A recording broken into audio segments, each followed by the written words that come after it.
can be found in any number of places. Scientists will tell you that it comes in newtons. Gamers will say that it can be found in silky skills. We will say that the power lies in real thrills. In the play with perfect ping. In the runes and crystals. In every frag and gank. In your personal winnings. Lock and load for PGL Arlington.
Ladies and gentlemen, welcome back. We are in for another day of the PGL Arlington Major, and it is, of course, MLP Dota and John Xfire joining you on the C stream once again. Jonathan, welcome back, sir. Another fantastic day ahead of us, I'm sure. But before all that, how are you doing? I'm doing great, Mike. I just found out that the stadium's right next to an amusement park. There's a lot of roller coasters, so I'm excited. I'm excited for the matches. I'm also excited for roller coasters, which is completely You're more unrelated. excited about the roller coasters. Hey, you can't Be fault honest. me. It was my childhood. I played a lot of Roller Coaster Tycoon, okay? So I have great fantasy about being on roller coasters. But this one should be a roller coaster for a ride match with Team Liquid up against Talon. Both of these teams needing the wins to really secure their position here in Arlington to go through the groups and into the playoffs. So lots on the line for these two. Absolutely, Jonathan. Very nice segue there with the roller coaster thing, and we'll see the teams right here. I mean, Talon first up, of course. Talon, this team, you're very well aware, of course, of this team, Jonathan. You're part of the org itself. Having a tough time recently. So is Team Liquid, to be fair, but both teams requiring all the points they can get at the moment. Let's have a look at the lineup of Talon Esports, though, if we may. Have a look at the players of this team. And obviously you and I, we're very familiar with these players, Jonathan. We cast them quite a lot, making them through SCA, DPC, Div 2 to Div 1 to now the Major, but having a bit of a rough time to get things started during the group stage. John, these guys, they're not out of it yet, right? But they do need to start winning against Team Liquid. Arguably a team that shouldn't be too challenging to beat, again, considering the group stage and where they're standing right now. But also, to be fair, it's still Team Liquid. They are still ahead of Talon in that group stage. And it's probably not going to be as easy as I'm making it out to be. Yeah, I don't think it's going to be easy. You could make the same argument that Talon, considering their standings, they should be a fairly easy opponent on paper as well. So, right. Well, let's see if that holds true. But of course, Liquid, a tried and tested team. They've been around together for a long time. Kind of faltering a little bit here in the Major. But again, we've at least have this day and tomorrow to kind of try to climb up, get those last few points to go in. Absolutely. Well, let's have a look at Team Liquid as well, John. It's a team that we all are very familiar with as well. Of course, a lovely bunch of chaps here on the side of Team Liquid. John, you and I had the pleasure of meeting some of the boys in Stockholm, and they are a lovely bunch, especially Insania, such a friendly young man. Jonathan, what do we need to know about these guys? I mean, obviously, very, very popular in the EU region. Fantastic team once again, but anything in particular we need to keep tabs on here with Liquid and Talon? I think it's just going to be down to who manages to play their game. Liquid is a team that, again, as you mentioned, you can't underestimate. You've got to be able to anticipate what they want to do. I'm sorry, I just checked our lobby and suddenly we are in a different area. So a bit of an odd one right now. Let me just sort that out. But yeah, you have to... Sorry, this is actually... We're about to launch. You have to rejoin the lobby. We got kicked out for some reason. All right, so we're in. We're good. And now... So for Liquid, yeah, just depending on... you have to watch for their playstyle because they can flex pretty hard if they need to. here as well. One interesting thing about Liquid is they're out of all the mids that we've been seeing, we've been seeing a lot of puck come out. Liquid does not tend to let that slide through. In fact, they don't even pick it up themselves. They tend to prefer banning it out. So I'm keen to see if that's something Talon will be able to adapt to. We've been seeing a lot of Mikoto mid puck, and I think that's something that has helped Talon in the games where they do find a win, which, to be fair, isn't that much. So that might put a dent in it, seeing that Liquid just doesn't want to play against that anyway.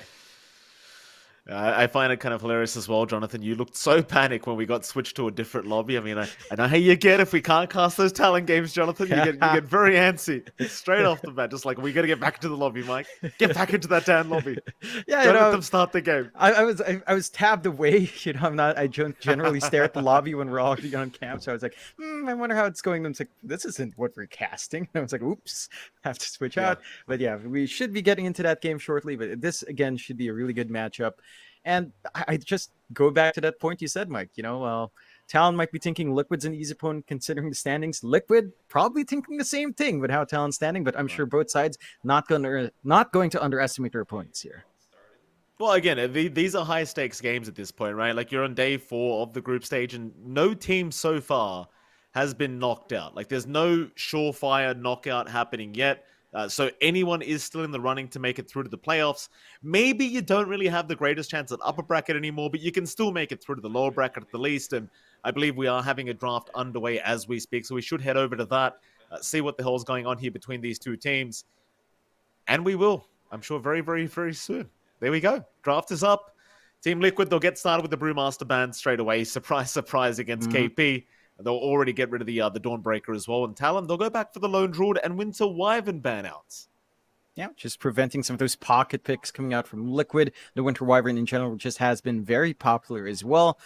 We talk about the support meta right now. It has been leaning into lane dominant and healing supports like the Winter Wyvern, like the Dazzle coming out. Liquid, though, get access to the Tiny, which is also something we've seen Talon take up. But they're switching things up in Talon now. They pick up the Dazzle themselves, along with a Razor. So a big shakeup from what we've been seeing from Talon drafts the past few days. I don't remember ever seeing them pick the Dazzle. So that should be our hide here on the 5. And considering that this could likely be a Dazzle Razor lane, there's already a fair amount of aggression coming out there with Savage playing that Razor. I don't think Talon's the kind of team that flexes that for KP on the off lane as much as other teams. So that should be a safe lane Razor with a Dazzle, but again, sort of open in what you could do. You could still run off lane for KP or potentially mid for Mikado, but probably not there. And Team Liquid will actually take the puck. Again, I don't recall seeing them play that at all in the majors so far, so it does make its appearance here, and it has been a very meta hero. It's really good in this opening, just because Talon already commits on the 5. So you already have the Dazzle. It doesn't hold down the puck all too well until you get the Shard. And that gives the puck like a good 15 minutes to kind of dominate. And considering it's a pause 5, who knows if you have that gold at 15 minutes to get that Shard. No, that's fair, Jonathan. And ban stage is going rather fast here between these two teams as well. Not really too much reserve time being used by either side. Fair enough. Always love me a fast draft, John. Do love me a puck as well in this current meta. I mean, this tiny puck opening, I feel like we've seen it so many times already from multiple teams. Not too surprising whatsoever from Liquid. It's going to be interesting to see where they want to try and go with these drafts, though. So we are going to wait out these final bans now before we do get to continue with the drafts. So many heroes right now, especially those position 1s that are just very, very valuable to pick up. We've been seeing a lot of Jug. See, Bristle just got banned out, but you do see that. Sometimes you see the Lycan popping up as well.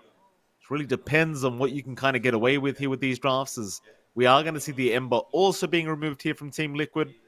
And it does seem to be a matter of the Spirit Brothers are just very good against the puck, being the Void Spirit and Ember. Not so much the Earth Spirit or the Storm Spirit, so forget about those two, but Void Ember certainly very good against the puck mid. As Talon, they are going to have some lockdown now with the Pos 4. They'll go for the Shadow Shaman. Very, very nice way of locking down the puck throughout these engagements. Yeah, you've got the Hex and the Shackle, very important now for more than likely Zephyr and the Shadow Shaman to get a decent enough Blink Aether Lens timing to make it a little bit easier to get that jump in the puck. And of course, with the Shadow Shaman up, you do have really good push coming out now as well with wards coming out. I think my one concern for Talon is there's not much of a playmaker just yet. Like Shaman could be with a blink up, but that does mean we're expecting maybe more control, maybe more disruptiveness coming out for Talon on the off lane with, say, the KP hero. Whereas for Liquid, you already get a lot of that teamfight potential just with a Puck and Tiny. Right, you have great AoE hold. You've got this combination with a Dream Coil break on the toss back with the Tiny here. So you have a lot of room to actually look for those 5v5s, especially as the game scales on. Whereas for Talon, it's still mainly single target control.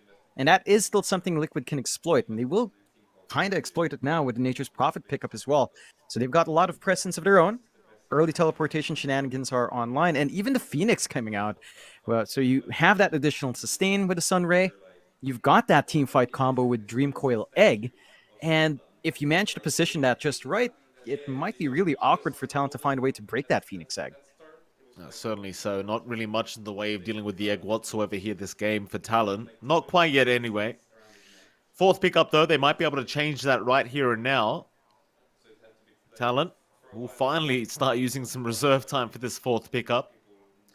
Haven't seen the Phoenix popping up much, John, but like you mentioned, it does seem to have quite a bit of value here in this game against Talon. Definitely not the greatest ways of dealing with the Phoenix Egg throughout these engagements. I wonder where they want to try and head to try and deal with this, and if they even care, quite frankly. Talon, they're going to go into the Zeus. So for now, you still haven't really sorted out that Phoenix Egg issue, but I suppose what can you do? Zeus was still available. Just go ahead and take it. Yeah, it's still really damn good. Yeah, up against what Liquid has. You do have decent enough jump from the Puck alone, and even down the line, Tiny Blink. Nature's Prophet can follow up with a teleportation on top and take care of that Zeus. So you have a lot of ways of stopping Mikado from just dishing out the damage from the backline. And as you mentioned, it doesn't really deal with the Phoenix Egg all too much. In fact, for the egg here, it's a very well protected game. Not just the Dream Coil, but of course you've got the Sprout to protect the egg as well. That one's a bit more finicky, but there are tons of ways to ensure that the egg will always go off, and Talon still needs to rectify that. I'm not sure what's left on the offlane. It looks like Liquid are expecting the Razor offlane with the Jug ban out. We're probably just securing themselves a great time by not having to deal with a natural spell immunity core. So the Jug spin just counteracts the Phoenix really well. Ensures that you don't care about the Tiny Puck all too much as well, as long as you get the spin off. So I do like that from Liquid, but I'm also wondering now if Talon are considering just giving KP to Razor, because I don't see anything left for Savage that he can really carry, like, say, a team fight off the back of, set up for the team with, and kind of give them more AoE control that Liquid has in spades. Yeah, I think right now you've just got to you just need an egg hitter. You need something that can right click right now here for Talon.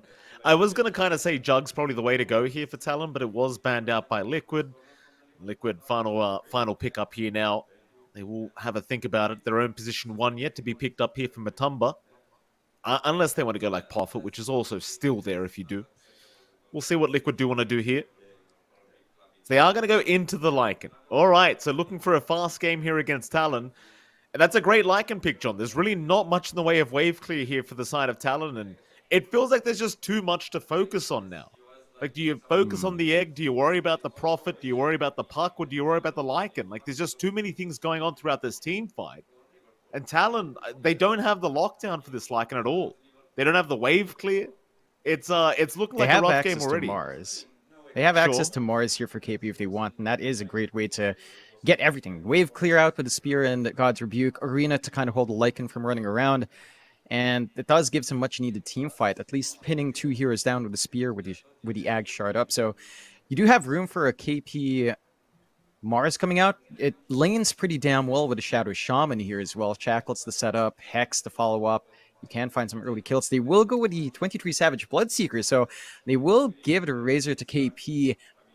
I mean, we have seen Savage play that Bloodseeker to a very strong standard. He has the Dazzle to kind of give him longevity in these fights as well, which is big for the Bloodseeker, as there's ample opportunity to look for a low HP hero, kill them off, get HP back with a Trist, and you're good to go and just run around from there. But it does not give you control, right? So all those aspects you talked about with Liquid's team fight being a lot better still stands. The Bloodseeker, it can still have impact, but I do feel that Liquid with this lineup should be able to find that running start they want here. I mean, it's probably one of the better pos ones you could go for in all fairness to Talon. You know, there's not much they could have done. It felt like they were getting drafted into a corner here for the side of Talon. But let's see how this game number 1 does go. It still is anyone's game. Of course, we haven't even begun. John, I'll ask you the challenging question before we do get into it. Is there a draft you find superior going to game 1 before we do get into it?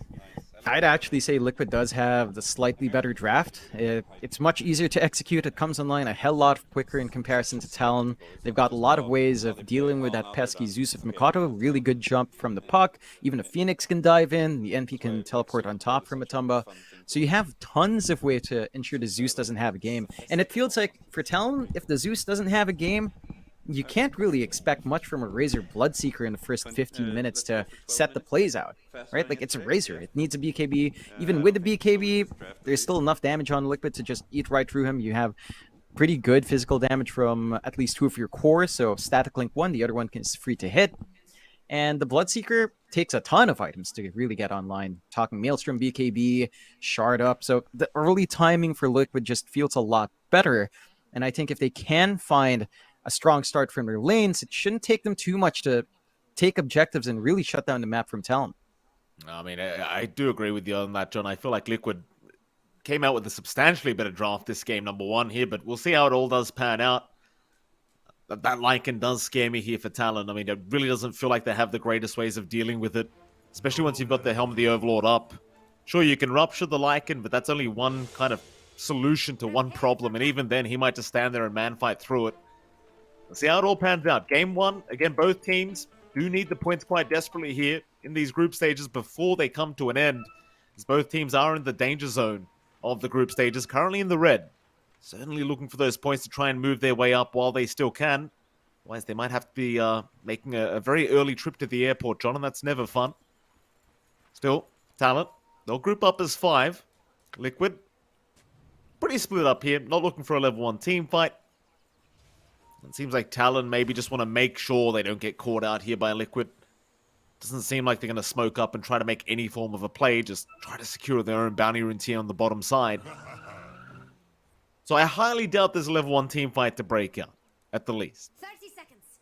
Yeah, it doesn't look like Liquid's going to want to force the issue. Talon could, just off the back of having really good control from Zephyr if he does opt for, say, Shackles or Hex, but it's not really something you want to start the lane with a Shadow Shaman. You do tend to enjoy just harassing back with the Ether Shock, so probably not going to be dipping into that too hard on Talon's end, but Liquid are starting to make inways. They might be able to snag an extra rune if Talon's not careful.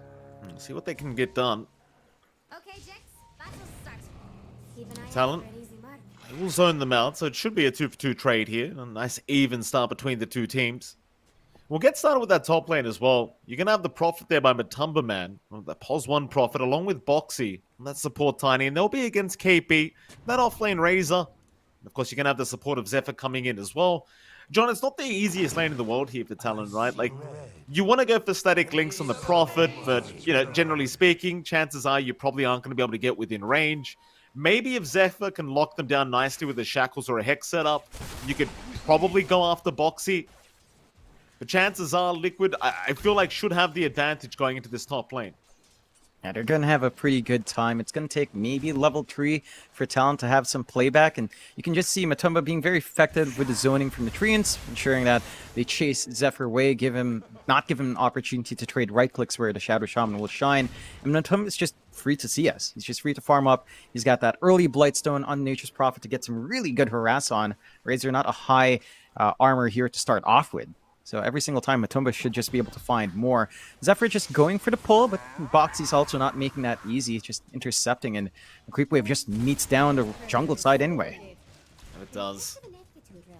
Look over the other lanes as well. You've got mid lane Mikke going to be up against the Zeus Makoto. Well, we have a look at bot lane as well. Of course, Insania and Zai going to be going up against Savage and Hyde.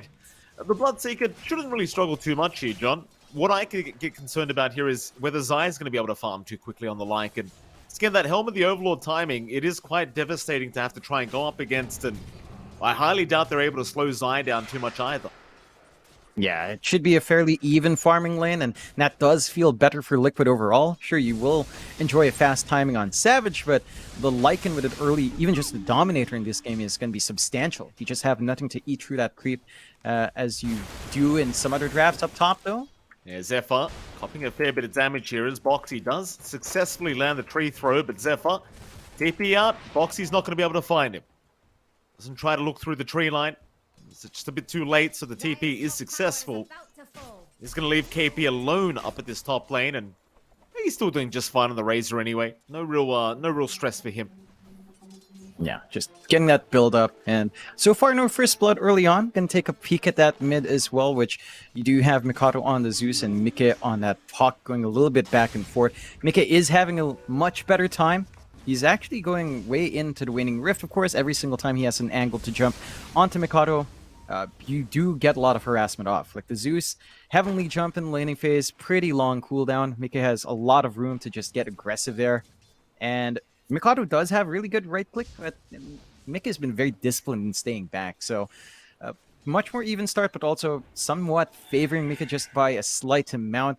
Support rotations could help, and you do have really strong rotations that can come out, especially from Zephyr, but not sure if Talon will have the leeway to really empty out their side lanes for that. On top lane, Matumba. It's a fair bit of damage coming out of the Prophet here. Matumba, man, actually getting caught out by Zephyr and will go down. KP able to secure first blood as Boxy will be able to run on the Tiny at the very least, but a nice setup there from Zephyr. And that is just the one thing. You land the shackles, chances are you can get the kill on this Prophet. Meanwhile, on mid lane, they were dropping rather low here on Makoto and Mike, but both of them will be just fine. Yeah, just trading back and forth. Really good kill for Talon to pick up, slowing down Matumba by just a slight amount. And that is one thing Boxy's going to have to watch out for. Still level 2 in the Tiny, about to hit 3. Once you do have Avalanche, that same play with the Shackles isn't going to be coming out unless Boxy gets aggressive first. So it's all about timing, all about, knowing your cooldowns, knowing your spell usage here for both Talon and Liquid. Overall, though, that does help KP a whole bunch. Like, he's had a slightly slower lane. It's now starting to pick up in CS. Double rate bands up, so much more armor, a little bit more damage and attack speed to play with. And he can kind of hold his own up against Matumba's harassment with the treants, at least. Savage really starting to struggle now at the spot lane. The Wolves really making life a little bit more challenging for Savage. Hyde is still around though on the Dazzle. Should be just fine to keep that farm going. Bit of a quieter period in the game now. It seems like neither side really wants to get too aggressive. So one of the things with the draft is you do have two drafts that do start to snowball throughout the mid game. So there's no real need to get too aggressive here during the laning stage. Might point out, though, Mickey's having a really fantastic time here in the mid-park, just farming out of his mind as top lane. Bit of a jump, Zephyr does get caught with his pants down and will get taken out here. Matumba able to take a kill himself on the Prophet. Just have the setup from the Tiny, easy to reposition Zephyr. If he does walk too far, you've got the toss back there and does land him in the danger zone. So kind of evening things out here on Liquid's end. Still a very stable start. Does feel like a lot of their momentum will come off the back of Mike. Is at level 6 now. So he can start to play, but it doesn't look like they're keen on doing that yet. The levels on the sports are just a tad bit lower than you'd want. Insane is still a long ways from his own 6. You could try to make plays with Boxy, but he's fairly low on mana, so you can't really guarantee the coil toss back. And that will lead to just a little bit more stability or just keeping the equilibrium here for both sides, although they are clumping around mid now. Boxy may get caught, but a nice avalanche out onto Makoto. Still, they will continue turning onto the puck. Nice shackles there from Zephyr, locking McKay down, trying to find a way out, but is not going to be able to. Great pickup there for Talon, able to find the mid-puck. And Liquid, they are not able to respond. Yeah, they drag all the heroes they could, but they do lack a substantial amount of control in comparison to at least a single target control. Zephyr, though? Yeah, he might just die here. Getting caught out by Boxy. Eventually will drop some Matumba. Able to get a little bit of revenge there for his team, but ultimately still a very good trade here for Talon as they did find the mid-puck for a support. You can't really complain about that if you're Talon. Yeah, still a good exchange in the end, and they are kind of opening up the lane down bot for Savage. He is starting to eclipse even Zai's farm right now in the Bloodseeker, so he's building up quite nicely. Timing into the Maelstrom shouldn't be too bad here for the Bloodseeker with a double Wraith Band already up. And there is something down the line there as well. You know, I used to rant a lot about the Zeus Bloodseeker, Mike. It's actually here. Whether or not you Blood Rage the Zeus, probably not. But the possibility is there. I suppose it is, John. We'll keep an eye on that. I'm sure you'll tell me if it does happen. As Insania now, bot lane is going to cop the Rupture, but can just TP out. No way to bash or just stop the TP from happening here for Savage. Just a very calm TP away from Insania. We'll leave Savage alone at the bot lane at the very least, so even easier farm to come here for the Bloodseeker. Nothing they can do to really slow him down at the moment. He's doing just fine. Yeah, and we have seen Savage on that Bloodseeker before. It is a hero that he knows really well the timings, the ins and outs of when he can go online, how to play around with it. The scaling of Bloodseeker is also pretty damn good. And just going back to the draft, it does feel like Liquid is not under more substantial pressure, but there is a little bit of emphasis for them onto that mid game. So we will have to see that Lycan push with Nature's Prophet. We have to see the teamfight potential come true at some point. Oh, the toss back. Ooh. Insania. Wrong timing on the Phoenix. Still won't matter. They will clean up with the Nature's Wrath and Dream Coil combination. Just so much damage being pumped out that could have been a rather disastrous team fight had that kept going without the Wrath, but it won't matter. Liquid, still a great fight for them, is now Savage. Down at bot lane, will be chased down. Silence Matumba. is going to connect onto the Prophets, and Matumba Man, I believe, ends up sprouting himself of all things. So Savage will keep running. Now the Rupture's out, but can he actually find a way to survive through this? TPs are incoming, but Savage surely does end up going down. As now Matumba, Sunray, going to try and heal him up as he TPs away, but won't make it out either. But Makoto, he's going to drop for their trouble. So they still find the mid Zeus. Onto hide they go now. The Dazzle surely can't make it out of this one, and won't. Zai able to pick up a double kill on the Lycan. 3 down for the side of Talon. Liquid, they'll lose 1. And another successful team fight for this dire end. In fact, make that 4 for Talon going down. Yeah, and that's just the power of Liquid. I mean, we talked about how much presence they have. They get a good teleportation out from Matumba. Starts the fight a bit awkward with that Stealth Sprout. Doesn't matter in the end. And do manage to run down, playing around with this early Dominator time, right? Like, we mentioned it early on there, Mike, but just the Dominator alone from Zai is enough to really run around. You don't have a good way of clearing out that massive creep early on from Talon, and just having that entire swarm around you, there's no real AoE output. The Zeus kind of whittles away slowly, but it's not like burst damage to really wave clear at those pivotal moments where you're being chased around by the army. And Liquid starting to go into that point where their lineup will just keep running and gunning at you. Right? They still have the Dream Coil ready to go on Mika, and you're almost at level 6 for Insania, so even that Dream Coil egg combination can come online relatively soon. We go again. Liquid. To show up mid lane, Savage. He's alright to back off. Meanwhile, top lane though, KP. Let's get caught by the coil of Mickey, but they're not really going to be able to secure the kill, I don't think, on KP. He'll be just fine. Did have hide right behind him with the shallow grave, just in case. Everyone else just fine here on Liquid, as they still have a 3-8 lead here on the side of Talon. 1k advantage the way of Liquid. Zai completely taking over the net worth board now as well on that Lycan, and getting very, very close to having the Helm of the Overlord up. The pretty big concern, I think, for Talon as that does come up. Again, not the greatest ways of trying to control Zai when he does have that itemization. We're going to see Liquid. They will smoke up as 3. Into the Radiant Jungle they go. They might run right into Savage. Oh, the stun! Yikes. Was that a neutral? That wasn't a dominated creep, was it? No, it wasn't. It was a neutral. Yeah, the Wolves in the area kind of forcing out the spell use, and well, Savage just getting a little bit unlucky. He knew the Wolves were around him. They had a Sentry Ward down, and probably didn't figure that he'd just get randomly stunned up. So Liquid couldn't be very happy with themselves, again slowing down the Bloodseeker. Talon has managed to create a lot of space for KP, but Nikkei gonna jump in. Makoto has been caught out on the Zeus and is gonna drop. No chance of survival. Zai, he'll just rush forward. Zephyr is gonna be there with the Serpent Ward Shackle, but it won't make the difference. Or even the Rupture. Zai, he just TPs away. There's no need for him to stick around. He'll leave the creeps behind. Trying to go after that mid-tier 1 tower is now KP. Going to try to go for a run on the Razor.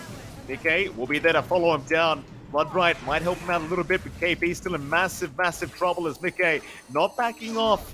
Eventually should have him. Or even Hyde being tossed in on the Dazzle. They'll find Hyde. KP actually finding a way out in that tree line, but Liquid really starting to get aggressive here in this game number 1. And it doesn't appear to be slowing down anytime soon.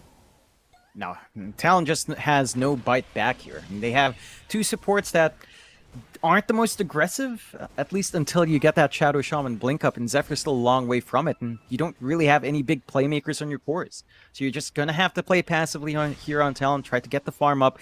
Liquid will just be able to take control of every single engagement. They're going to be able to find more towers as well. Probably by the next fight, they should be able to secure that mid-tier 1. And once the map starts to shrink down for Talon, I don't know about the recovery plans here. Like, they are getting some items slowly pouring out, but the pacing is much slower than what you'd want. I mean, Mikado is pretty far behind on the Zeus. KP just trying to rush into that BKB. And that could be a start. Even then, he's not durable enough to really take the front lines up against all the physical output that Liquid has with all of their summons. Certainly doesn't feel like it, John. It's about 400 gold left for that Helm of the Overlord recipe for Zion. Then he's a very, very happy boy. KP will try and intervene here with the Lycan, but won't really be able to keep up anyway. Meanwhile, mid lane, Liquid, they're not done. They'll go back for the mid-tier 1 tower, and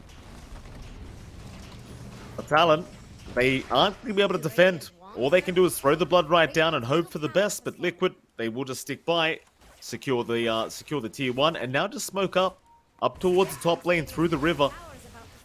They know KP's around on the Razor at the least. The rest of Talon are there, though.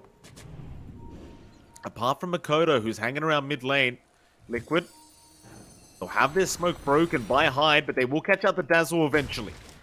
Not the biggest kill in the world here for Liquid, but it is going to be something. With that, they just continue to control the map. Helm of the Overlord, recipe is on its way, John, and this is where things start to really escalate for the side of Liquid. Yeah, you should be able to start chipping away, take control of the triangle, cut off that source of farm, especially for Savage.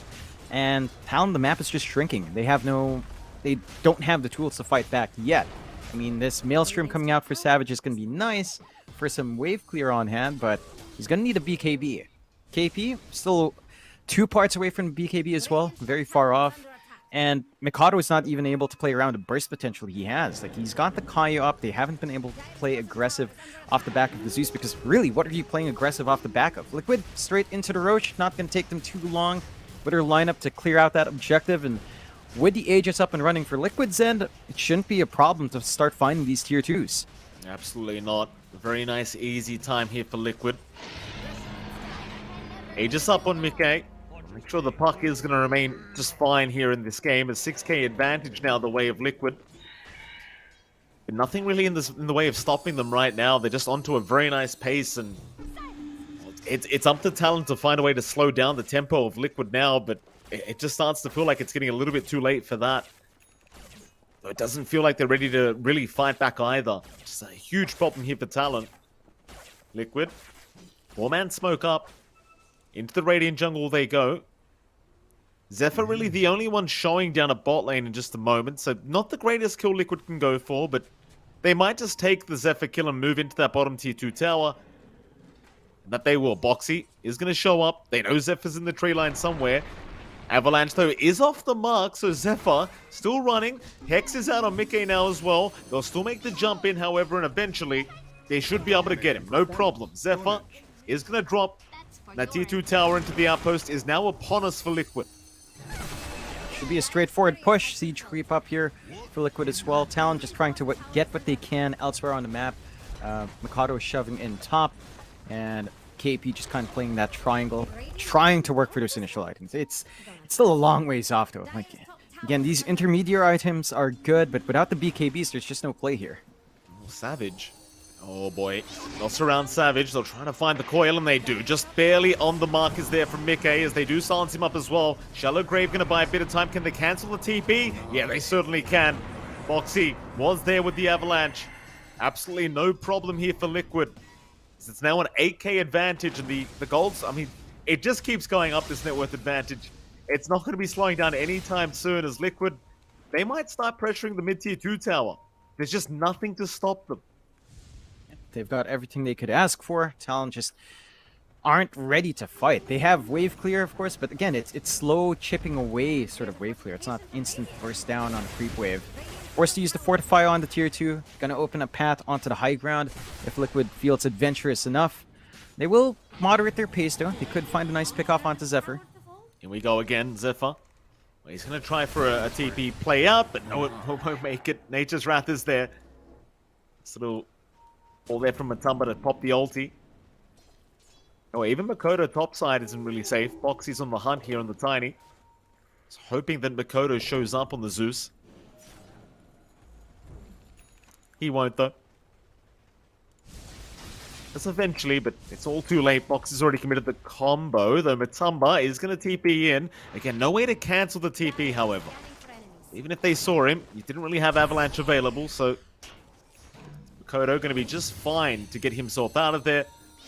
Problem is Liquid, they just continue to control the map here, John. 3-16, 9k advantage, and the Talon, they just haven't found an opening really to be able to fight back against Liquid. We haven't really seen many smokes being popped from them either. They could pop one right now if they want to try and get something done. They may just. Just feels like something needs to happen here for Talon. They can't just sit around and wait for Liquid to come to them. No, they've got the blink up in Zephyr and a BKB on KP. So that could be a launching point for Talon. They will go for the smoke play. It doesn't feel like it's going to be enough, but if they find at least one isolated hero, could give them at least a pick off that they could play off of. Here we go again.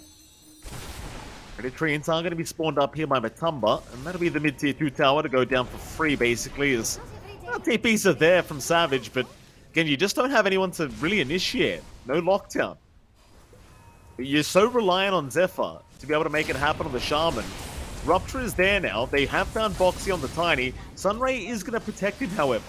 They'll heal him up and just wait out the Rupture. Nothing going to come out of this for Talon and for Liquid. They'll just happily just kind of stare at Talon. Nice Rupture. Yeah, can't really play off the back of it. Like, this draft just, it really has no play. Like, even the single target pick-off potential is just solely riding on Zephyr, and all the heroes on Liquid now are actually a bit too tanky to kill off. Maybe you could go on to Insania, but for sure he's never going to be hanging by himself. So there's always going to be backup there for Liquid to play with. Talon, they're already shoved into their high ground at around 20 minutes in. They're inching towards Savage's BKB. Again, that could be something, allowing Savage to run around, get some right clicks off. Might be the turning point for them, but it just feels like it's a bit too late. Like, there is still potential, but they've got to play it perfectly for Talon going forward. We'll see what they get done. Again, it just feels like they're the ones that need to group up and make something happen, as the Aegis is going to expire, but Liquid, they're going to group up and go for something as a nice coil. Mickey going to set up on 2. Hyde should drop. We'll get the Shallow Grave off for KP. He's already gone. Zephyr blink right into the Avalanche, and now the Rupture. It's going to hold one down, but the chase is still on. Savage, he'll go for a run, but Mickey's going to find him. 4 down. Makoto's the only survivor on the Zeus. And now Liquid surely just go right through the mid lane into that tier 3 tower. Just going to be a straightforward push. No defense come out from Kato. Oh, they might even find the full wipe here. Makoto is going to be okay by those tier 4s. A tier 3 tower, though, not going to be long for this world here, as Liquid will make very short work of it. Into the mid racks they go. 2 more kills, John. Thank you for that. Get that scoreline going.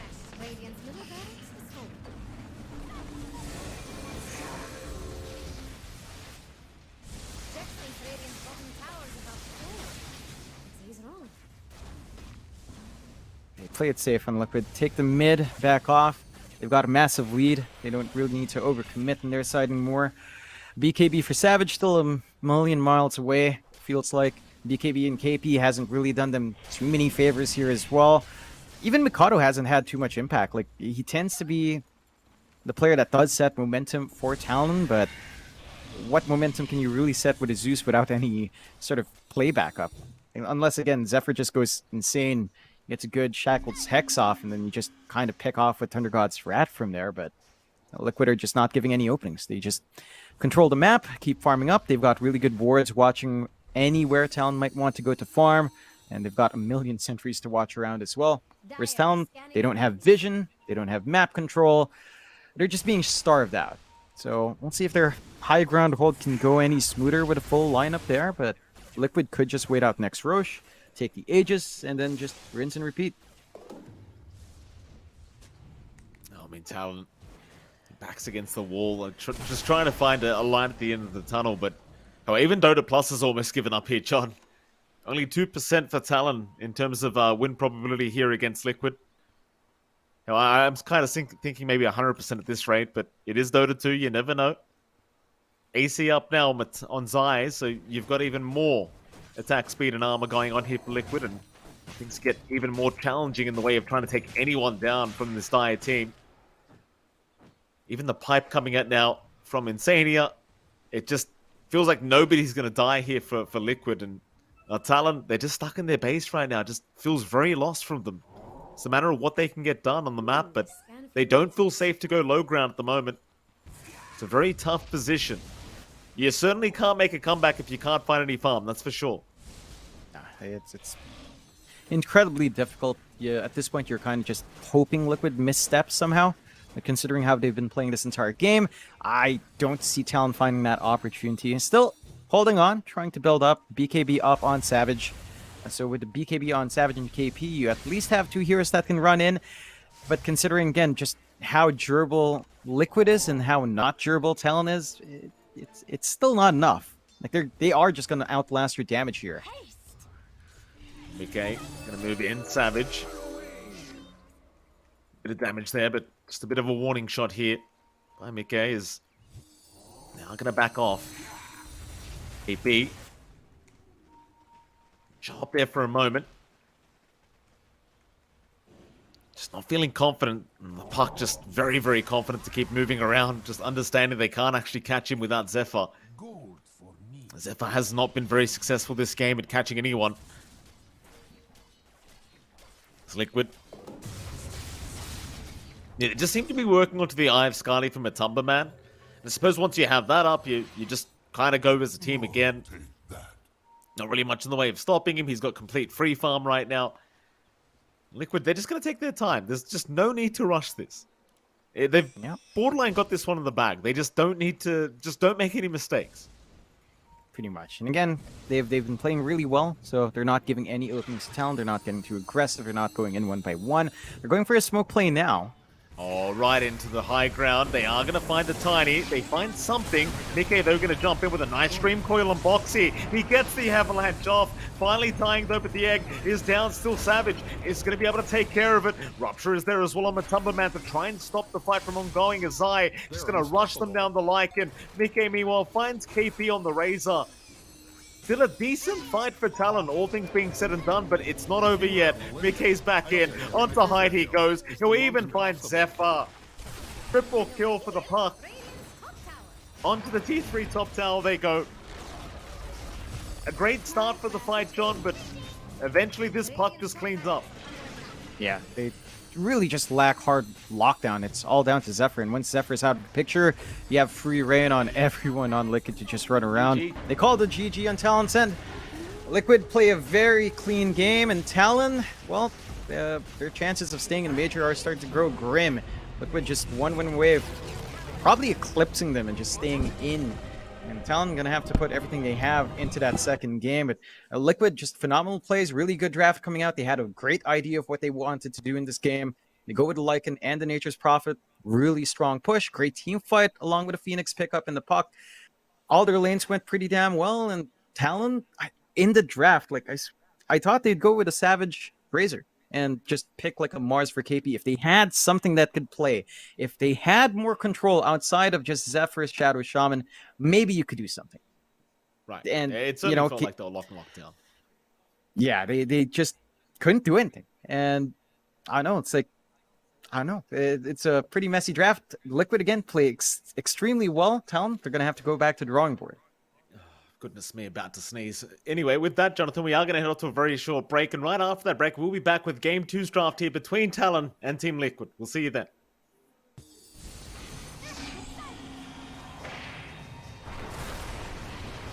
Killing spree. Ownage.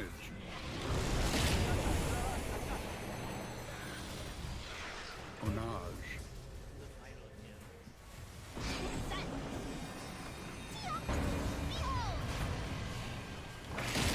Dominating, I guess. Dominating, I guess. Onage. Mega kill. Lift creatures. Mega kill. Double kill. If you were a millennial, I'd say my favorite kill is the monster impossible kill. Maddox has fallen.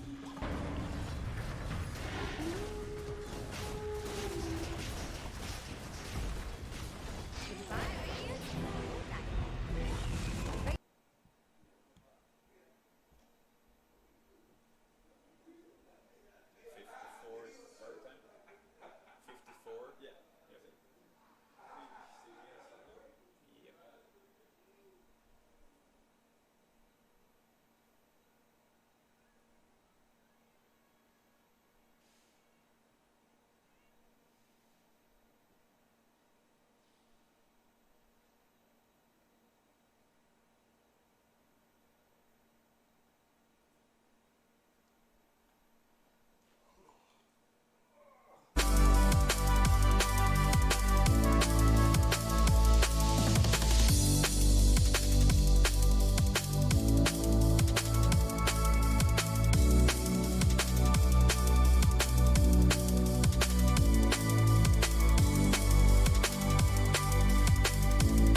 Power can be found in any number of places. Scientists will tell you that it comes in newtons. Gamers will say that it can be found in silky skills. We will say that the power lies in real thrills. In the play with perfect ping. In the runes and crystals. In every frag and gank. In your personal winnings. Lock and load for PGL Arlington.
All right, ladies and gentlemen, welcome back. We are into our second game draft here between Talon and Team Liquid, or rather we'll be very soon into our draft here between these two teams. John, game one, quite a decisive victory here for Team Liquid.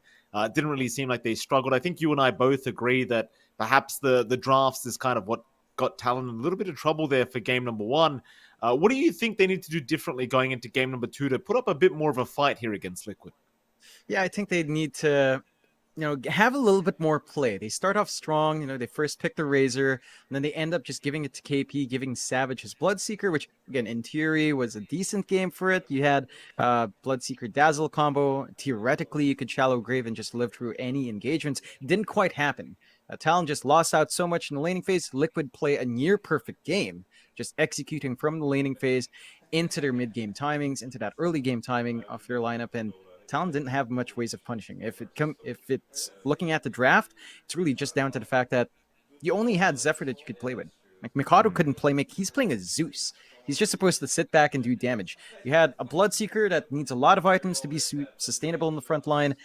Only had a BKB Maelstrom at the end. KP was just farming until BKB and nothing else happened, right? Like Talon needs to get more aggressive, and it's weird because we've seen Talon play aggressive, but they've leaned away from that play style, and it's really not shaping up. Like I'm not sure what's going on. Liquido bouncing back strong, looking really good to stay in the major. Talon, if they don't shape up here, they still have 2 series, but those 2 series aren't going to get any easier as well. So it's kind of make or break here. If they find at least the draw, maybe they have a chance staying in. It's already kind of getting nebulous though. It certainly is, Sean. I mean, like you said, the next 2 series they have aren't easy. They've got Fnatic and OG up next, so definitely want to try and get the victories if you can right here, right now. But the best they can ask for now is a tie against Liquid, and again, I think it really is going to be all back to the draft, right? Because we saw that Phoenix come out last draft, and it seemed like from that point on, things just went downhill because it was like, well, how do we deal with this Phoenix? Egg in the middle of a team fight. Then you had a Lycan come out last pick from the side of Liquid, and then it was like, well, we don't have any lockdown for this Lycan. What are we going to do about that? I didn't mind the Bloodseeker pick because it kind of killed 2 birds with 1 stone in some sense, because you can hit the egg and you can also just rupture the Lycan. But then you had this problem of we can just TP out every time, right? Unless Zephyr's there with the Hex or Shackles to lock them down, you were just always going to be able to get away for Liquid, and it just seemed like they were never really in panic mode. They just farmed up, they won their lanes and just went from there. I think Talon, at the very least, just slow down with the draft this time around. We saw them, making picks very fast in game number 1. Maybe slow it down a little bit and have a bit more of a thought process about it. Because the way that game 1 went, John, it did get to a point where you're just standing on high ground of your base if you are Talon, and it just felt like they couldn't really do anything once you went past that, say, 20, 25-minute stage, and Liquid just completely taking over after that Helm of the Overlord timing. Still, let's hope for a closer matchup between these two. So we are just about to get into a draft, loading up as we speak. Any particular changes? I know you already talked about the offlane. You weren't a big fan of the offlane Razor for KP. Was there anything else you would have liked to see differently here for Talon, John, before we do get this draft underway? And we talked about Mikado and the Zeus. He's a big playmaker for Talon. I feel like Zeus is just not a hero that, necessarily makes plays. It plays off the back of others, making jumps in. It has really good damage.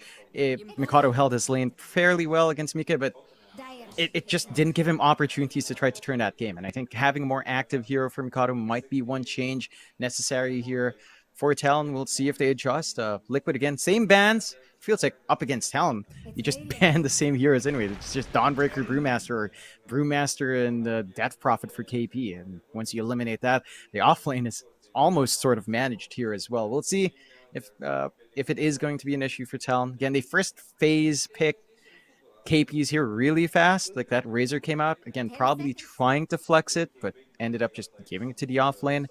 And Liquid, if it worked, don't change anything. In fact, their draft in general, if Talon allows it through, I wouldn't be surprised if Liquid just ran it again.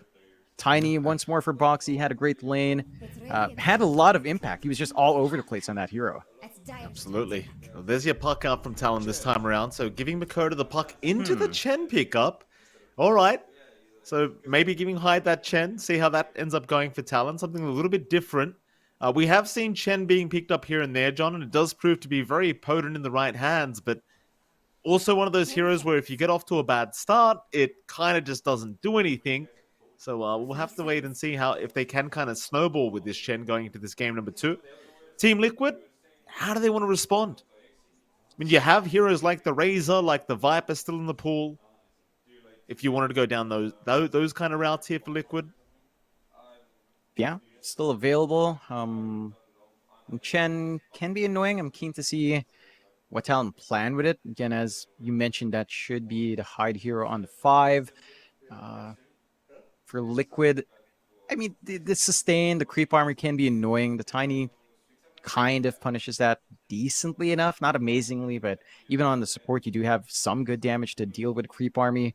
You have some ways of putting Chen out of position as well once you have the blink, so it should be manageable in terms of taking away that sustain. I think for Liquid, just get aggressive. So go with the Razors you pointed out there, and you've got the Razor Tiny.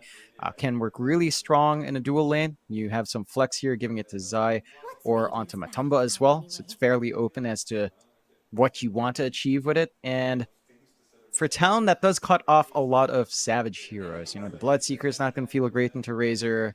The Faceless Void is definitely not going to feel that great against a Razor, although that is a little bit more playable if Talon wants to go that route. So a couple of options are open, but it just plays into what we saw from Liquid last time. They want to play fast, they want to play aggressive.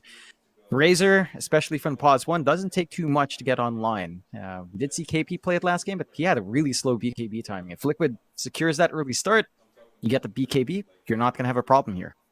No, certainly not. Final banouts to come. Well, not the final banouts, Talon. 4th banout here for themselves in this draft. So far, just Bristleback being banned out. What else do you not want to see? Just broken heroes. There's a Timber also being removed. A large emphasis there on just banning out the Zai heroes in the offlane, which is fair enough, because Zai obviously a very big part of this Liquid side. It's Liquid. They got rid of the Prophet. They get rid of the Viper. Anything else they don't particularly want to see, I wonder? 5 seconds. And they are leaving a lot of the Savage heroes in, but I think they're just fairly confident with the Razor. They do still ban out the Bloodseeker, and Talon will take care of the Ember or Mickey on mid. So kind of just trying to give Mikado as much as he can play with, and trying to make the matchup as favorable as it can be for Puck. Void Spirit still in the pool for Liquid if they want to pick that up instead. Talon, I would like to see a pause 4 that can be a little bit more active. You are lacking control on Talon's end. Puck plus Chen isn't amazing in locking heroes down, and that was a problem for Talon in the last game. Then you could get the Centaur creep here, or at least the net creep with the Chen, and have a little control on hand. They'll go with the Treant, and that 100% that should be Zephyr, classic of his from his time in T1. I don't know if that's the activity I'm looking for. I'm not going to lie here, Mike. It is really good with sustain now. You've got the armor coming in, the global healing of the Chen. You've got great wave clear coming out with the Treant as well, but 5 seconds. I I don't think this is enough play for Talon. I mean, it does have a certain style to it. It's very defensive. It can make it hard for Liquid to look for that burst play, which isn't quite there. You only have Tiny, and that is still leaning towards support. So you have enough to save heroes if they do get jumped by the Razor, but Liquid can still kind of draft against that. Just a little bit more burst damage in hand. You don't really need to worry about that sustain. Oh, absolutely. Certainly agree with you on the train pick, by the way, John. Not a big fan myself either. It's just feels like another very defensive, slow style of draft, and Liquid once again back into the Phoenix for Insania, into the Void Spirit as well for Liquid. I mean, why the hell not? Like, you just don't have the lockdown right now. You've got Puck. Yeah. That's it. I mean, Overgrowth is nice, John, if you can get within range, but we saw how long that Blink took last game around for Zephyr to get, and on Treant Protector, it's going to be a much slower process. Blink, not really the kind of itemization you want to rush on Treant, though he might be forced to, considering the kind of draft they've got going right now. Yeah, there's no other way. You're going to have to get a quick blink here and just try to get control where you can. And as we mentioned, the Void Spirit's just really good. We've seen that lane up against Puck. Void Spirit just harasses out, gets a Remnant, gets 2 free right clicks, and Puck is in pain. So I like this pickup for Liquid. Talon go for the Visage for KP. Okay. It's still a lack of control. Like, yeah, it's playing really nicely with its Zoo. It's playing nice with durability. With a Gravekeeper's Cloak, Visage isn't going to be bursted down all too quickly once levels are up there. But you don't tend to prioritize that anyway. The lack of control is still daunting. Like, you've got Familiar Stuns, okay. Like, Void Spirit's just going to leap away. It's the one here you really want to lock down, and Visage isn't really going to stop that. So this is something Talon has been picking up more recently. Not in the DPC, but in third-party tournaments. It has popped up, but I feel like its success rate hasn't been that high either. So we'll see if KP manages to make this one work. Overall, I mean, just into the 4th picks here, Mike, I would lean heavily into Liquid. I would as well, Jonathan. It's interesting at the very least. Like, Talon, I certainly think it's going to be a very fun kind of game to see if this Zoo style of draft is going to work out. Let's see what happens, you know? I mean, this Visage probably not going to be too easy to deal with here for Team Liquid. Let's see what else Talon do pick up as well in the POS 1 role to try and really put this whole draft together. Now, I wonder where Liquid goes as well, right? Like, because you still have heroes like the Lycan you could go back to as well. Just run the POS 1 Razor here for Matumba if you really want, or even the POS 1 Lycan. We know the man loves playing it, so certainly could go down that route if he does wish. Of course, even Talon could go down the Lycan route if they do wish as well, and that would probably suit their draft a little more, considering they do have the Chen Visage. But you would really be lacking lockdown. So Yeah. it really would be all about the push. I see maybe Talon sneaking in for a Morphling pickup for Savage. Morphling into Razor is nice. Against Phoenix, it's mildly annoying, especially if the Spirit Vessel comes out, so might not be the best, but that's the only real Savage here I'm seeing left for Talon, unless they go something like, say, Medusa to stall the game. It doesn't feel like you can stall the game with Medusa here, though. So I'm keen to see Liquid just go into the TA. Great burst damage. There's that physical burst that you want to take care of that sustained game Talon might want to bring out. So you really have all the answers from Liquid.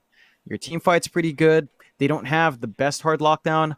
And I guess holding the puck is still just mainly contingent on the Void Spirit getting good Remnant, maybe having to go Yules this game, along with a tiny blink timing. Beyond that, you have no worries, right? You can instantly burst down Chen, Treant. Visage doesn't level Gravekeeper's Cloak until past 10.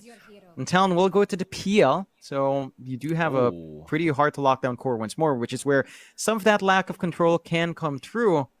I don't know if it's enough, though. Like, it does still feel like if Liquid hits an early timing, they should still be able to run down. But this time, if Talon holds out a little bit more, the investment on the Phantom Lancer might pay off a little bit better. I mean, look, they certainly have some much better late game here on Talon, but I must admit, John, are you going to get that time with this PL? Like, I don't know, man. It doesn't seem that great to me, this game.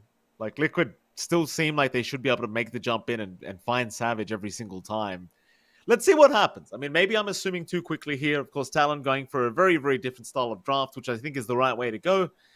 I think both you and I kind of err towards the Liquid draft, just based off the hero picks that have been made. And I personally just don't have faith in the PL in this meta. I don't think it's a good carry to have.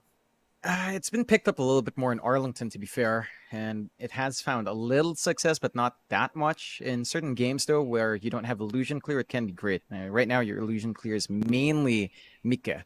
Right, your resonant pulse, your main thing to chop through them early on, and that should be enough. Again, for Liquid, the key thing is just not allow Savage to build up, prevent that PL from hitting, say, at a hard timing down the line. And if you can do that, it's going to be pretty easy managing him. The issue is managing Savage and Mikado, because, again, you are still fairly reliant on just Mika to land in, Resonant Pulse, get a Remnant off. That will leave either Savage or Mikado free to dance around and try to make plays. And with Mikado on a much more active hero, there is some more play for Talon. It's still really hard to pull off. If Liquid just play the same timings they did last time, there's not much room for Talon, and I think they should be able to just run down. Although, to be fair, Liquid's draft isn't as push-heavy in comparison to Game 1. So they maybe until Desolator timing in TA, it's going to be a little bit harder to melt those towers as quick as they did in Game 1. Okay, well, let's get into it, John. Game number 2 here. Talon backs against the wall. 1 game behind. Liquid in a very good position. Obviously, a very decisive game number 1 for themselves. So, sure, feeling very confident going into the matchup. As we do get into it. I mean, I just really like Talon's draft as well, because it just feels like you have a tempo that's just so strong once you hit that mid game. It's around the same timing. Like, maybe you're not looking for anything like the Helm of the Overlord this game, but you get a Deso on this TA, get a BKB up on Zion, this Razor. Suddenly you can just run a Talon, and with their draft, they don't really have the greatest counter initiation, that's for sure. It does feel like the Radiant team does have to be the ones to apply the pressure earlier than say, Liquid are ready to go. And we'll see if they can get that done. Yeah, I think this game for Talon's contingent on Mikado having a great time in mid. And again, just back at draft, that Void Spirit pickup was really clear-cut for Liquid. Wasn't banned out by Talon. They banned out the Ember instead. And this lane matchup does feel a lot better for Void Spirit for the most part. Puck still has some play, but Void Spirit's right clicks, protection with a Resonant Pulse can be a little bit harder for Mikado to just control the lane with a range advantage that you'd expect the Puck to have in that matchup. This shouldn't be a level 1 team fight to break out either, it doesn't seem. See if they can secure 2 for 2 here on these bounties. Boxy and Savage going to go at it. Boxy will be able to take one for himself. That is going to be a 3-for-1 trade the way of Liquid, so a very nice start for them going into these bounty runes. We will start with the bot lane while we're here as well. Of course, 23 Savage going to be on that position 1 PO, along with Hyde and the Pos 5 Chen. They'll be against Zai on that position 3 Razor, and of course Boxy on that Pos 4 Tiny. One positive here for Savage, John, considering you are up against the Razor, you do have the option to just doppelganger away every single time you get static linked. However, even the Phantom Rush can be very effective in just running away from that static link every single time. But until you do skill those up, Zai is still probably going to have a very big advantage. Yeah, and it doesn't feel like this is a lane that Chen really plays aggressively on. Like, you get some value from Divine Favor. Savage is going to be pretty sustainable. Top lane, Zephyr's already dropping very low here on the tree. And Liquid very early on just trying to apply the pressure here against this off lane. And I suppose that's what you want to do before the levels do come up on KP. Before those Gravekeeper Cloak stacks are there. Talk to me about the top lane, John. How do you feel about the matchups? Feels a lot better for Liquid as well. I mean, KP has some play. He does go for Grave Chill level 1, so that added move speed, added attack speed can be good, and the slows can tie in to that Nature's Wrath quite nicely, but Liquid does a great job here. They cut the tree line. They just prevent Zephyr from having too much play forward in the lane, and I think the goal is just to get as much farm on Matumba. First 2 levels for Matumba will feel awful. Level 3, level 4 onwards should be a lot safer, and you just don't have a real good way to melt through the refractions. Nature's Grasp is your best bet, but you don't have a stunt to really keep Matumba Man in there for too long. You certainly don't. Now, how's that mid lane matchup going? You've got Makoto and Mike going at it here on the Void Spirit Puck combo. I mean, the thing is, the Void Spirit does have an inherent advantage here against the Puck, and you can already see that reflecting in the CS board. Okay, certainly having a much better time so far compared to Makoto. But they aren't too far behind here on the Puck, but I just feel like the Void Spirit should be just fine as bottom lane. Savage going to get tossed back into Zai. He'll try to make a run for it. Zai will chase him down. Hyde is there with the body blocks as well, and In fact, with the bonus armor provided by that Ogre Frost Mage, that may have made the difference in Savage surviving through that onslaught. Yeah, it doesn't quite have enough HP to play, but again, with a passive regen you're getting here from the Chen with Divine Favor along with a headrest, Savage should be healed up in no time. Still a lot of space out for Zai to play this lane. Up ahead in CS, just slightly. They are slowing down Savage by a substantial amount, and that's already good news here for Liquid. They're getting the EXP they want on Boxy. Hyde just having to go for a very defensive creep to play with. And the farming pace of the PL, it's not the fastest in the world. So we'll have to see if Savage can kind of get more from this lane already. Still 0 kills on the map so far. First blood yet to be drawn, though it has been a very close call here for Liquid, just in both side lanes, almost finding first blood. Action going on across the map quite yet, as both teams will just kind of take it easy.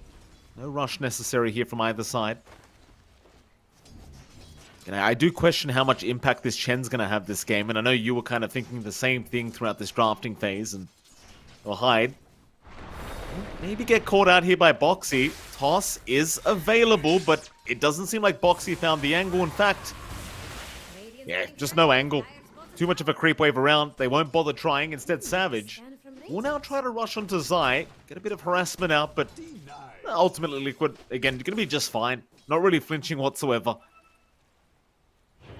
And with all of that movement on the map, they've managed to block out 2 camps. Hyde has to go a bit further to find a creep to play with, and he gets the Bruiser with a smash. There's nothing to set up for that smash, unfortunately. It can be a very impactful stun, but yeah, the channel time is pretty atrocious, and I think, oh, Boxy. Bonk. Hey, right. They got it. There you go. Meanwhile, mid lane, Makoto was being chased out by Mickey, and he's going to be just fine. It is kind of a ridiculous stun, though, with that that Ogre Bruiser. I mean, 3 seconds is pretty ridiculous, and actually the damage isn't too bad either, considering it takes 8% of your current HP pool. Hyde. Well, speaking of the devil here, John Hyde has been caught out down at the bot lane, and eventually might drop. Meanwhile, mid lane, Makoto's in trouble as well. Zai is going to claim first blood down a bot. Makoto, he's going to be okay. Mickey unable to secure the kill onto the puck, and top lane, Matumba, dropping very low on the TA, but is also going to make it out, just barely. Yeah, lots of back and forth trading. Still a pretty strong start for Liquid. Anyway, the pressure coming up top is substantial, though. KP and Zephyr have managed to work the lane well. They are going in on the Leech Seed, so just having a slow but steady way of burning through Refraction is nice, and a little bit of sustain to play with. And that is actually giving a slight headache for Matumba. Behind, and even in compared to Savage in terms of farm. And they just constantly run forward. Talon getting a lot more aggressive, at least in this lane, in comparison to Game 1. Absolutely. They're doing a really darn good job of making sure Matumba Man just can't find the farm he wants on the TA. KP really harassing the crap out of him top lane. Matumba gonna pop the refraction, but Zephyr's gonna go for a jump in. You've got Insania around to try and help out, but Matumba losing a lot of HP very fast to that Soul Assumption. He's still gonna be fine, as now Zephyr the one in danger, but will also be able to run through the tree line and get himself out. So again, the gank onto Matumba unsuccessful, but with the amount of pressure being applied, Matumba certainly does not feel very comfortable here. They go again. They've got the grasp there. Matumba. Oh, nice mill dodge. Dodges the Soul Assumption with the Invis. Barely surviving once again. Yeah, they're keeping that TA alive, but it doesn't have too much HP to stay in that lane any longer. And Matumba's going to have to maybe go for a reset, come back in. Again, for Talon, that's already pretty damn good in comparison to the last game. Matumba's going to need a lot more farm compared to his NP last time around. So he's going to need to take some space. The rest of the Liquid will have to buy that space out, and that does provide some breathing room for Talon to kind of get their own thing going here. Sania to be chased down top lane. Soul Assumption gonna follow him up, but he's gonna be okay. Barely surviving. The Zephyr still trying to chase. Does have Nature's Grasp if he can find this this Phoenix. He's gonna find the Observer Ward at the least, and so Zephyr's not gonna even try going for the attempt here. Meanwhile, Mickey gonna show up, misses the Remnant, but it may not matter. Zephyr should go down here to the Void Spirit and eventually will. Last Astral Step Charge proves to be enough damage here against that Train Protector. Just nothing the side of Talon could have done about it. Yeah, it's a decent sacrifice though, just tossing away the Treant Protector to get some space out. Rotations spot. Yeah. Bot lane we go. Savage will be targeted. Nikkei is there with a very nice Remnant, duking out all the illusions. He's going to try for a TP up. Boxy has no mana, but it won't matter. They've got the damage anyway. Massive pickup here for the side of Team Liquid as they do find 23 Savage.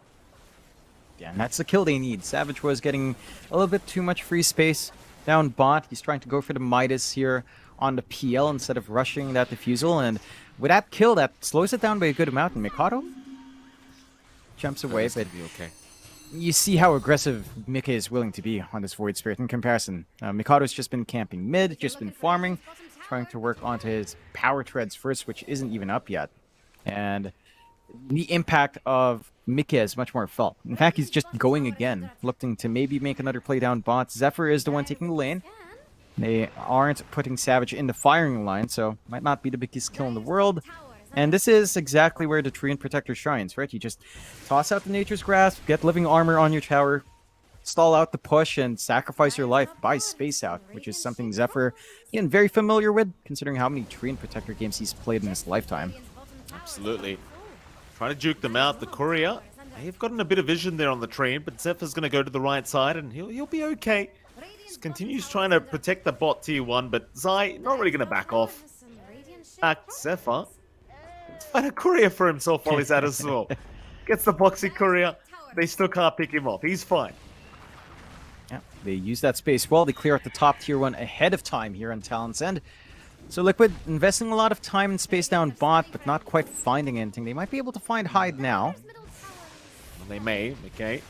I'm going to move forward here in the Void Spirit. Well, don't really want to borrow this, so they're going to back their way out. I'll be just fine. Still a 1k advantage the way of the Radiant, and that's pretty much all on KP, who's been having a fantastic offlane on the Visage.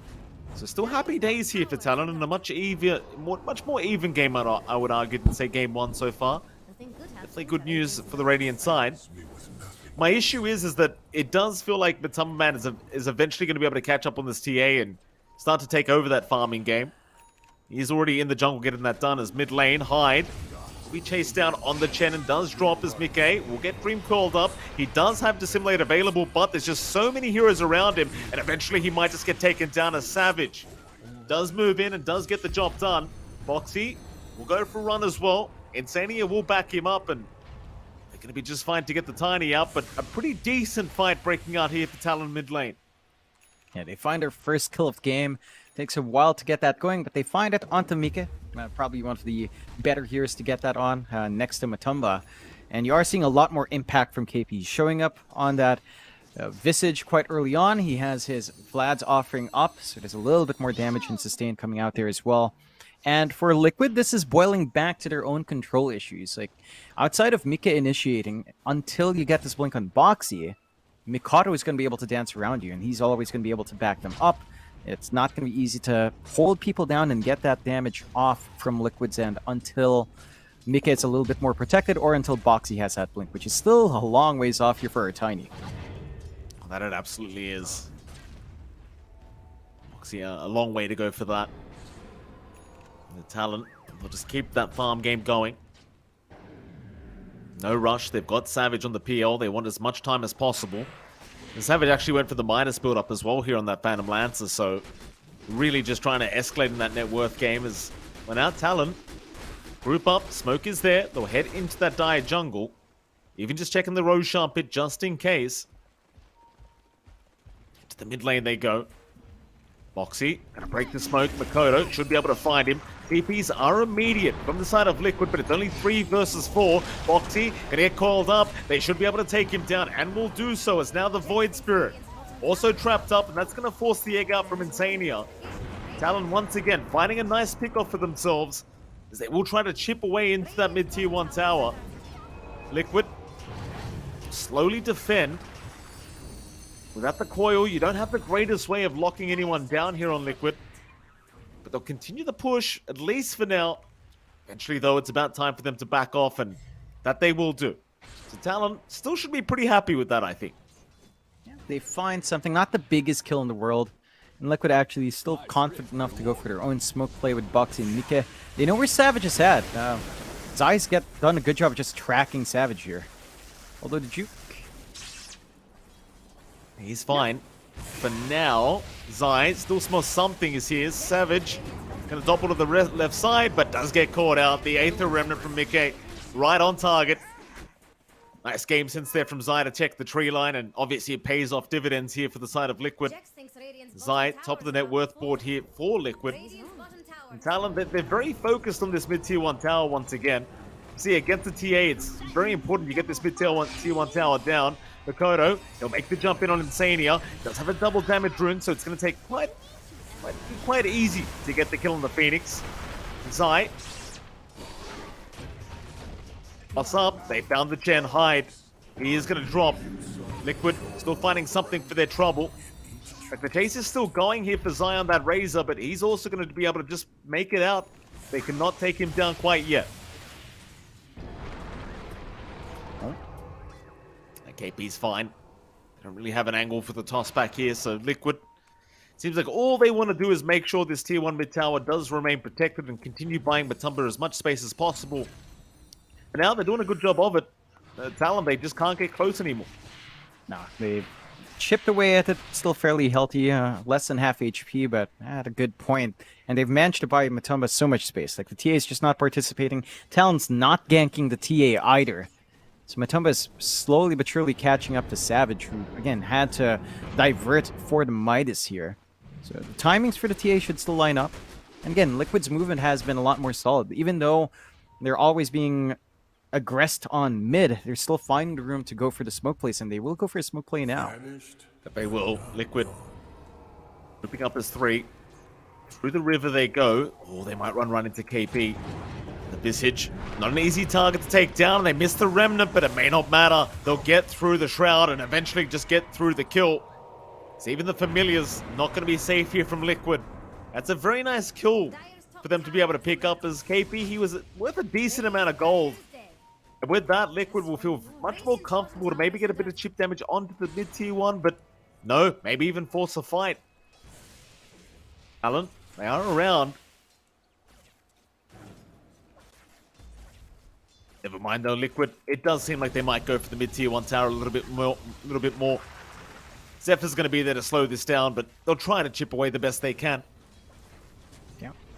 Push coming out from Liquid isn't the fastest, so ripping through that living armor is a slower process. And Talon's just trying to get farm elsewhere on every hero. Savage, again, building in, has the defusal up, so a little bit more output from him. Hyde being chased down, though. And he is.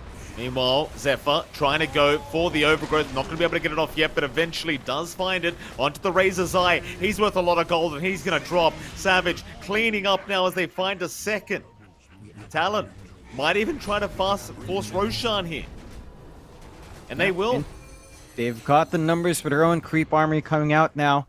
And Liquid just not going to have the angle. They don't have the egg up as well from Insania as he popped it earlier. So fighting in that confined area, not quite to their favor. You're going to have that secondary life ready on Savage, a little bit more protected on that PL. They have Pinks coming out for the mid-tier 1. Talon want that to go. We'll see if they'll be successful this time. Respawn is coming out shortly. Egg 20 seconds away. But the tower is less than half HP. And Hyde's creep army is substantial now, so there's a lot more to give here with the buffs you're getting from those creeps. Mid-tier 1 tower to go down here. Talon really starting to take off now with the PL. The Midas has paid off here for Savage, as Diffusal Blade is there as well now, so he can certainly get involved with these fights a lot more often. Liquid, the ones with the backs against the wall now, do want to back their way out and buy more time for Matumba to finish off this Desolator. But even then, you really just want the BKB before you get too involved here with Liquid. And it feels like this game has been very effective just off the back of KP with that Visage just being so annoying in the off lane and just not allowing the good start this TA wanted. Now Liquid just being forced to wait so much longer to be able to get aggressive once again, I feel. It's mid lane. They are grouped up, but Savage going to rush right towards them. Liquid, they don't want to borrow this right now. They do back their way out, but the familiars are going to catch the Razor. KP locking him down. Zai, he'll be perched up. Mickey going to try and jump in and help out somehow. Onto KP they go with the static link as well with the overgrowth. Going to lock them down from Zephyr. They've got Zai down. Mickey still trying to run. So is Boxy. Still trying to keep the fight going, but it's not good enough. The Void Spirit also to drop is now Boxy. Will be the third to go down, and Talon seemingly much more confident in this game number 2. Really getting this game plan underway now throughout this mid-game, John. Yeah, they're shaping up, and Liquid, it's a couple of issues that we've been talking about. It's a lack of control, it's a lack of initiation. You kind of go all in. If Mickey comes in, that's it. Like, you don't have the blink up yet in Boxy. There's no follow-through. The egg, while fairly nice and effective, especially with that shard up on Insania, the sustain just doesn't compare to what you get with the Chen with the Green Protector. And Hyde already has the mech, so even if you do try to go for the Burst Place on the Void Spirit, if the Chen is around, more than likely those heroes are not going to die. The sustain is substantial from Talon, and they have really good protection with the early Wraith Pack out from KP. They've got the answer so far. They're going for the tier 2 early on. Fortify is forced out. But with Egg down once more, Liquid don't have the team fight to kind of match up against this push. Top tier 2 tower. Gonna drop Talon. Looking very, very strong now. They might even try for a tier 3. I mean, they've got Visage Shen, so they can do it. That's for sure. They can certainly apply this pressure. They'll move in. Boxy. Oh, he's gonna be in trouble now. The Tiny out of position. Does get caught out. Will drop. Eventually. There's now the coil. Also going to lock down Insania. Savage going to move right forward onto the Phoenix. It makes very short work of it. Tier 3 tower under siege. Talon. They'll keep going for more. Makoto just playing around with Zai and Matumba here. They are trying to defend the best they can, but Matumba is going to be very cautious as he gets slowed down. No refraction charges available, but we'll back off for now. Talon will just keep going. Zai trying to stop them. Will be forced to BKB up and just walk away. As now Mickey getting caught in the Void Spirit. Is still going to be alright though. Get himself out. But the top racks is going to drop here to Talon. No contest. As Savage jumping back in. He's got the Aegis up. He wants to try and force a fight. He might even make his way out of this, but no. He will lose the Aegis. Talon, do they want to keep this fight going? It doesn't seem like it. So Aegis expended now. Maybe a slight opening for Liquid, but I don't think Talon really cares too much. Nah, they got what they came there for, Mike. They take away the racks. One lane opening up there for Talon. One lane constantly shoving in for Liquid that they have to watch out for. They're still not quite ready, fight ready on Matumba. And again, a core matchup for PL versus TA. PL does enjoy that. We're seeing Savage go into the heart next, has the full Manta up. So a lot more durable now on that Phantom Lancer. And I think the big difference again is that KP having more impact and Mikado being able to play still. Okay, caught out Dream Core. Very nice there from Makoto to set up for the team fight as they've got the Void Spirit locked down. But Makoto, he's going to drop for this. It's quite a bit of damage coming out from Liquid, but Matumba, he's trapped up. He'll go down. No buyback available. Mickey, he bought back for this fight, but the fight's already over. Talon, they might keep it going though. Familiars are going to find Zai on the Razor and KP. We'll go for the chase down, but won't be able to get the slow off as now they'll turn back around onto the Visage. Trying to take him out, but KP, he's a very tanky boy. He won't drop here as Mickey. He just bought back. They'll toss him away, try to save him. Savage, right back after Insania. But now the Avalanche, going to put a stop to it. Talon won't be able to get the job done. We'll have to back off, retreat, and maybe go for a bit of a reset, but they'll go back at least for the tier 2 tower before they do end up retreating. Yeah, they're cleaning out the map. Liquid put up a really good fight. They cut their losses. Forcing the buyback from Mikado is a pretty big loss. Mika, he needs that Axe. Once you have that Resonant Pulse Silence, it becomes a lot easier to hold down Savage, to hold down Mikado as well, and just kind of clear out everything. But you're still a ways off from that for Mika, so have to wait for that. You might even want at least one defensive item here as well on the Void Spirit. Eul's might pay off. Not quite needing full BKB, at least dispelling off some of that hold is going to be big. For Talon though, 9k lead, they are getting aggressive. They've made a lot of improvements from that game one. Liquid, just going for the slower style has hurt them. Like, they still need a lot of farm in Matumba. He's got the Deso plus Dragonlance, not enough. Going for the MKB next to kind of deal with that Phantom Lancer, but I think at that point, you can rely on Mikoto and the magic damage coming out from KP as well to just take care of the TA anyway. So we'll see if going all in on that is going to be helpful for Matumba, but the map is shrinking. Everyone's going to have to take a hit and farm and just try to get that build up on TA.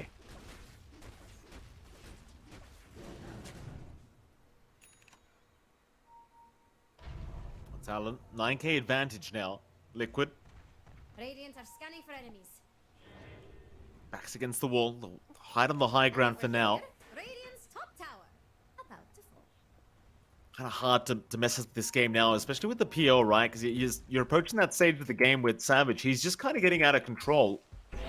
Very, very hard to try and control this man now. As TA just nowhere near the stage it needs to be at to be able to really fight back. It's KP. It's a bit of a jump from Boxy, but he doesn't find a toss opportunity. You really got to give props to KP in this game, Johnny. He has set up Talon for success here on this Visage. So effective. So hard to take down, and it really does go back to the laning stage being so hard for Matumba. TP away, Mikoto. He's going to see him, and Coil's going to be there. They'll lock him down. He'll snap the coil to try to make a run, but hides there to back him up, though. He is doing a fair bit of damage to this puck, but ultimately, in the end, it shouldn't matter. Matumba eventually should drop as he does go for the node. Where's the detection? It won't matter. Eventually, they'll get him. Eventually. Meanwhile, mid-river, Overgrowth out, but Zephyr may get caught. Still, it does walk away as Savage. Does go in after Boxy now, taking down the Tiny, but Savage is in trouble. The Remnant, it'll drag him back, and the PL's going to drop. Not a good trade at all for Talon. Yeah, much bigger kill coming out for Liquid. It does cost them 2 heroes, but very worthwhile. They need to slow down Savage. They get the punishment they need. Just not with a hero they'd want to build up. Although giving Mika that gold is still huge. Only 2 parts away from the Ags. For Talon, Roche is up. So on the respawn of Savage, they should be able to make their way in. But Liquid are ready. Egg ready from Insania. BKB 40 seconds away from Zai. So a bit tougher for the Razor to angle in. Talon still has a pretty good shot at it. And they'll get started before Savage is back up. Has enough time to run up. Tier 1 still stands, and he has a good TP point. Yeah, Roshan, not going to last very long here. Liquid, not even going to try and fight this. I mean, they understand they're not in a position where they can really afford to try and counter Roshan. It's accepting the fact that they can't do much about it. They'll have to let it go down the way of Talon. And that should open up high ground once again here against Liquid. Savage should go ahead and pick that Aegis up. Getting very close as well to the heart of Taraski on that PL, which will make life even more challenging for Liquid in terms of dealing with this man. And in they go, Talon. They'd love a fight right now. Liquid, not so much. They'll hang around in their dive triangle and try to avoid the side of Talon, but the creeps are going to make their way over and get the vision as Boxy might be targeted first. Savage, he'll rush in. Who do we want first? The egg. It's going to be dropped. Savage is dropping rather low. Still has that secondary life, however, and still very safe. It's Mikoto now. Going to make the jump in. The toss back onto Matumba, but the Dream Coil was there. He break the coil with the toss back, and now Boxy's going to get caught out anyway. He barely makes the TP back towards the fountain. But it won't matter. You lost your TA. He does at least have buyback. Yeah, that's huge. The Dream Coil came a little bit late. Oh, so the break was midair. Zai trying to get away here. Is going to make it out. Savage dropping very low to the Sunray damage of Insania. Boss not going to get the job done. Savage is going to barely survive.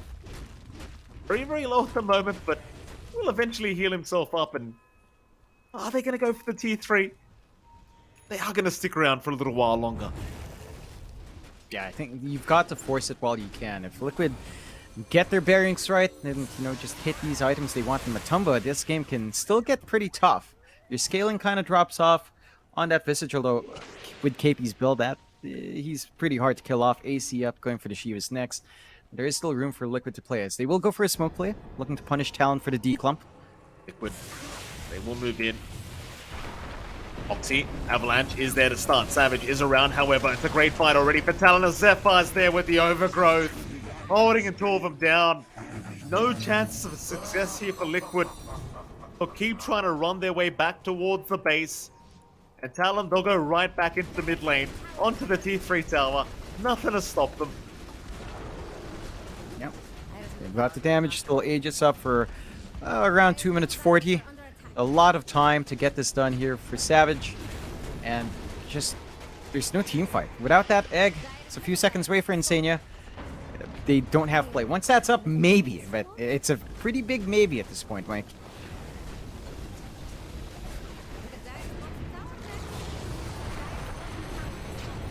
Go again. Savage. Is he going on? Zephyr might just drop and does do so. Savage dropping very low, but has found the egg first. Will go down eventually, I think, but never mind. He cleans him up. Aegis still intact. Insania is going to try to get in range to do something. They do get the Aegis out as Boxy with the Avalanche is going to be there into the toss back onto Hyde. Meanwhile, Zai, though, on the Razor is going to go down. Zai is gone. Boxy is also probably gone. They are losing a lot of heroes left, right, and center here. Liquid. It's Matumba Man gonna try to run, but the purge is there. Detection, however, was lacking, but won't matter. Eventually, Matumba does come back out. They'll find another. He'll buy back. The GG call surely coming very soon, though. Here for Talon. Savage, he does drop a little bit low, but Makoto, he's gonna find Zai one last time. It's gonna be another die back here for the Razor as they're thinking about going into the fountain. I don't think that's a great idea, but you never really know. Savage, he's got the heart up now. So maybe he wants to make that happen. It's Matumba, yeah, they're fountain diving. They want the full team wipe, but they'll get it. No GG call made yet. There you go, it eventually comes out. That'll tie out this series 1-1. And Talon, against our thoughts, Jonathan, because we thought this draft would never work out, Talon make this game number 2 work. Yeah, and they managed to get their playstyle connected. They make this draft work. I think a couple of issues came out from Liquid, and maybe that ties into a little bit into that draft. Most of their play was stuck on Mike, which was kind of the issue Talon had in game 1, where most of their play was tied into Zephyr. They diversified that a little bit more. KP has a much more active hero, that Visage.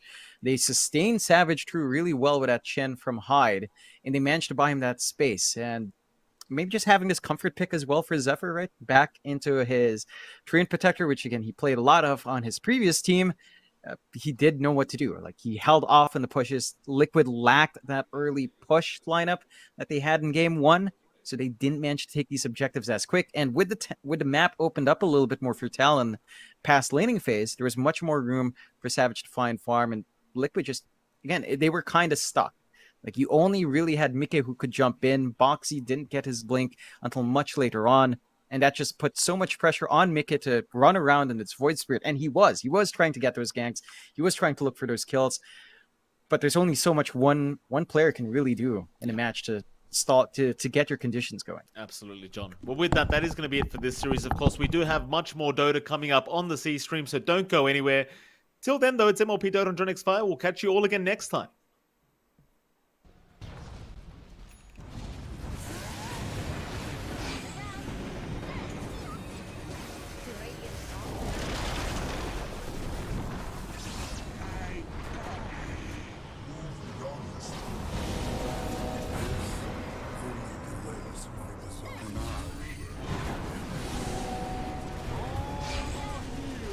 They're unstoppable.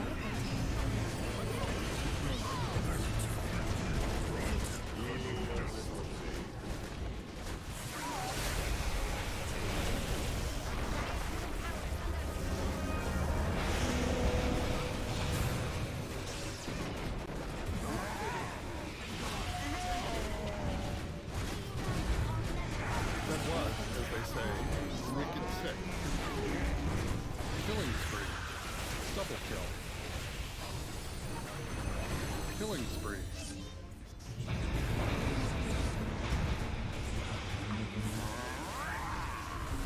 A dominating performance. Dominating, I guess. Tonnage.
Power can be found in any number of places.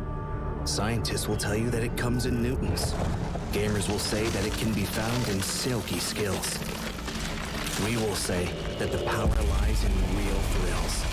In the play with perfect ping. In the runes and crystals. In every frag and gank. In your personal winnings. Lock and load for PGL Arlington.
Ladies and gentlemen, welcome back. We've got our second series of the day here. It's going to be Beast Coast taking on Tundra. Then, okay, how are we feeling for day 4 of group stages? I mean, this has to be one of the closest majors we've ever seen, right? All teams still in contention up until the penultimate day, I like to call it. But given that tomorrow there's only going to be 4 series, this is basically where a lot of the outcomes are going to be decided. And for these two teams, it's the exact same, right? Tundra basically need to win out every single game that they've got left to even give themselves a chance at, pushing it into the tiebreaker state. Whereas Beast Coast, they've still got a small chance to go into the upper bracket. If they, probably go 1-1, they've got a reasonably safe shot at that lower bracket. But if they start losing a bunch of games, they could even drop out altogether. So I love these tournaments where every single match counts and you're able to keep enjoying the group stage up until the very end. Yeah, it's going to be exciting stuff for us, like you said, because all of these series are incredibly important. And for Tundra, they need to get every single win they can truly find. And do we feel like they have an opportunity here against Beast Coast? Because we had, I believe we casted 2 of their series yesterday, in fact, and we saw them go with a couple of different strategies as we get to see, of course, who Beast Coast are playing against. So do we feel like Tundra have what it takes?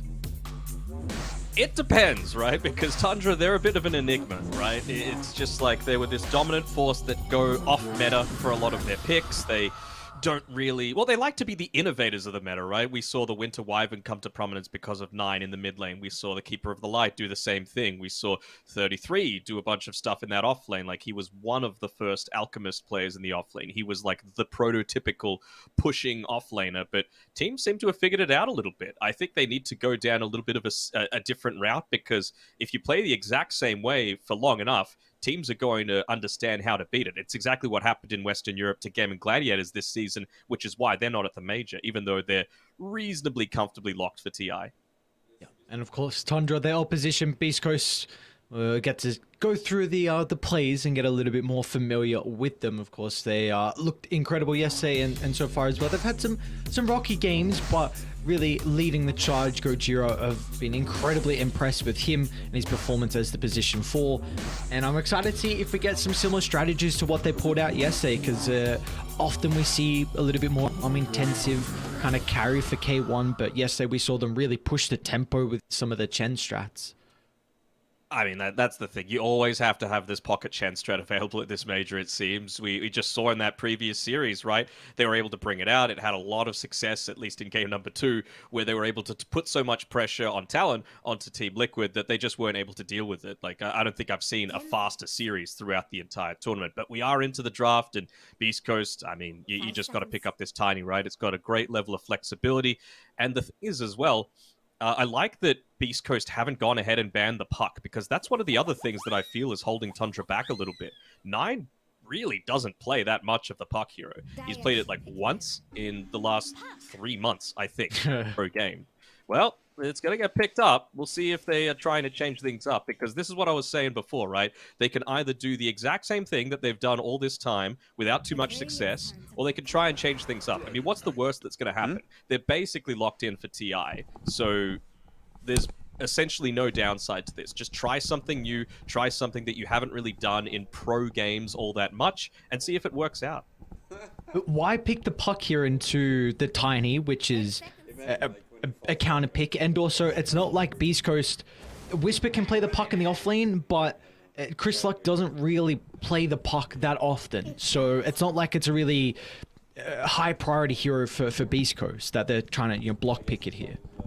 I mean, knowing Tundra, this might be like a Saxa puck or something ridiculous like that, They just flex it even into a position 4. I think last time I remember that happening was Tim's, like 4 or 5 years ago when he was playing on TNC. So we'll see what they end up wanting to do on Tundra, but it does leave you not so much flexibility, I would say. I mean, the DK, we've seen a few different teams try and flex it to different roles. In the SEA region, it was position 1 a lot of the time. In Western Europe, it's gone to position 4, but it's mostly 2-3. I think Tundra are just wanting to keep a little bit of that flexibility, so I would be surprised if they don't pick up their position 5 now, something that's able to, well, not care too much about the Bat Rider or hinder his influence a fair amount. So with that in mind, I would say some kind of BKB piercing disable that's just able to disengage and stop the lasso from happening.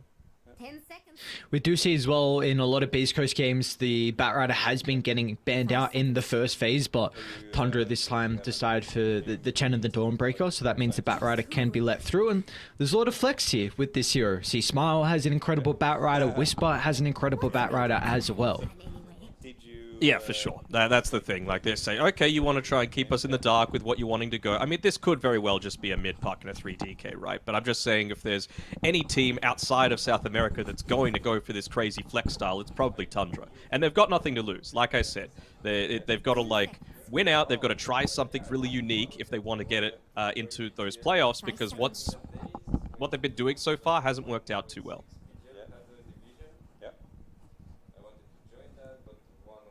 So position 5 coming from Snaking, I believe, is what is going to be coming out soon. So we see they're protecting a lot more of that backline, right? They're saying that, okay, well, we might be looking to pick a position 5 that's going to be able to counter out a Bat Rider engaging onto the backlines, but we don't want a Night Stalker being there as well. And we also don't want you to just be running at us too hard with your Chens, your Dawnbreakers, your Kunkers. We need a little bit of time.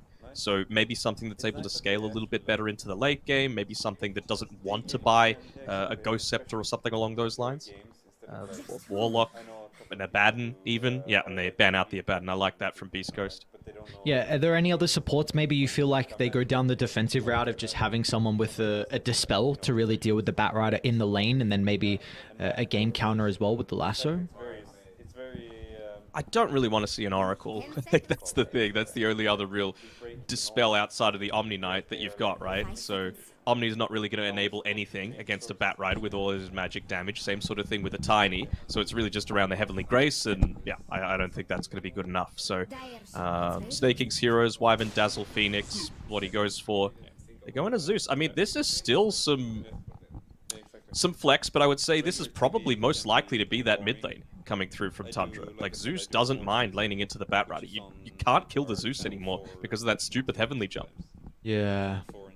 Like you said, it is potential to flex it. Snaking does play it if they want, but 9, and from what I've heard in Tundra, I think 9 actually spoke about it when he was on the panel at Riyadh. He believes that Zeus is best suited in the mid lane, so I'm in agreement that I feel like this is more than likely going to be 9-0.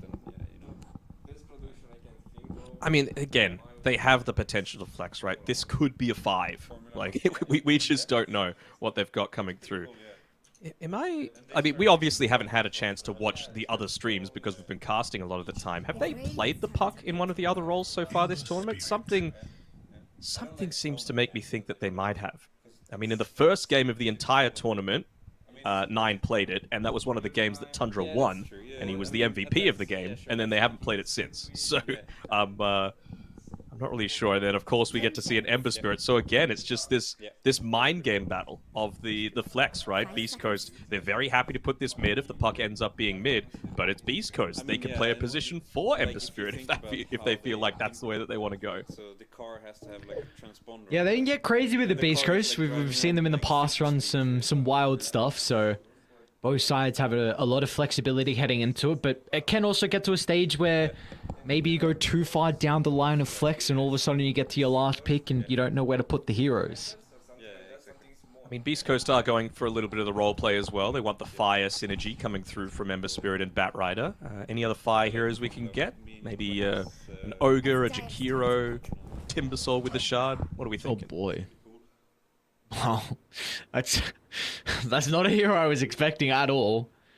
When was the last time Pugna was picked, period, in a professional game? It's been a while, right? Yeah, there was one team I actually saw that, I don't remember which one it was, but they picked the Pugna even after the patch, and I think picked it even multiple times afterwards, which I was quite surprised by. And then they started losing, and then they stopped picking it. Yeah, so they're like, nah, screw this Pugna pick.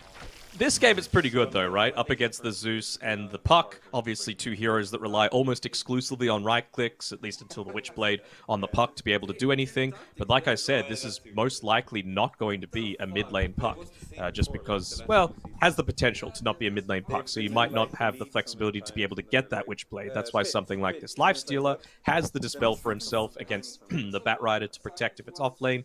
You don't care too much about the decrep onto yourself. You can walk up and hit the ward, and you're a natural builder into something like the Nullifier eventually. We are going to be looking for the K1 hero at the last pick. Is there any kind of standout carries that you feel like match up really well versus the Lifestealer that they still have as a potential pick here? I mean, Bloodseeker is pretty good, right? You're always in a Bat Rider or an Ember Spirit lane going to be trading, getting people low, so that makes the laning stage a little bit easier. Even just the Bloodseeker into the Dragon Knight, if it's off-lane DK, is very solid too. And then the eventual lane matchup, late game with the Aghanim Shard, going to be great against that strength hero. One of the weaknesses around the Bloodseeker that I've been saying is that it doesn't really have any lane counters outside of like a Viper, maybe a Venomancer, but it's something that does need those two items, right? You need the Maelstrom and you need the BKB before you can do anything. But you've got a Bat Rider and a Pugna that are able to get a little bit more aggressive, right? Bat, obviously, with the way that Beast Coast like to play it, they just go Tranquils, Drums, BKB, and run at you. So probably with the Tranquils and the Drums finished up, you could start to make a lot of that offensive potential happen. And of course, with the Pugna, he's going to be getting skills into the Nether Ward because you've got that Zeus and Puck to counter, but Nether Blast as well, just to be able to assist with taking some towers, will free up a lot of space if they do go down the BS route. I like the Faceless Void Ben as well from Tundra. It's another hero very similar to the Bloodseeker in a way where you just have the capability to go through the rage just to kite him. You've got decent amount of damage inside the chrono as well, and you more than likely see your lane matchup in the DK Puck. Are they going to troll on Beast Coast? They've just banned out the Razor, which is something that I thought they might leave in the pool for themselves. Just against the Lifestealer, walking the dog, against the DK, pretty solid too. Say walking the dog? Reasonable. That's what you said. That's what you call way back in the day before your time, young man. That was called Static Link on the Razor, on the Lifestealer as walking the dog. All right, fair enough. Yeah, no, Troll does look relatively decent. They do have...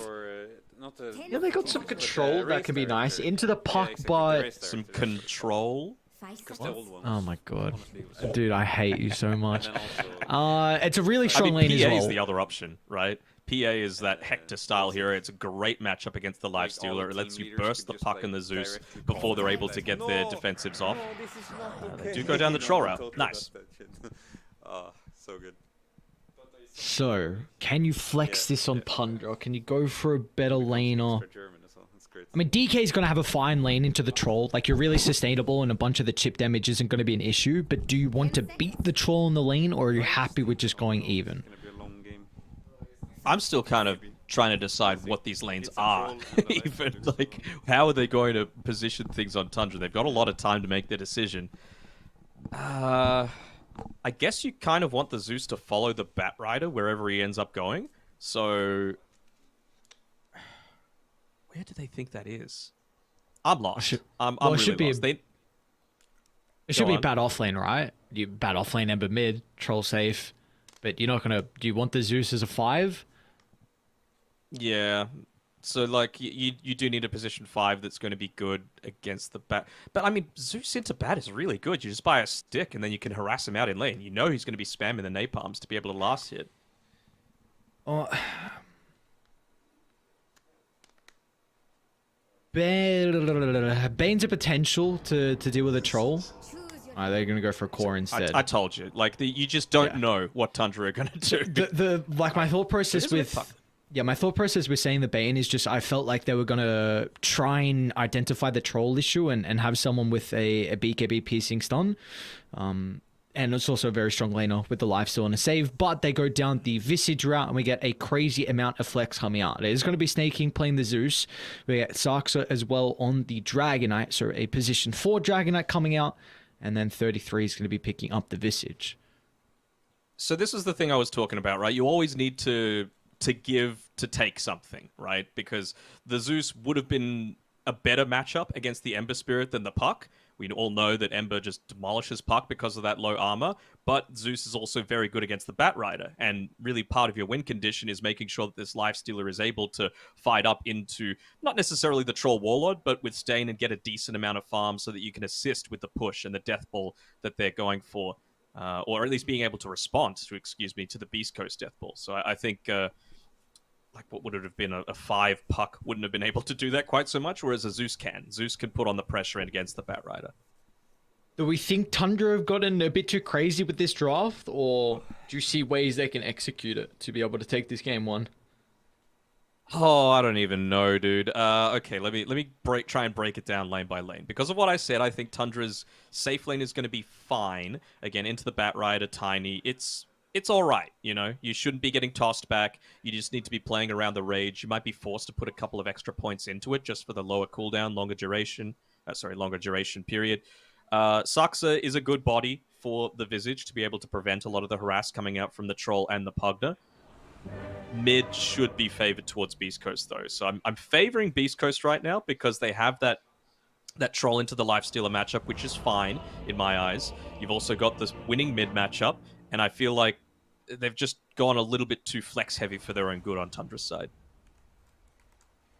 Yeah, and that was the thing I was a little bit concerned about in the draft is you go down a lineup that, sure, it's really nice to have all these flex heroes, but then it can get to the last pick and you don't know where to put everyone. All of a sudden you get a position for Dragonite, which there has been one team in particular, which is Outsiders, that have actually had some success with the position for Dragonite on Yarmich, but we'll see how Sox is able to pull it out of the hat.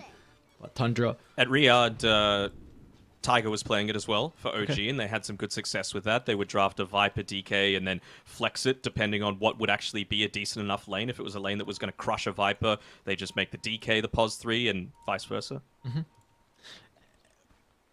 Would it be any different of a build? Just like blink into Agshard, nothing crazy? On the DK? Yeah, on the DK4.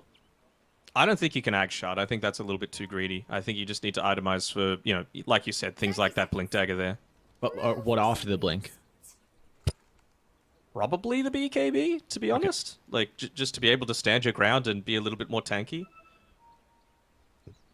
I mean, you're up against a Pugna, Batrider, Tiny, right? Mm-hmm. You need to be able to have that sustain. They weren't able to find this Observer Ward. One other thing I want to point out is, actually, we might just wait for the very start of the game because we're seeing a lot of invasions happen, as Gojira loves to do. Just trying to get a bit of information here. Nicely done by Saxa. Toss back. Oh, they're all here all of a sudden on Beast Coast.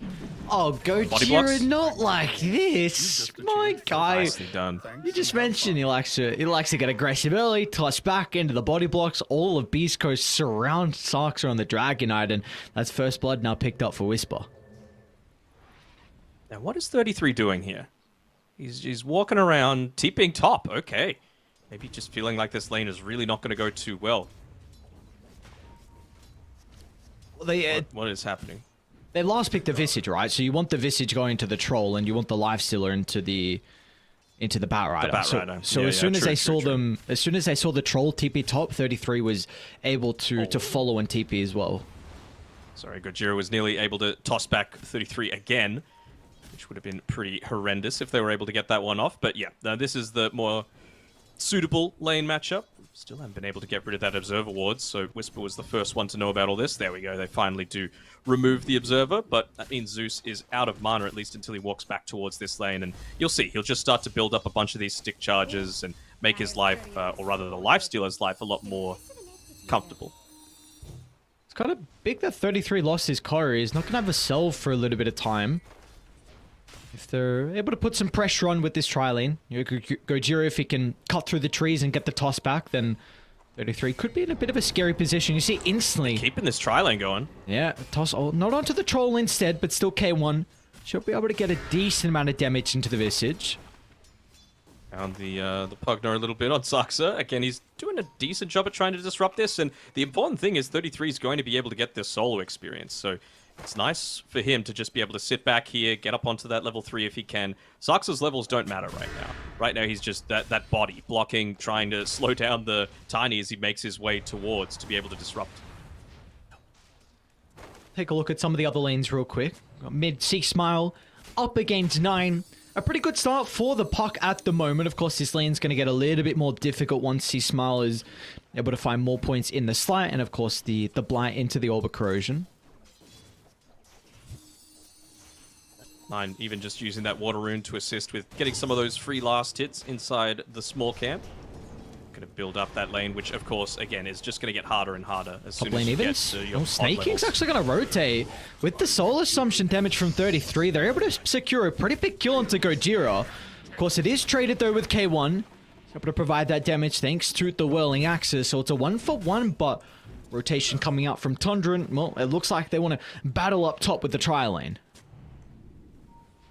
I guess also feeling that Skeeter's going to be fine enough down here. I mean, he's got the Rage against the Batrider. You've got right-click advantage as well, but, I mean, he doesn't have a ton of that regen available. Of course, the stick helps, but I don't know. Feels like a little bit of an odd decision to just completely leave him on an island. Again, this is your win condition, and right now he's sitting towards the bottom of the last Oh, hit. snaking. Oh, I don't know how he jumped out of the avalanche, but the snaking. What's this guy with the jukes? They'll finally Good find him in the attempt. tree line. Stinger as well is going to be a bit cautious. His Soul Assumption is going to come back up in a couple of seconds. 33 trying to find him, but Stinger repositions in the trees, and now K1's going to push the Visage back. Toss up in Gojira's one. got the toss to work with. He needs to close the distance, finds the toss back, and now 33 is going to end up... Oh, he gets the kill, but he will still die nonetheless. I mean, the thing is with this, K1 has actually been farming a lot of this time. The creep wave hasn't been pushing underneath the tower all that much, so he's going to be able to still continue to secure the farm, but he's 2-0-2 right now, so sitting very healthy on that XP front. Don't know if you're in a position to toss back on Gojira just yet. He's got the second point into it, so might right into the middle of the creep wave. C-Smile might be in a bit of... Oh, okay. He's going to miss out on the orb. Go for the rune instead.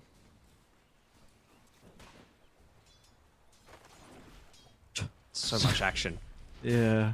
Poor Saxa, man. He's just trying to pull them out of the lane, make as much space as possible. This Boots is pretty speedy. K1's got some Boots as well to work with. Oh, the courier! Oh. You would have loved to pick up a freebie there, and well, there's that mid lane that we were talking about. Whoa, This is what I'm talking about, man. It's just such a really good matchup. And, oh, that's... They TP'd in a support to refill the bottle, and 9 also got a water rune as well, so he was looking pretty decent in regards to the resources. That is a big kill for C-Smile to find, considering he's getting no assistance out of the supports. Completely agree. It really is the battle up on this top side of, like, which is the better tri-lane ability? Is it the Soul Assumption when there's all this fighting going on? 33 has to be careful about walking too close to Gojira when you've got Stinger and K1 right there. Even the Troll Warlord, right? The axes hit up onto multiple people. You've also got the Nether Ward. Great value unless the enemy team's able to focus it down.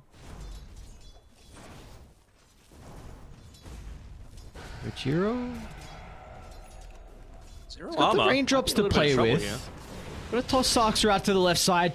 With the blast damage, Saxa's gonna be in a lot of trouble here. He's got some movement speed to work with. A lot of resources being expended though from either side, and Tundra, they want to be farming under the tower. They've got creeps to try and CS, but K1's going to make sure that's not a possibility. Once again, they'll turn back to Sarksa. A toss closer towards K1's location, but the damage is starting to rack up onto the Troll Wallet. They're not respecting the Soul Assumption from 33, along with Snaking's 2-point in the Lightning Bolt. They'll get the first kill. It's a bit of a killing spree also given over to Snaking, and they will chase down Gojira as well. So Tundra, beautifully done. Very nice. This has to be the game with the least amount of last hits at this stage of the game of all time, because they're not hitting creeps, they're hitting heroes at this stage, and I would have to say that it's going to suit Tundra from now on. Like, you've hit level 5 on the Visage, of course level 6 is the key timing, and he's going to be able to nearly land up to it with the Sentry Ward, removing the obs there. Yeah, I think that's the priority. Keep Snaking away from that. Get 33 up to his level 6. He's even been able to secure it by the time the siege creep is still here in the lane. So if they take another team fight and you're able to win, then you can actually look to push into a tower.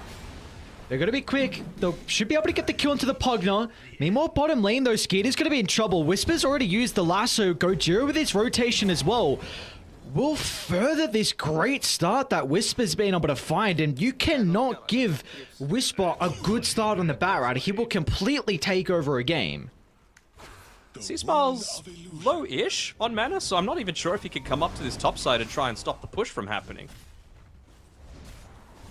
Using the familiars right now just to go for kills, it really feels like they might be better served hitting it onto this tower. You've got the siege creep, and yeah, they eventually do turn it around there. Sarksa just throwing his body in the way, and here comes Whisper.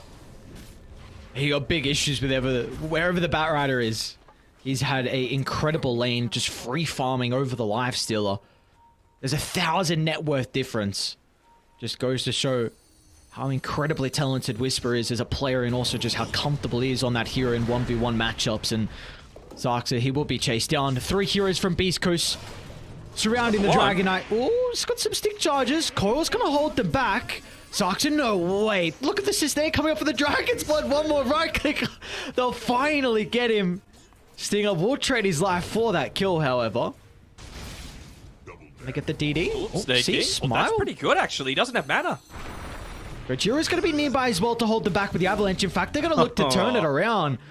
As 9 didn't want to jaunt on forward, but was hesitant about continuing the chase onto C-Smile. Just the baits this game, it's constant. Just like, oh, we could get this killed, never mind, there's 2 opponents there just ready to try and smash our face in.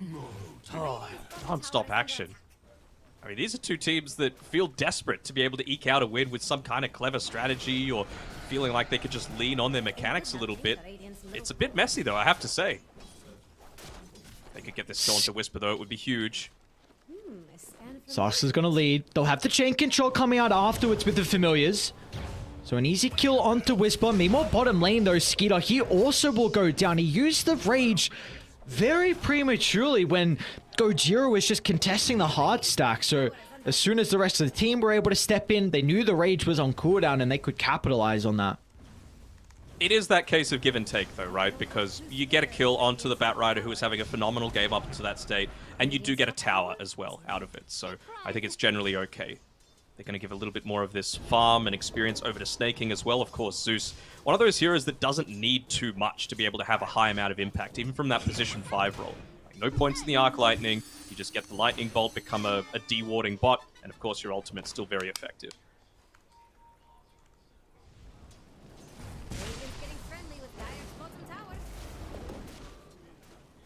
Do we feel like the action's going to continue over maybe the next 5 minutes or so? Or is there going to be a little bit more of a slower pace kind of early game because of all the action we've seen so far and people need their items and their levels?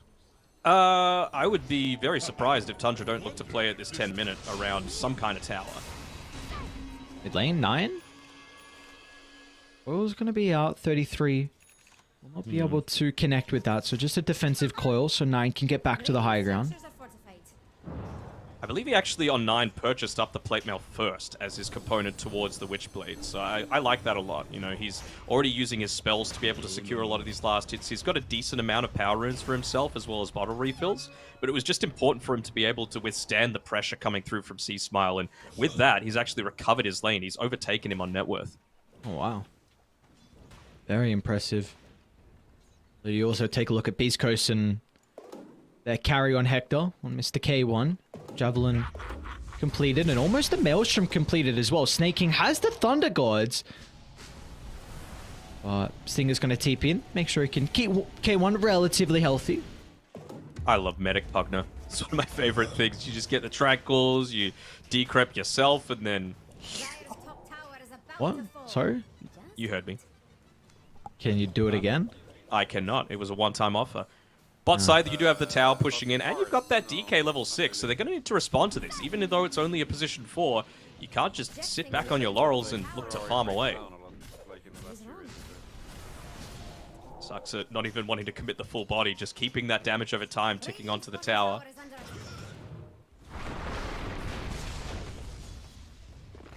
Trying to force away Gojira a bit here. Got the TP coming through. Thunder God's still available to be able to potentially scout this one out, but Whisper just ends up showing in the lane.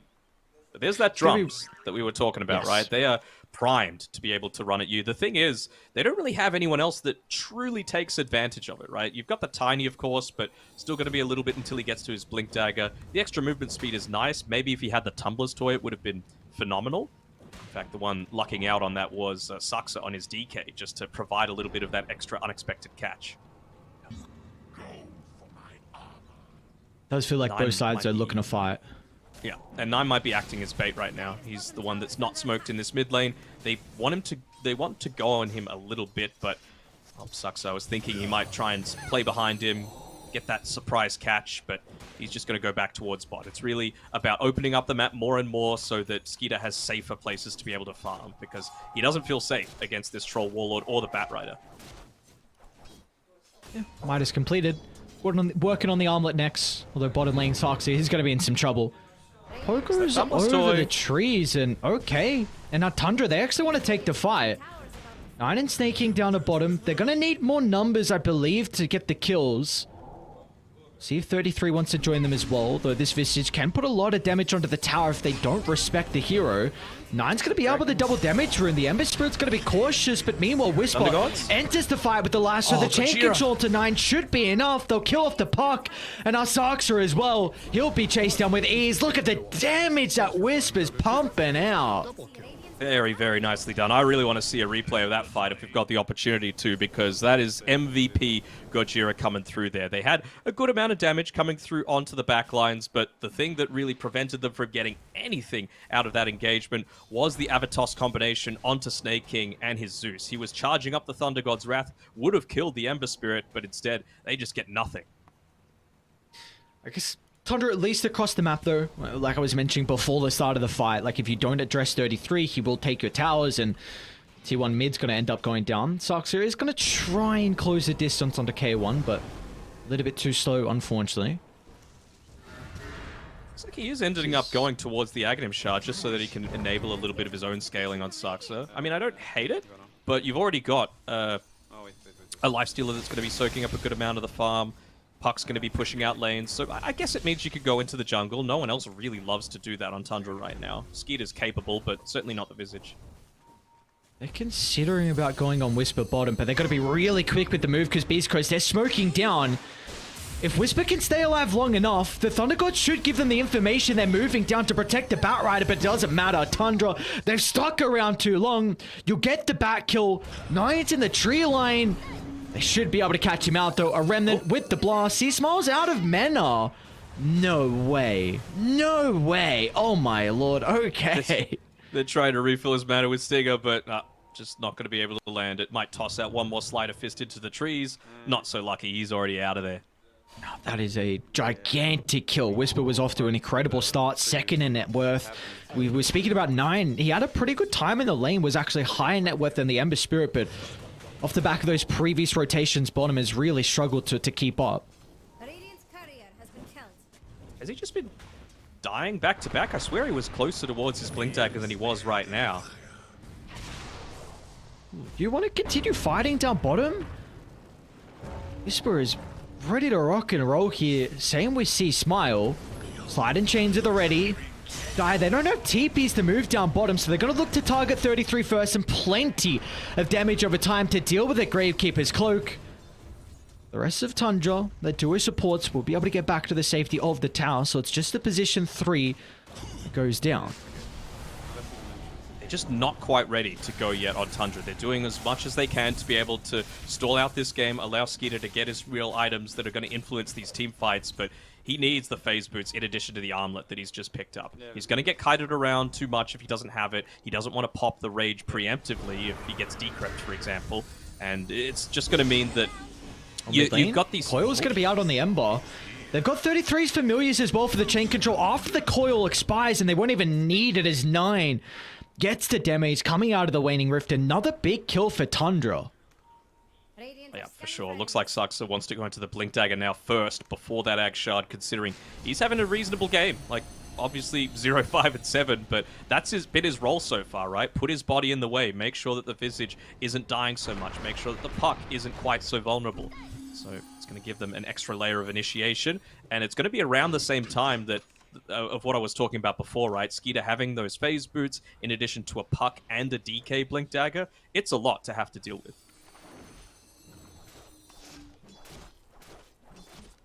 It's just going to be a scary timing coming up shortly. Beast Coast with a couple of components required for these BKBs. They're going to have triple BKBs, and more than likely, we're going to see Beast Coast look to make a play around mid, take a team fight, take that T1 tower, and they can definitely consider Roshan afterwards. Snaking. Once again. Sentries. Oh, he's already used the jump. And 9, he's not going to consider about entering the fight. So a kill onto a support. Snaking's doing a really good job, though, to deal with across the map. Beast Coast are currently playing with no vision. He's a Sentry Ward, though. He's a Zeus, man. That should be the 50 gold that you've got to be able to go towards your 4-star. Very important item when you're going up against, you know, a Troll Warlord that needs to be kited, escape from a Bat Rider. Oh, early coil from 9. Where's the damage coming from here? No coil now. No Wraith Pact either. Extra 100 gold. Easy clap. And they're going to see the Zeus TPing in, so got a lot of information to work with here on Beast Coast. They're probably going to stick around. Again, the BKBs have just been completed. First time we're going to see Skeeter. Yeah. I mean, this is huge. This is a blink reveal. Zaxxon's going to look to jump in. If they can take Whisper out of the equation, the life drain keeping Whisper healthy along with the BKB. Beautiful defensive plays coming out from Beast Coast. They'll retreat away from the area, so they keep Bat Rider alive, but everything. It's still pretty big, though. Like, Tundra, they defend their T1 tower. That is a BKB expended from Whisper where they get nothing out of it. It was a bit of a timing key for Beast Coast. Look at them diamonds at the top. I see 0 available on Tundra, and I see all of them available on Beast Coast right now. They have the potential to go and contest this Roshan. The only thing stopping them is not knowing that it's happening. Great read. Look at the lanes. You got mid pushed out, you got top pushed out. I think they were starting to ping. Maybe that was Radiant's ping. Oh, sorry, Dye's ping instead. But Tundra have done a really good job to shove the lanes instantly after that fight and get an objective as well. Oh, and I love this build from Skeeter. He's going Halberd next as well. An incredible item with the life steal, of course, to help out with the amplification for his sustain, but also against the troll, just to be able to continue to kite him throughout these fights.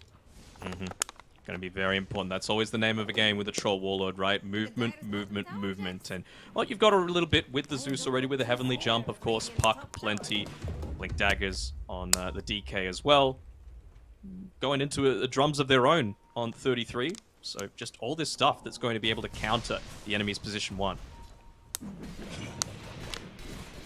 We've got a pretty good ward on the backline to play with here. Rogero's going to be able to get the jump. A combo 1-2. They'll target down 33. He's able to get the Gravekeeper's cloak off, though, on 33, so he should be protected for the moment. And now Tundra, they're going to look to enter the fight with the AoE damage to have it secured, and it kills you with the BKB protecting Beast Coast. They can turn it back around. 33's gone. They get the combo once again from Gojira, wrapping around on the back line. So they deal with the first life. They're going to be happy with that as Beast Coast. What a skirmish. It's all on the back of Gojira, man. He is playing so well so far. Nice kill getting on the backlines there by 9. They don't have the lasso available, but 9's running a little bit low on mana. He's got that 20 Stick charges available. Look at the Gojira again, man. He TP'd towards the tier 2 tower because that was the way that he was being bullied towards by Whisper. Like, the coordination coming through from Beast Coast is just on point. I see kind of the damage issues that are really there for Tundra when these BKBs get activated. That did show the strength, though, at the very beginning. It took a little bit longer than I'm sure Beast Coast were expecting to be able to take out 33. Like, he used the Stone Form as with the Aghanim Shard. He had the Lifestealer there for the Infest Bomb. So it's a lot to have to go through, but they just have this overwhelming amount of damage.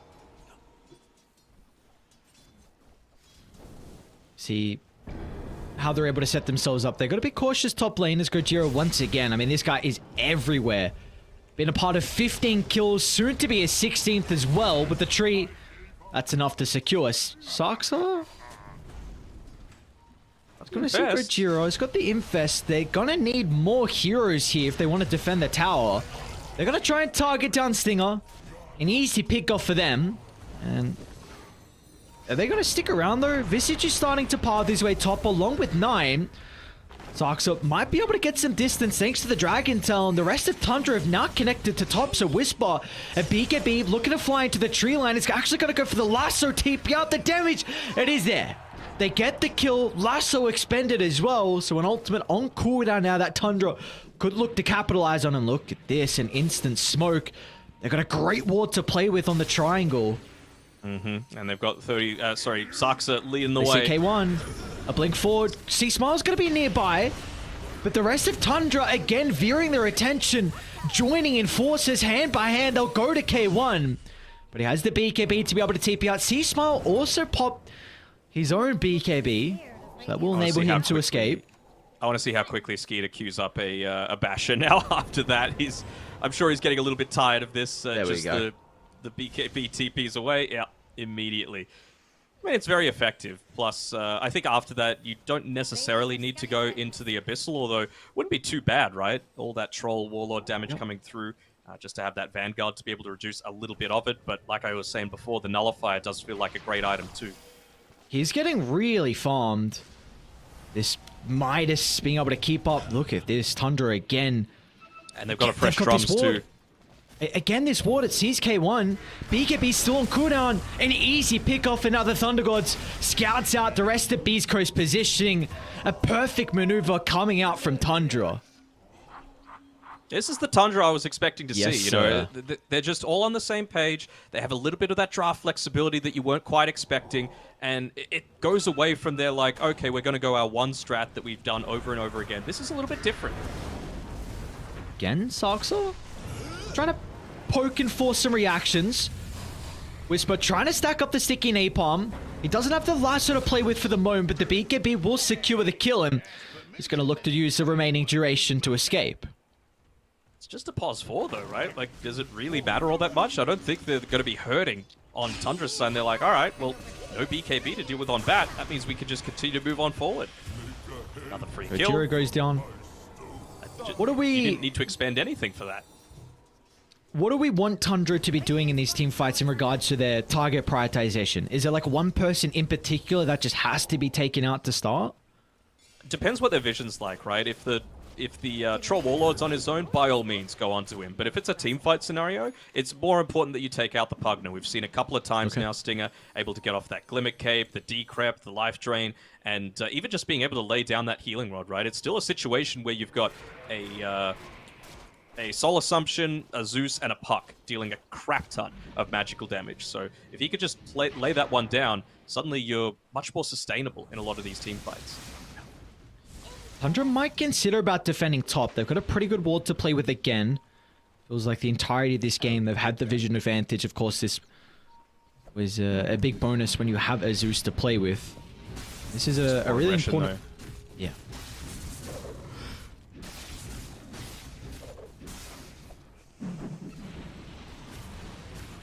They're going to find, not even using the smoke for this. They're feeling confident that Beast Coast has never had an opportunity to go on their side of the map. How quick's the fingers? Runs straight into the park. He gets the chains.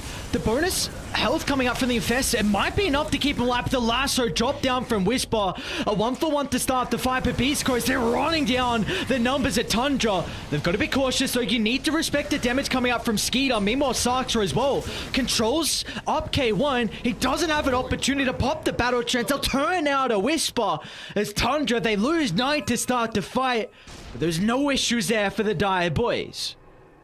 And that was without the BKB being popped as well onto... well, it was an inopportune use of the BKB as well. You could tell that he was waiting for that Dream Coil to come, and it just meant that they were able to burst him down afterwards. It was a really nice stun combination, again, that prevents that Battle Trance from having too much effectiveness at all. He's had to go into the Lincoln Sphere, just not wanting to get targeted by a lot of these, like, disarming, disabling spells. Gojira? Jump in. They might be able to get Sarksa as well. Oh my lord, that's a lot of damage coming out from C-Smile. And now Skeeter. You can't chase down the Tiny. The respawn's coming up shortly. Chain bash, come on. Yeah, we might be able to get a chance to look at that previous fight as well.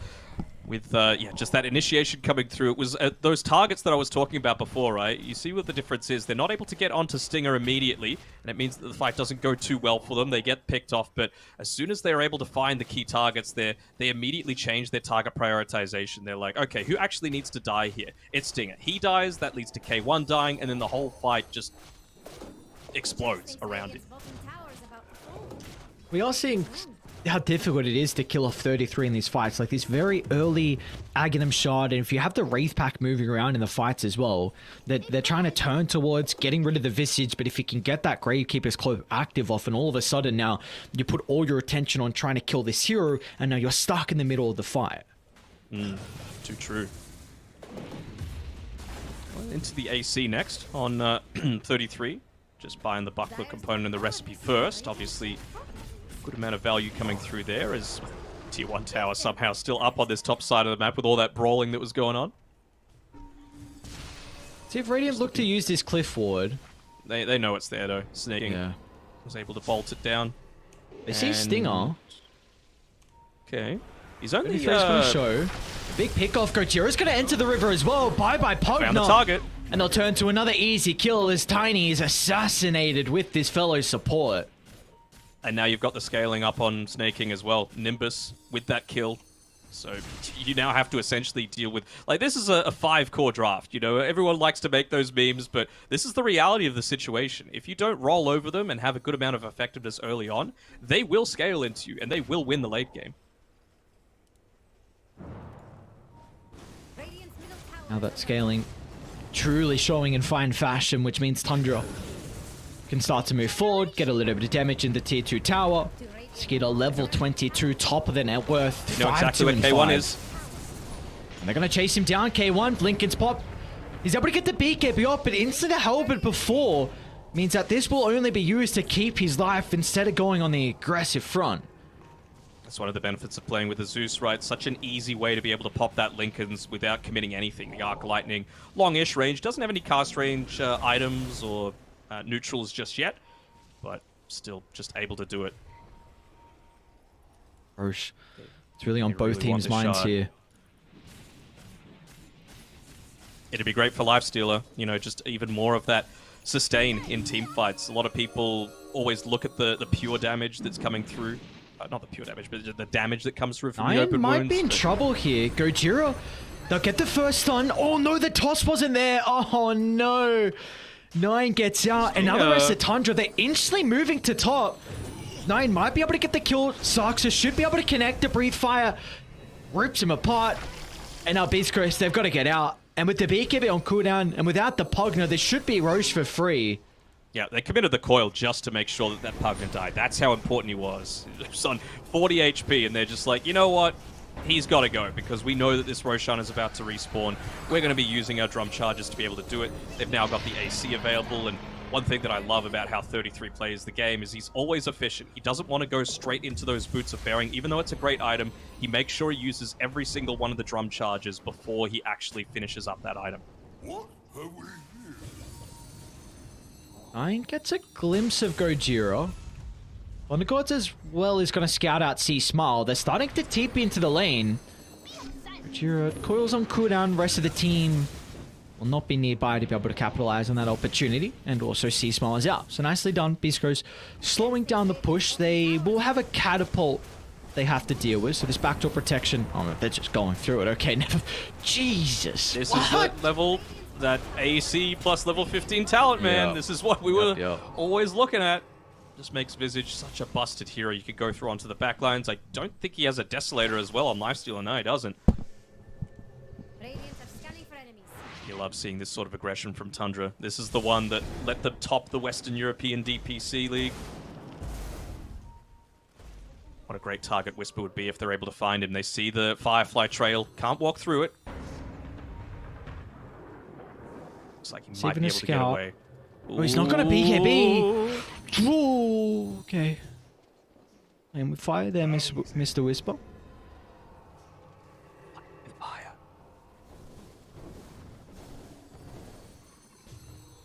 Trying to make a Do pun. you get it? Honestly, I didn't hear the start of it. I just heard fire. I mean, I was whispering. Illusion. Okay, Tundra. Couple minutes left on the Aegis. See what else I can get out of it. You notice any pun, I'll give it no time of day. Like, I'm really trying to get you to not say them anymore. Well, too bad. This is what you got to deal with. You made your choice, now you have to live with it. God. Oof, double damage coming through. Kept in the backpack as well. Yeah. Oof. Eater. Almost Abyssal Blade.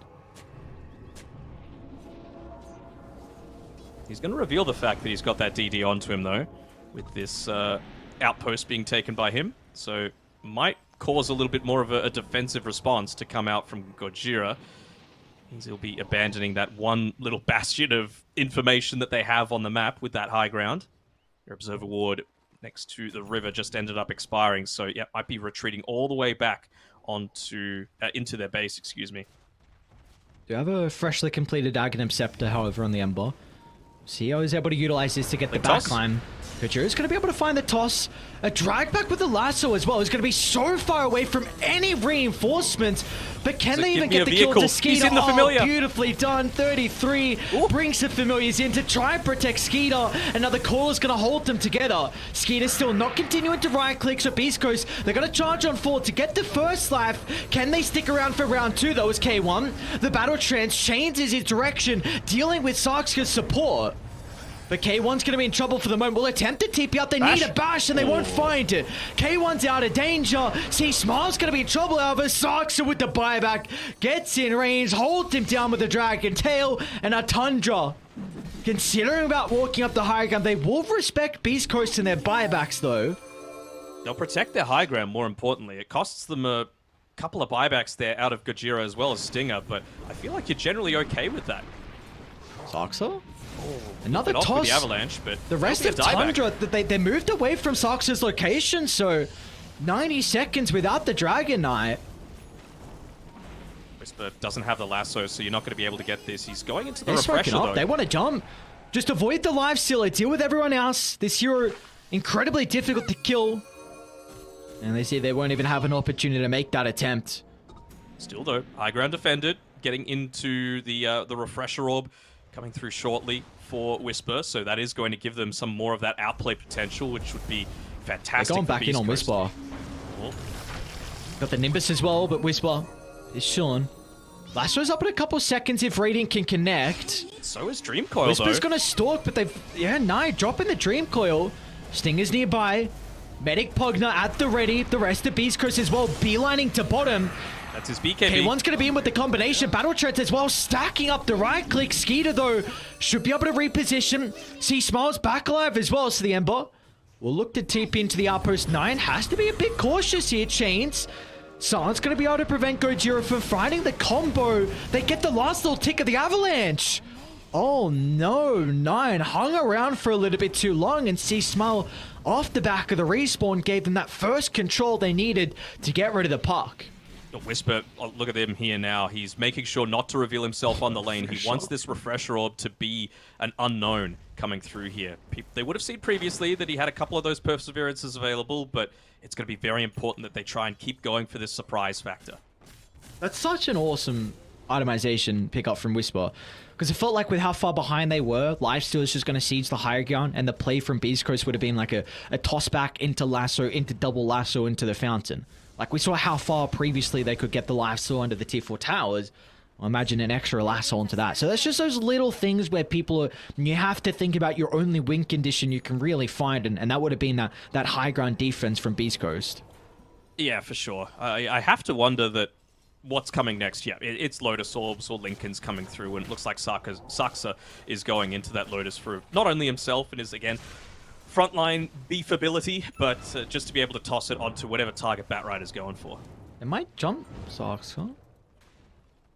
You're not going to start with the blink on cooldown. Yeah, Have some breathing room. He's purchased that Lincoln's for himself. Remove the Abyssal Blade from the quick buy. That's obviously coming next, but he's like, I don't want that to happen again. We've set ourselves up so well with the early game that we don't want to throw it away just off of a poor high ground siege where we get isolated and found out on our own.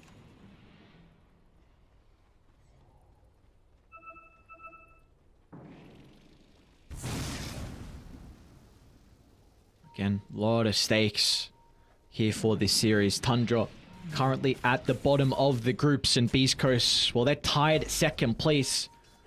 Really both these teams needing some victories. Tundra need whatever victory they can get in their remaining games, and Beast Coast, of course, there's an opportunity for them to move into the upper bracket, stay in the lower bracket, or even be eliminated if that's the case. So a lot on the line here in day 4 of the groups. Do you ever look into the players and like their real names and see if that like matches up with what you think of them? Like, do I seem like a map to you, or do you think I'm a little bit different? Because one of the players in this game has a very interesting real name. Which player in particular is that? 9. His real name is Leon Kurillin, and he looks kind of like Krillin from Dragon Ball Z, and now he's playing the puck, so it's like he's throwing Destructo discs whenever he uses the Illusory Orb. Oh, look at that surprise factor. Gojira, the rest of the team won't be able to capitalize as Tundra's on the higher ground. There's going to be no response from them. They should know that's a dieback as well.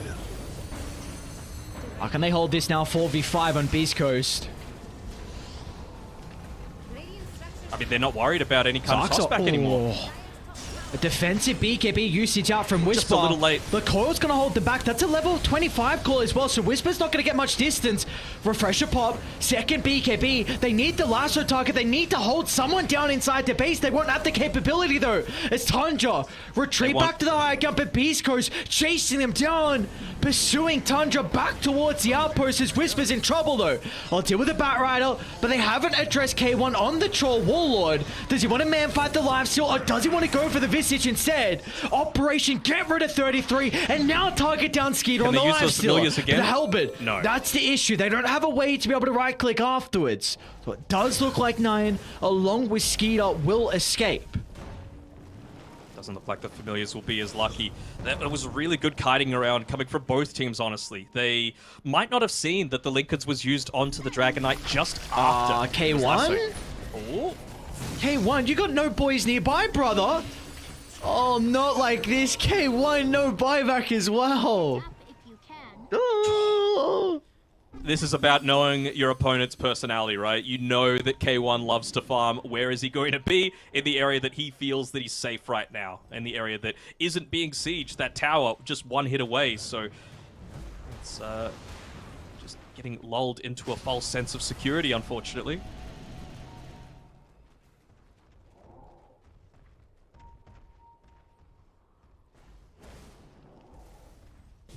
Gojira's on a ward mid lane as well. Should be another pickoff they're going to be able to find on Tundra.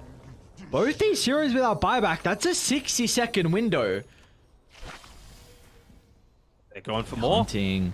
Skeeter and 9 are just doing so much on this map, and well, Whisper, he needs to make sure that he does get that Timeless Relic for himself. Such a great tool to be able to pull people further back into the base, but he bought back previously, and he didn't actually have too much impact out of that buyback. All of the kills that came basically would have been there even without his influence. So the fact that Tundra had to expend a few bodies doesn't hurt them all that much. Right now, only the mid laners having the buyback for both teams. And Roshan's respawn. The first one to find that information is Tundra. Also got the 3 familiars now for 33. Fitting. You know he doesn't work at Valve. They're immune to 3s.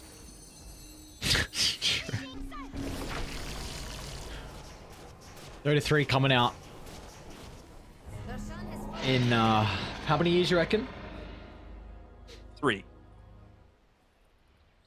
3 years of Gaben. 3 Gabens. I hope 3 it's eternal generations. years of Gaben. Okay.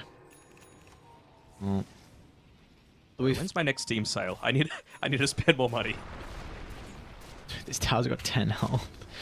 Do we believe in C-Smile? He bought out for the refresher, so he doesn't have a buyback. Got a crap load of remnants to work with. But can this Ember create some chaos in the fights to pull Beast Coast somehow back in this game? I have faith in the C-Smile Ember. When I think of Embers these days, I think like Western Europe, it's Boom. In SEA, fittingly, it's Yopaj from Boom, and yeah, probably C-Smile when it comes to South America. So we'll see if he's able to get a lot of those flashy plays coming off. All the while, that Stormcraft is going to be ticking too. The siege is not going to be easy from Tundra at all. 9, well, I should start with this. Beast Coast are again going to look for that lasso play into the high ground kind of siege, which will be the lifesteal, and that's when 9 needs to come into play. The level 25 in the coil, being able to pierce that magic immunity, means that the Batrider won't be able to drag them too far back in the base. We saw that prior.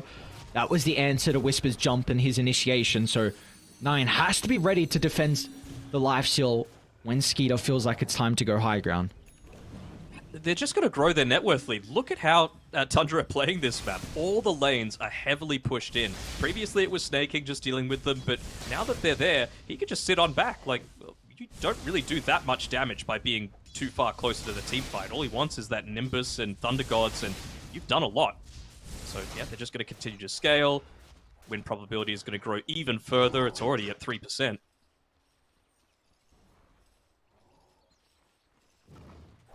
See what call's going to be as well from K1. Do you think he should buy out for this Basher? Because it does seem he's having a bit of control issues. Or is his buyback more important here for the troll? I think buyback's always more important when it comes to a base siege. Maybe it's a little bit different considering you've got a Tiny and a Bat that are able to reposition, pull you back inside the base and punish some throws, but yeah, I don't think it's going to be too much of a factor. The thing Tundra are waiting for right now is what 33 just picked up. That's silent as the grave. He really wants to use that invis, get it onto the backlines, fly through invisibility, find the Tiny, find the Batrider, see if you can pick them off to start the Smoke fight. out. They're going to see 9. He's got the Aeon Disc. A beautiful timing in the phase shift as well. He's actually going to win him into the middle. Oh, There's going to be 4. Meanwhile, actually to the right side. They've lost K1. He's got a buyback to work with, though, so instantly going to look to rejoin. Meanwhile, though, with the backline, Ember chain controlled, and he doesn't have an opportunity to use the second round of the BKB. And now Tundra, this is an incredible window to end this game. Sometimes it's just a little bit of luck as well. He was stunned immediately when he came right in there. Just got hit by that unlucky bash, and well, they get the toss back. They need the last super of the coil. That's what they were looking for, to hold them in place. But still, the damage coming up from K1. It'll deal. Oh, they haven't actually got the kill yet. He infested out of socks, and no way. That's game. They don't even get Skeeter. Tundra, this is what we're expecting out of them from the major, and an incredible game 1 performance puts them 1-0 up in our second best of 2. They'll be able to claim it, and yeah, I said before the series, they need to win out every single game just to make sure that they get that small possibility of a victory. And if this is the Tundra that we're going to see today, maybe they just need a little bit of warming up. Maybe the jet lag was getting to them, even though obviously not too far of a flight from Europe, but still maybe even Snaking, realizing that he does have the hope of some of the American faithful on his back. But it was a great performance all around, and yeah, impressive performance. Yeah, that it was coming out of Tundra, and we saw it was looking, though, a little bit rocky early on. They gave a lot of farm over to Whisper. Skeeter, though, as well, I think very impressive with how he was able to catch back up and have some impact in the game. Of course, the Midas continuing to reign supreme. I'm sure, Deno, you're not too happy about that. Could have this Midas meta coming back. Who knows? On the Lifestealer, it's fine. I'm fine with it. Without a doubt. I mean, he needed to catch back up, and we're just waiting. Maybe later down the line here of the Arlington Major, we could see the multiple Midases picked up. Maybe 5 Midases, not mess around with one Midas on the lifesteal or a position one. Let's really go down. Well, we saw Beast Coast yesterday. We had multiple games where they were going a couple Midases, but regardless, a really, really good performance coming out from Tundra. It's really every game now is much needed victory for them. Yeah, I think Beast Coast, there were just a couple of those early team fights that didn't go their way on the back of some good individual plays coming from Saxa in particular. Like, you look at the scoreline, you think, oh, he had a terrible game, 0, 12, and 25, but he was that body. He was the information that really gave them the flexibility to be able to come back into this game and enable their greedy, like, 5 core setup. Let's say it's 4. Like, Snaking and Saxa were 1 combined, but you're always going to be able to overwhelm the other team if that's the case. Batrider falls off except in those high ground situations. So does the Pugner to a lesser extent once you've got those BKBs available on the team. And yeah, well played by Tundra. Let's see if they're able to keep it up in game number 2. Yeah, that really is the ultimate question. If they can continue with this momentum heading into the second game and replicate an incredible game 1 performance. But all our questions will be answered after the break.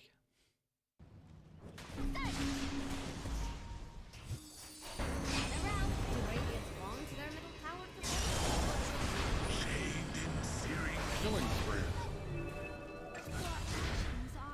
Radiant's middle tower is under attack. Hello, this is Gabe Newell. Thanks for playing Dota 2. It's not every day. Double. Radiant's top tower is under attack.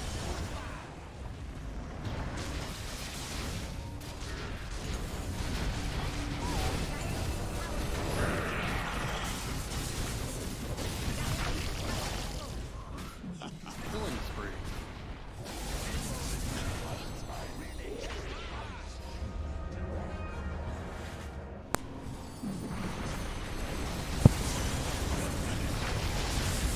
Killing spree.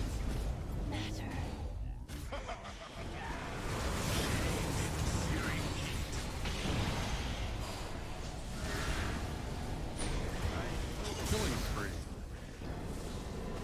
Killing spree. Double kill.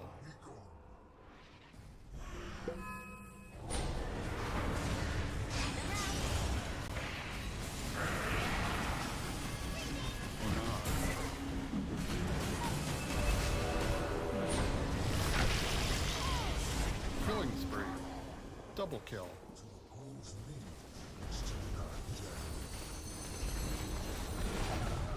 Radiant's middle tower is falling.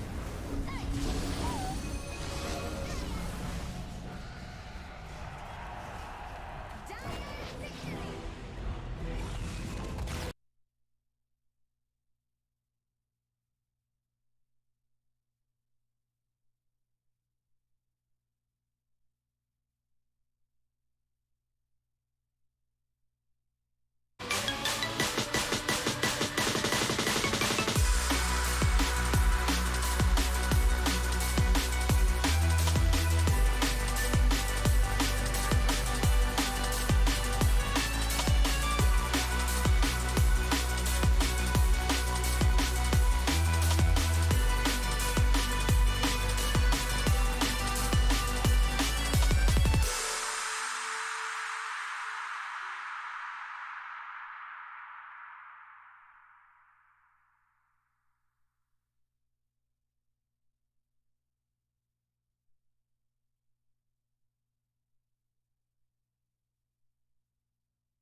Power can be found in any number of places. Scientists will tell you that it comes in newtons. Gamers will say that it can be found in silky skills. We will say that the power lies in real thrills. In the play with perfect ping. In the runes and crystals. In every frag and gank. In your personal winnings. Lock and load for PGL Arlington.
And we're back. We've got Game 2, Beast Coast taking on Tundra Esports. Then we saw an incredible performance from Tundra in Game 1, but can they replicate that in Game 2? We will have to wait and see because it's a pretty evenly shaped contest as we already get right into the draft here. It started out and, you know, if it first succeeds... Well, no, that's the wrong saying, actually. But just pick Puck Dragon Knight. It's going to work for you really damn well. And, well... They're just going to go into the TA. I like this response as well. It means that you don't have the same level of flexibility with the puck. It's just a solid position one that is more farm intensive, which really suits K1's playstyle. And you've got that Winter Wyvern for a little bit more team fight that it felt Beast Coast were lacking. Their pickoff was fantastic, but the team fight not so much in game number 1. And we do have to say again, I'm going to emphasize it. Tundra need to win this game if they're going to stand any chance. This is their last series, I'm pretty sure. So if they don't take this one 2-0, they are out. If they win 2-0, then you're still relying on a few other results to go your way, most notably Na'Vi against Spirit. If Na'Vi lose their second game against Spirit, then we'll have a 3-way tiebreaker to see which one of Beast Coast, Na'Vi, or Tundra gets through and which two get eliminated. So big stakes coming through from this one. All Beast Coast need to do to secure their spot is win. Actually, maybe even not. If Na'Vi wins and so do they still have to play a tiebreaker. So yeah, there's a lot to play for. 10 seconds. Yeah, we could have... Wait, what could happen? Oh, there's so much that could happen. I'm trying to see if there's even potential for other tiebreakers down at the bottom with like 6-6 score or something like that. But if EG lose their 2 games, Boom have already won one of theirs. Have they? No, I'm wrong. There's potential for a lot of tiebreakers to happen. Yeah, but we're in the draft anyway. We got a lot of these bands coming out. Anytime you see a Winter Wyvern, you love to see that Night Stalker. Get the hell out of there because it just makes your life so difficult in a lot of these team fights. You've already got the Puck to contend with. You've already got a Dragon Knight that's eventually going to get that Blink Dagger to make things a little bit more difficult. You don't want a third thing. It's Dyer's turn. Well, we saw that Snaking had a pretty solid performance, honestly, with the Zeus in Game 1. Of course, that is banned out here from Beast Coast, but you feel like they might look for a very similar hero in regards to the Zeus to give over to Snaking?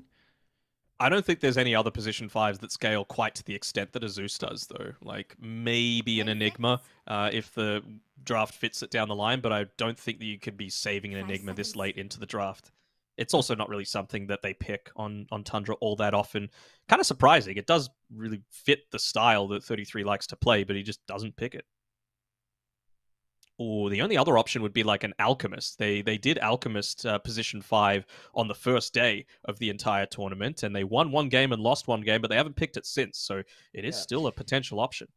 Honestly, I really thought the Elk was going to be very popular here at the major. When I was watching back Tundra's replays and I saw 33. I think he played it 3. Yeah, he played 3 out games. He won every single out game. He went Radiance and just played as this pretty much carry Alchemist, and no one had an answer to it. And then pretty much in every other game after that, the Elk was getting first phase banned. So I'm quite surprised Tundra haven't gone back to it, because with the success they had on it, and every other team they were versing felt like it was a must-ban hero. Wonder if they're going to go into the Dazzle or the Warlock here. Both of them are those backline supports that can afford to play backline, because you've already got a Puck and a DK that like to play a little bit more forward. Puck, of course, offensively, DK for pickoffs, as well as just playing the role that Saxa did that time around. Of course, Dazzle, you're never going to be in range for a Winter's Curse, or you shouldn't, and Snaking's good enough to make sure that that doesn't happen, so you can save against that. You can also have the Chaotic Offering as a bit of a turnaround for Beast Coast if they get a great curse and are trying to swarm over the team fight in that regard. You can even Phoenix at this stage. It's not fantastic against the Wyvern and TA, but the Phoenix against TA, even just in lane, if you wanted to run at position 4, for example, you do a decent job at just burning through some of those refraction charges. Right, gives you a lot of team fight now here for Tundra to be playing with, which is going to be a big advantage for them. Beast Coast need to find a way to be able to address the Supernova. Snap Snap, yeah. Lena. What else is there? 5 seconds. Not really the Dawnbreaker. We've seen I think Shadow Fiend a couple of times as well, done by Chris Smile. I think they're just holding this TA to be played mid, so maybe they just need the position 1, like is Jug banned? No, they still Snapfire. It's probably going to be a Whisper Snapfire coming through here. They've played it on 2, 3, 4, and 5 though, so it's not 100% revealed where exactly this is going to go. Is Jug banned? I would just Jug. Like, you can get aggressive with a Juggernaut. Yeah, so I'm incredibly fine with the Jug to be picked up. Like, if I was going to say, if I have any issues about the Jug, it's just that it shows their lanes. That's my only thing. What about an Alchemist then? On Beast? Mm-hmm. Can lane well into the Puck, gives you even more minus armor when you've already got 2. Pop the Chemical Rage, you attack a lot faster, so you can deal with the egg. I don't think you can Elk and TA. I think that's a bit too greedy. Because I think TA is almost like TA is your win condition hero, and Elk is a dead hero for the first, pretty much Radiance BKB. Depends how you build it though. Like that is a good point. Sure, yeah. Like, you can just go more points in the concoction and be like the lane dominator. It deals way too much damage in lane. Mm-hmm. I would like to see them, because I think the snap is going to be a core. I'd like to see them go more like that position 4 melee roamer for Gojira. We've seen him thrive on the Earth Spirit. The Clockwork is something. That's what I was thinking. Yep. Just something to catch the Puck. That's also that. Oh man, dude, it's a great Nyx game actually. Puck game, and Phoenix. I cannot believe we both didn't say something. That's a great Nyx game. Mm-hmm. Oh my. What can you even look to go into this? Maybe something like a Lion or a Shadow Shaman if you're wanting to get a little bit more tempo for your lineup. Again, you can kind of afford to, because you've got this Puck and DK on your lineup, and just to have something additional to enable you to push is always a nice thing. The way to counter Nyx a lot of the time is split push, split push a little bit, or just push in general. You don't have that with Puck, Dragon Knight, and Phoenix. But the other way is Hex, and Lion and Shadow Shaman don't do any damage with that. You're never going to be able to carapace it. So you just get one off into another stun, and then the rest of the team follows up. You kill off the Nyx really, really quickly. Do you feel like it's... Because I feel like it's more than likely a Saxa Dragonite, and I still think they're looking for their 3 and their 1, and they're going to leave 33-0 to last. But you feel like you'd rather the DK in a core role this game? I think it can be in a core role this game. Just going back to the old Skitter special, huh? I mean, CK into Wyvern isn't great, though. Yeah, that is really the big reason why I did not bring it up. I thought they were going to do it after the first phase, because it's a pretty good matchup versus the Templar Assassin in regards to you have a crap load of illusions, so you're able to deal with the refraction relatively well, and you can just melt through the TA's health pool. But I felt like the Winter Wyvern was enough of a deterrent for Skeeter to pick this hero up, but they do really like Phoenix and CK together. I suppose. I mean, they're going to ban out a lot more of those ratty style of heroes, right? You've got a Nyx assassin that doesn't deal too well with them. The other three kind of do, but TA doesn't want to get run down either. So you could just see, obviously, the Beastmaster's gone, Visage gone, Lycan gone. They don't pick, like I was saying before, the Enigma with all that much frequency, and I really don't feel like you can into a TA Wyvern lane anyway. It's Radiant's turn. So what is left for 3-3 to go? Is Death Prophet in the pool? It's not a terrible DP game. They just need more frontline to be able to protect this Phoenix. Or do they? I think it'd be nice just to give him a much freer game. And he absolutely needs to get an early Aghanim shard against a Nyx assassin. 10 seconds. We are They also could not Doom because it's banned. Go ahead. we are also looking for Beast Coast last pick in regards to more than likely K1's hero.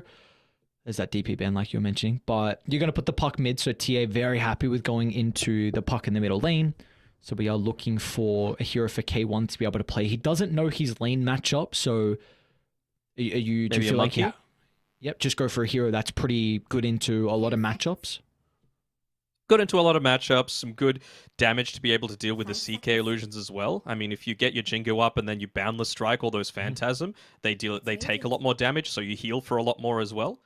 Again, decent in lane against the Dragon Knight, although, like you've been saying, it's probably going to be the 4 DK, but you want to force that just so that you have the potential to not run them over, but be in a better spot in these earlier team fights, because Nyx is another one of those heroes that does fall off as it gets to the later stages. Not as much against the Puck and the Phoenix, I suppose, but the impact certainly isn't as strong as it is around that like level 7 to 12 timing that he has. I just feel like What else could they couldn't Luna, I don't think. I think it's into too CK. squishy. Yeah. Yeah. I think you're going to have an issue with CK getting on top of you. Like, you got Puck, DK, and Chaos Knight that's just going to jump on top of you. And I don't think you'll ever get on near the egg. And also, you want a hero that doesn't particularly want to be farming near the Ancients, because that's TA's spot. So it does make it very difficult for what hero they give over to Beast Coast. Ursa? Wraith King. Okay. Oh, the old staple K1 Wraith King. Okay. But I mean, if you're dying once, you're dying twice, right? This game. The CK is going to kill you. The Puck's going to be able to follow up. You're going to have at least the Fire Spirits, if not the Sunray. So I'm not as positive about this. Like, the lane is going to be fine with the Puck, unless they go for a flex and put, like, DK mid and Puck off lane or something crazy like that. But I just think it's a little bit too greedy on Beast Coast side. Yeah, I think you can match the greediness on Tundra. Like, again, we spoke about 33. He can play this Alchemist if he wants. Radiance into Nyx Assassin can be, that can be even a bit just of a the deterrent. acid spray into the Nyx, you know? You don't even need the Radiance for it to be a little bit awkward. Maybe they monkey. No, they're still Alk. Okay. I wonder where they're going to put this as well. This might be that... Is it the 5 Alk? It's mostly going to be Snakings. But Saxa plays a good one too. See what the call is going to be. Saxa on the Dragon Knight. You would assume it's a Snaking Phoenix. I would imagine that's... I don't think you want to run... Yeah, so there we go. So 33 in all the games that he played, he went this Radiance route.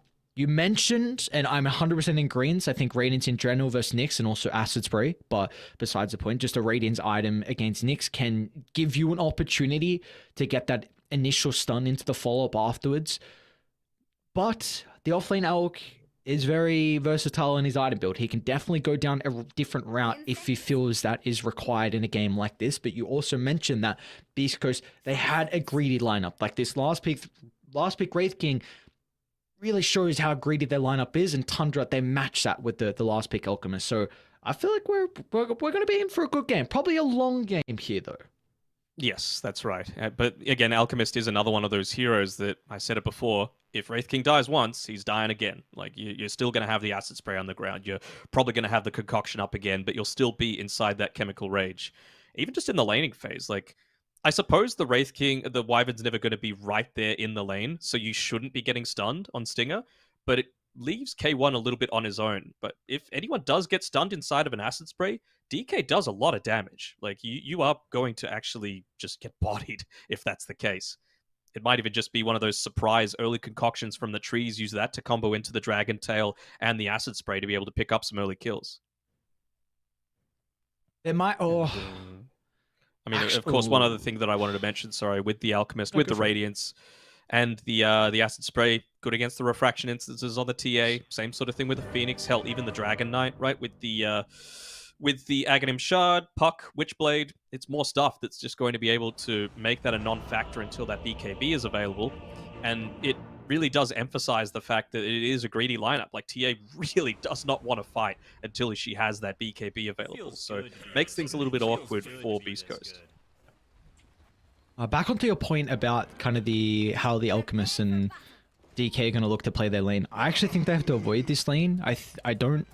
Like, that's a double strength matchup into a Winter Wyvern, and also, like, Wraith King's a pretty strong laner as well. So you can just chuck out a Wraithfire Blast when Sting is looking to harass Sarkser on the side, and then that's pretty much 2/3 of his health gone. So I don't think Tundra can actually match this lane, and this is often something we see from them. They're one of the few teams that are very happy with going for double melee in the offlane. AUI spoke... when he was playing with Arkosh for a little bit, he was speaking to about Jenkins. the Power of the Dire. Yeah, Power of Dire, and just saying like that you can run 2 melees because you don't have to worry about the lane, because you can just continue to pull and you can pick a hero that's better for the game instead of going for like a good lane matchup. And that's really something we see often from Tundra, where they go this double melee, completely look to avoid. Like, that is something they do in 70% of the games, and that could be a generous statistic as well. It definitely feels I think it's like they 80 are. plus. Yeah, exactly. There you go. Like, they really like doing this, and we see often they were kind of the ones like with the position for Doom getting really greedy. So we'll see. I gotta stop talking. I have a fight breakout. Yo, Never like stop this. talking, Aries. You're a gem. Snaking. No. Maybe He's go fine. Jiro. Oh, it's just, I was like, no, don't level up dive. This a bad scenario if you have to go dive. What are they doing? Snaking. They're looking at... They're changing the lanes again. Oh, okay. Oh, I mean, look at Beast Coast always do this, man. They're going another aggro. Very interesting. Very, very interesting. Okay. Beast Coast and aggression? Crazy. Surprise. The reason why I find it interesting is just the fact that right now tri-lanes are... We don't see them. We haven't seen tri-lanes really in quite some time.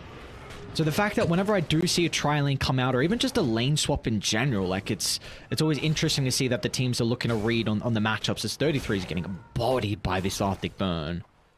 And K1's already been able to deny 2 creeps as well, so 33 already going to be a little bit behind on the experience front. Uncharacteristic miss on the deny there coming through, but still, that's a pretty big deal, just being able to slow down their progress through towards the lane.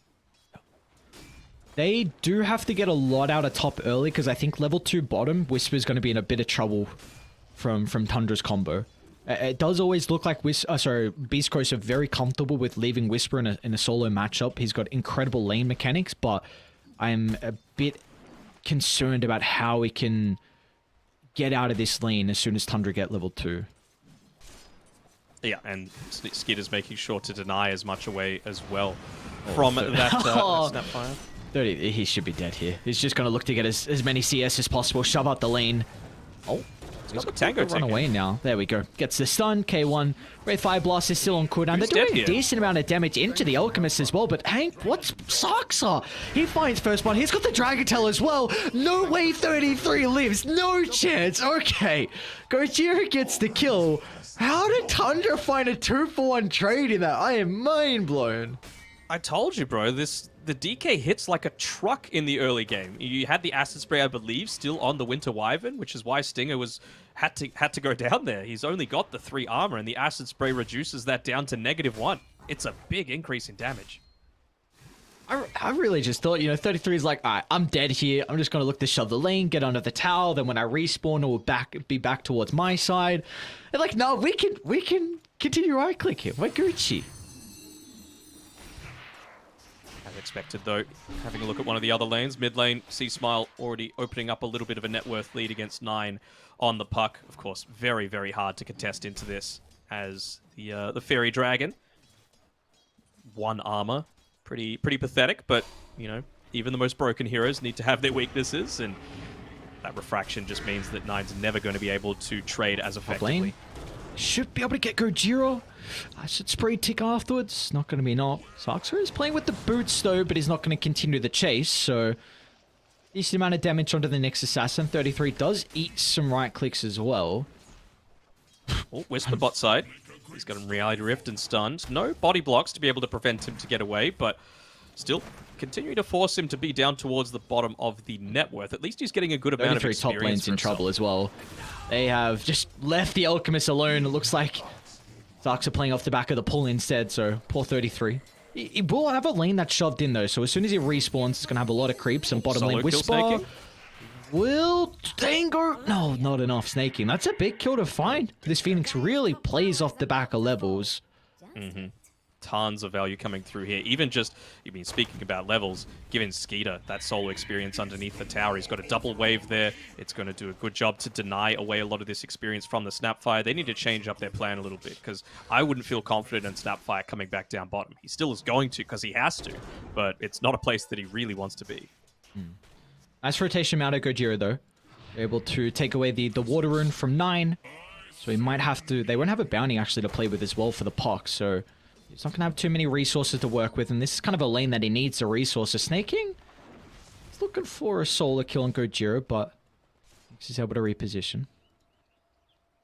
Still got that last fire. Spirits might toss it out Skeeter to the high ground from the what division. the... What? I don't... What? Whisper was just right-clicking him, and Skeeter walked to try and CS, and Whisper just jumped in with a cookie. I'm surprised he didn't tip him, because that was just no respect coming out from Skeeter. That's just outskill. That's all that is. I was not looking at this bottom side, because I'm like, well, Whisker's going to play really defensively because it sucks leading into this Chaos Knight, but what do I know? I wonder... I like that Gojira's coming down bottom. They are a little bit away from level 6 on Whisper, so I'd like to see Whisper get solo experience and Gojira kind of hide in the tree line. See if they have the damage without the Mortimer Kisses to go. This is a bait. Ooh. Rolled high on the stun, otherwise they might have been able to turn that one around. Instantly with the D-Ward as well. Very nice. Presence of Mind coming through there from Snaking. Level 4 as well on this Phoenix. Right now he's going to emphasize a little bit away from the Sunray, just for that early game effectiveness, punish, or make up perhaps for the greed that we're going for on 33. Speaking of him, he's been the target up on this top side. No points in concoction from 33. Yeah. I mean, it's all about the minus armor though, right? Like, look at the heroes that are up here. Wraith King, 2 armor. Wyvern, 3. And now you've got -5, -6 actually armor now that he's level 5 on the Alchemist. So it's hard to CS into this. Power runes. He smiles going to be able to get the illusion and actually jumps on forward to play with it. So illusion, nothing crazy that he's going to get out of it. Might hold it just in case they get aggressive so he can purge off the slow from the trap. Really looking to see how 9 can put his stamp on this early game. Of course, going to be able to rotate a lot easier than the Templar Assassin, but maybe he also feels like he wants to get a pretty good timing in the Witchblade. At least this time around, we're seeing from the Wraith King a bit of a different style of K1's build, right? He's not going the Midas. He's going straight into the Armlet, Desolator after that. It also frees up the TA to want to go into that BKB that I was talking about previously, because you're against all of these damage over time spells. So if you could just look to avoid the Deso and have the Wraith King do that for you, I think that's a big win. Do you like that he's going Deso though, instead of like an Armlet Blink BKB, so he can be more of the initiator? I think Wraith King doesn't care as much about the damage over time as Chris Smile does. So I think it was important for someone else to fulfill that role. Again, you want to be capable of turning around and saying, hey, I'm ready to fight into you, Alchemist, before you snowball out of control. Bottom lane. Whisper with the cookie on forward. Snaking does get the dive away, but not a lot of distance. So one more right click from Whisper is going to be able to secure another kill onto Snaking's Phoenix. Right now they're just waiting for that Tranquils to come off cooldown. Another bounty rune secured by Gojira. Might even be looking to play around that 8-minute rune just to deny it away from 9, because as of right now, he hasn't made any of those rotations through just yet. Just had the chainmail delivered through to him, which makes his life a little bit easier. But until he picks up that Witchblade, excuse me, he doesn't really want to stay there. Mid lane, they might look for a coil into the kill onto the Nyx, and yeah, that's going to be the play with Snake King moving on over. Gojira's going to do a decent job to hold them back with the Impale, but another Fire Spirit will land. Down goes Gojira. We saw C-Smile back into the jungle, was trying to farm some stacks and give the lane over to the Nyx Assassin, but unfortunately, Tundra were already aware of this and secured the kill with the Nyx being vulnerable. Snake King even pathing his way on through. If I was him, I would be looking up into the triangle, just seeing if there were any of those stacks built up for the TA, but as of right now, he just blocks up the small camp, takes it away from him, and acts like a nuisance. Ooh. Snake King. This trap might actually get the kill. Is the regen going to be enough? One more right click, in fact, will do the job. Very nicely done from C-Smile. He's got plenty of traps to work with, and they're continuing to enable him as well with all the sentries nearby proving to be an issue. Bottom lane, Skeeter. He's getting chased down. Do they have anyone rotating? TPs are at the ready. A cookie on forward, nice sidestep from Skeeter, but still the Mortimer Kisses along with the backstab out of Gojira. Skeeter, stop with the dancing shoes, my guy. He should still go down in the end. Oh my, they made him work for it though.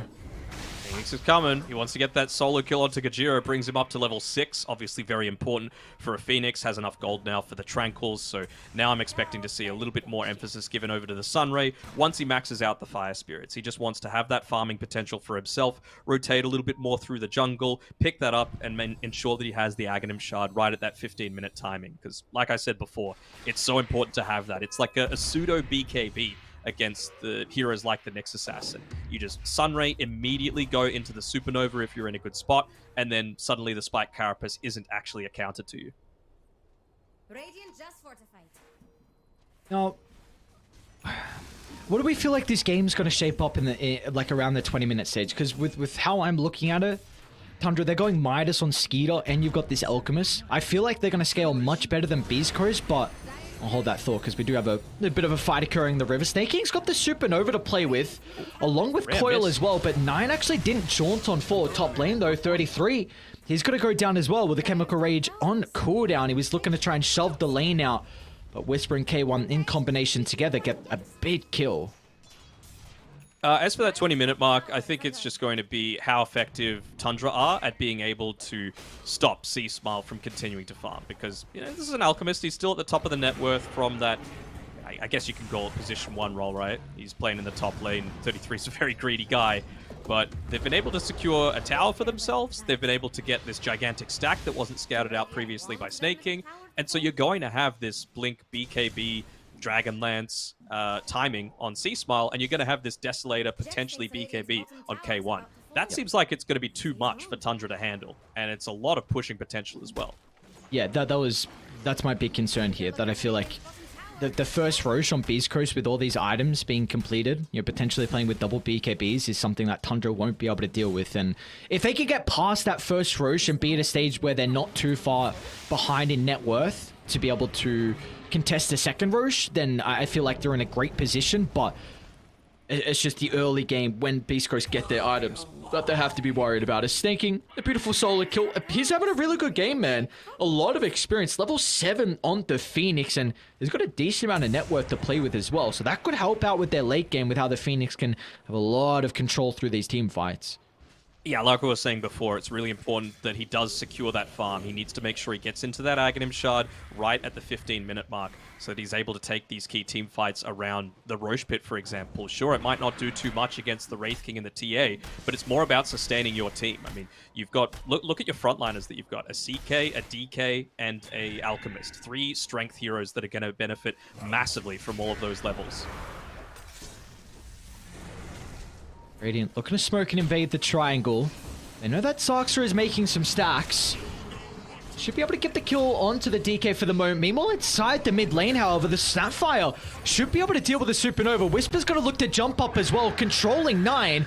A beautiful curse from Stinger. Taunts multiple heroes together, as now 33 is going to be in some trouble. Skeeter needs to look to enter to be able to cancel the Mortimer Kisses. He'll be able to do so, but 33's already gone down, and now Skeeter's going to be next on the chopping block as Beast Coast looking for the full 5-man wipe, and they should be able to find it. A cookie on forward. K1's got the crit to cancel out the life. Beast Coast find 5. Stinger MVP of that fight, you gotta say, right? He's even gonna be able to get a stack off after all is said and done. It's just that big team fight impact, right? You had the damage over time, being able to punish the TA, and sure, you get that kill, but it's such a big investment to be able to do it. That's what's so great about heroes like the Alchemist, like the DK, like the Phoenix with all of your sustain. If you're hard to kill, then what are you meant to do? But that Winter's Curse just completely turns it all around, right? Locking one of the more vulnerable heroes in place, allowing 33, who I believe at the time did already have the Sacred Relic picked up as they patrolled through the dire triangle and saw what he did. I think for Tundra though, their game plan is just always being ready to defend this tier 1 tower. If you lose some heroes though, Beast Coast is just going to move on forward. The Wraith King siege is incredibly fast with the TA as well. So Tundra, really the name of the game is to keep that tower alive because of how greedy their lineup is. Also, Just Midas. Sorry. Please no, man. There's no need. What's the point? Should be able to get the kill into the Nyx. Even pop the coil for this. They're going to go into the Vendetta. If they got detection, they will have detection, right? Alright, there we go. So Nyx Assassin's going to go down. They do have to keep their eyes on mid, though. A Glyph will hold back the push from Beast Coast, and even Snake King's going to look to clean up the wave. No, you're against a Phoenix and a Puck and an Alchemist. Just get the Blink Dagger, bro. It's so good. Did Radiant's bottom tower just fall? Don't answer that. Can you... I can definitely see the reasoning behind the Midas. Like, if they feel like this game's going to go ultra late. Well, I get it. Skeeter, this is... Don't farm here. Oh, don't do it. Don't do it. Of course he's going to farm there. Yeah, and they already TP'd to the other location. Trying to defend the T1 tower mid means that no one will be able to move bottom. Really nice read out of Beast Coast. They push the lane in, force some reaction to defend the tower, and then they recognize that if we go down to try and kill off Skeeter, no one else will be able to give him some assistance. But at least he used his Midas, so it's not the end of the world. It'll be about a 5-second downtime, but it's still okay. The other thing as well, it's nothing out of the ordinary for Whisper. This is the build that he looks to go every single time. Just boots or power treads straight into that Aghanim Scepter. So it even makes up for the fact that you might not have one of those Blink Daggers super early on. Let's say for the Wraith King, I believe he's got his Desolator coming out to him now. So you just go Deso... I guess you could start to go into the BKB, but you don't really need it, right? You've hit a lot of your timings. Just get C-Smile into his, and I think you're very happy. Do C-Smile went Agshot at the second item? What's your thoughts on Phoenix. This? Okay. Yeah. So do you really just feel like it's a Phoenix is a big reason why? I mean, a bit of the Puck as well, right? Always good if you're able to catch him out. Like here, they might pop it, silenced. Perfect. Sunray might actually be enough. They don't finish their meal as 9. They're able to jaunt to the higher ground. Tundra, they will keep the Puck alive. With the coil on cooldown, let's see what they want to get out of this now. It's like just the regen, no consideration about getting an objective. We do have the Sceptor finished up by Whisper, so I'm sure we're going to be seeing a gobble up very shortly. Just about getting vision right now to be able to find the right target. There we go, backlines invaded. DK should be killed off with ease. That sucks it down and out of the count, and this Tower 1 tower is going to go down with it. Hopefully for C-Spar's sake, he's not going into the Desolator as well. Looks like he's just carrying the casual Blightstone. Good amount of value for a TA, and he's got the Blink Dagger coming out to him as well. So yeah, really liking the itemization across the board coming through from Beast Coast right now. And with that Desolator that K1 has, plus a couple points in the Little Shredder, plus the meld, this Roshan is going to melt. Good job, Radiant. I guess. Pretty standard now. Just some tier 2 items. Use that to be able to continue the push on forward. Get your BKBs if you don't have them already, and just rinse and repeat. You don't have long cooldowns to be able to play around, right? The longest one is basically Gobble Up. You don't really want to be using the Mortimer's Kisses all that much on Snapfire right now. That's honestly probably the lowest part of your damage potential. Do we feel like Tundra in a position where they can still take team fights into this Aegis, or are they looking to split up the map? I think they're waiting for this level 12 on the Phoenix. He'll have his, he's got the Aghanim Shard, he'll have his level 4 Sunray, he'll have level 2 Supernova. Of course, it's still into the Snapfire, it's still into a Winter Wyvern that's going to be able to deal with it from afar with the Arctic Burn, but it's going to make team fights a little bit more manageable. Gojira's not who you want to run into, though. Not at all. Oh, triple stun! Look at the stun! They line up for C-Smart, but they're able to turn it around with the Supernova. Core's gonna get broken. They're gonna try and kill off the Templar Assassin, but the Winter's Curse holds back Tundra. Now the reinforcements have shown up to turn this fight back around.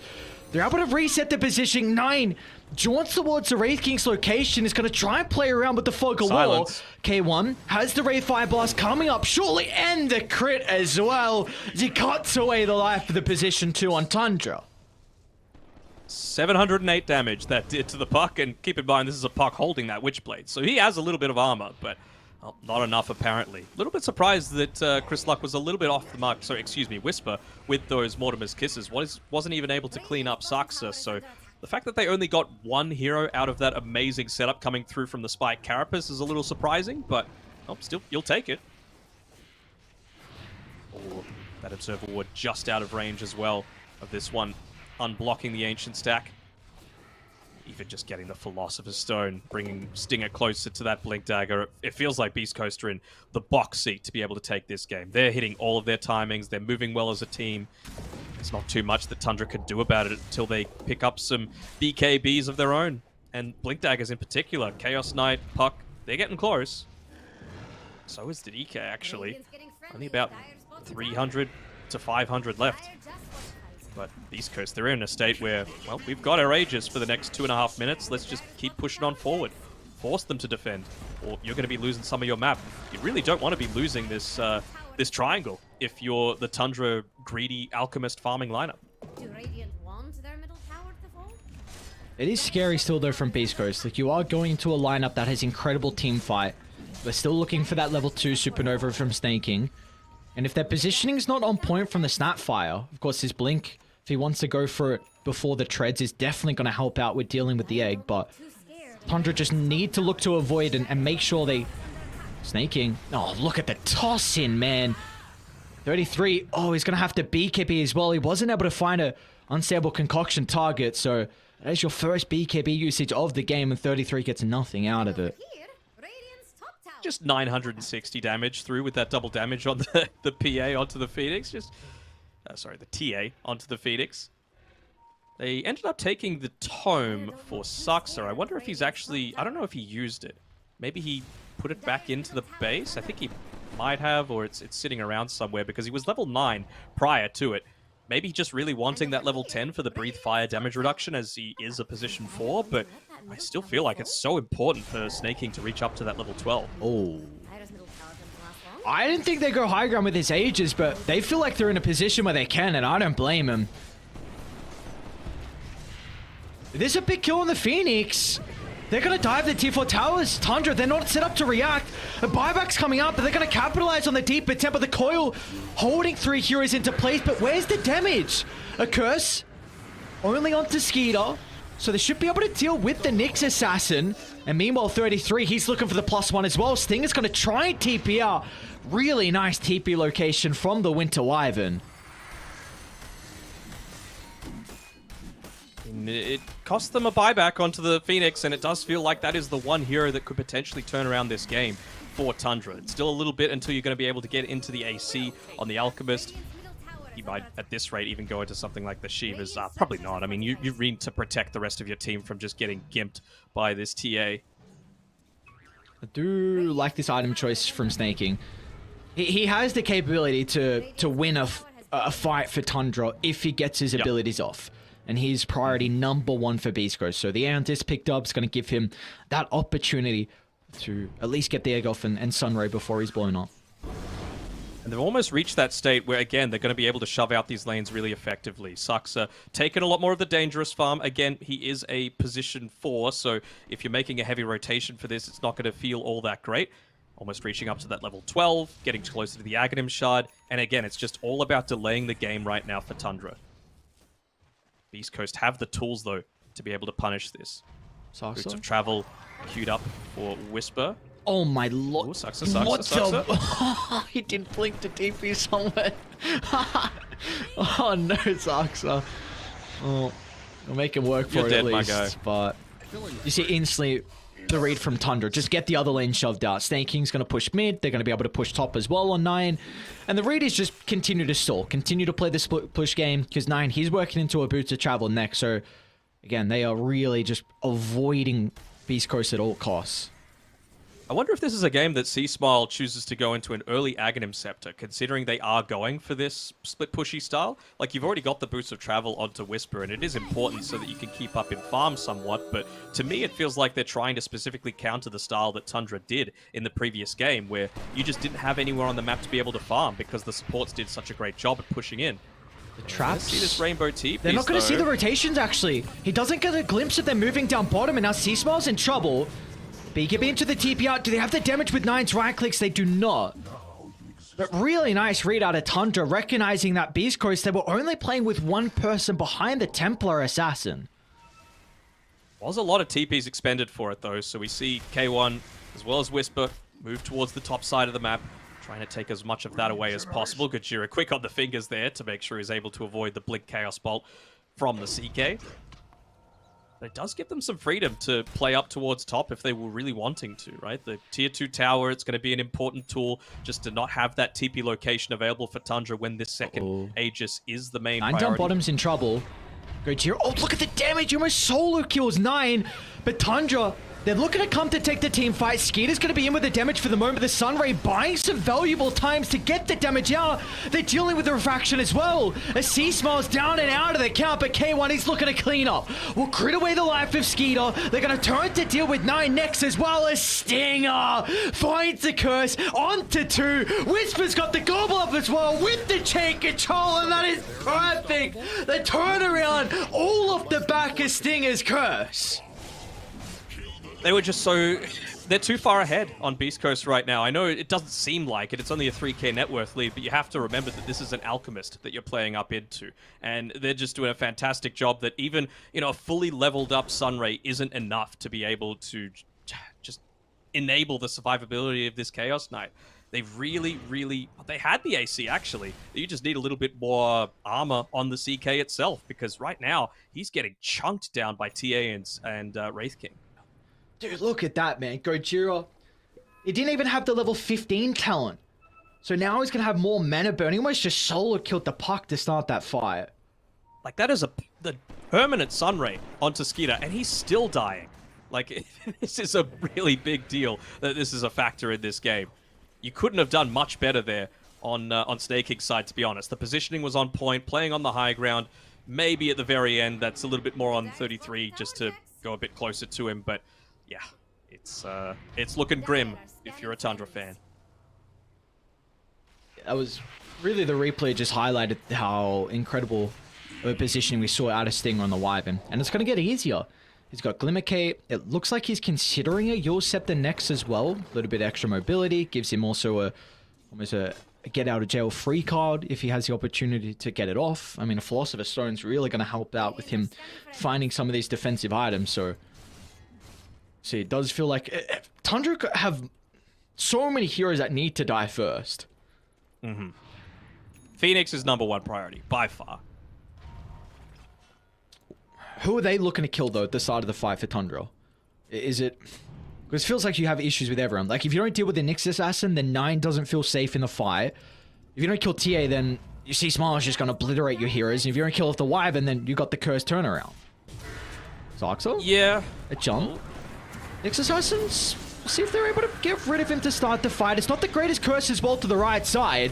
It's a pretty decent fight for Tundra. Let's see if they're going to look to continue it on with the coil into the river. Snake King's going to have to follow up as well with the supernova drop. There's no way to be able to deal with the egg. As they try it with the little shredder, they're able to bring down the Snapfire. Oh, Roche is up in 30 as well. This could be a big opening for Tundra. Going to be able to see it instantly that CK Illusion's wearing off in another 5 seconds, so someone's going to need to stay hanging around. More importantly, someone needs to put some detection right outside it, because playing against a TA will know instantly that it's up, and they'll be able to respond to that accordingly. Okay, 1. Will they stay standing in here? Oh, it just came up. I don't think There they we can go. take this. You got a lot of minus armor, my dude. Yeah, that's a good point. They don't have egg though, so they have to get it really goddamn fast. They have to. You gotta kill the trap. K1, he blinks in. They're gonna try and target down Sarkster for the moment. The Sunray not enough to keep his life. I think you have to give up this Roche. I don't think you can contest this without Supernova. Could be a fancy steal looking to come through. They're gonna make the 33's attempt. charging up the 33. stun. He needs to make some infantry slots. He's not gonna look to jump into the middle though. Off to the left side, 33 should be able to escape, but the curse along the neutrals as well, so they'll get all the duration required so Beast Coast can look to surround 33. We'll be able to TP out though. There's no way to go through the magic community. Hang on. Meanwhile, what's going on to the right side? Dragged onto the cliff. They're going to pull him away as well. Skeeter just blows up C Smile. Oh my lord, look at the damage. Yeah, when you were talking about who they need to focus on Tundra to be able to kill on Beast Coast, TA is, again, absolutely able to die. But probably not when you're with the rest of the team, right? Like, you just need to make sure that the Wyvern is there with the Cold Embrace. You're going to be fine. A vast majority of the damage coming through on Tundra right now is physical. It's basically only the Sunray and a little bit from the Puck. But Puck's not going to kill you with her spells into a Cold Embrace. Phoenix might. It's a lot of damage, especially as Snake King continues to scale. If he can get up to that level 20 for the extra max health Sunray damage, that could be a factor. So it's just worrying about, can you get off the BKB? If not, really doesn't feel like the TA can die if you're playing with the rest of the team. Yeah, that's a question. If you are going to be with the team, then it could be a different story. But I feel like for Tundra here, they have to be really happy. They're only down 3,000 gold, which is still, like, you have an Alchemist lineup. Usually you're the ones with the net worth lead. But that second Roche, for me, was what they needed on Beast Coast to end this game.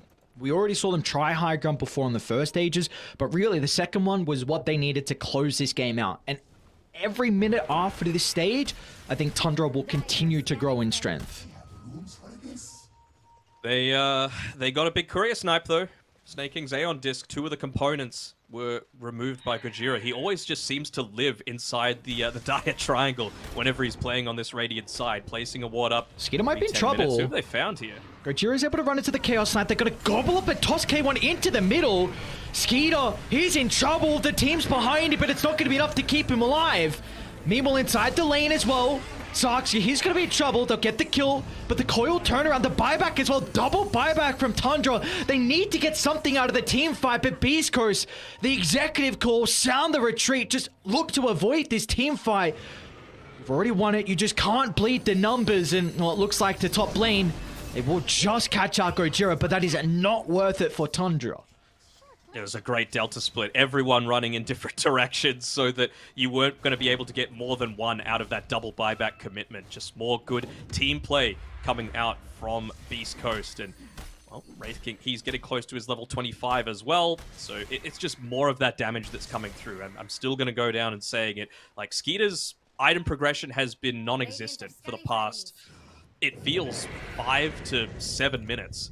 Like, he hasn't got a single item ever since picking up that Heaven's Halberd. He had the BKB, he's got the Aghanim Shard queued up just to continue to try and scale, but having bought back there, it's a big deal. And he still gets exploded in a lot of these team fights.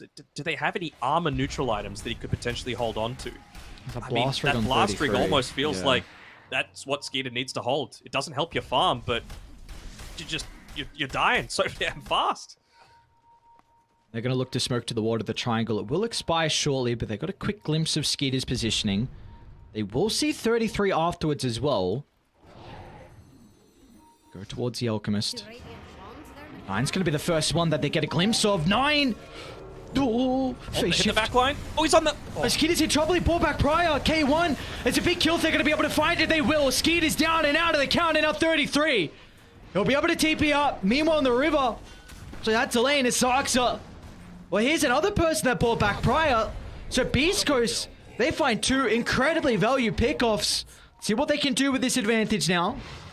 Tundra doing their best to try and shove the lanes as much as possible. Bottom's already in. 9 made a beeline for top, but that mid lane fairly well protected by the entirety of the Beast Coast roster. Yep, you see the lines being drawn there by K1 saying, we want to push.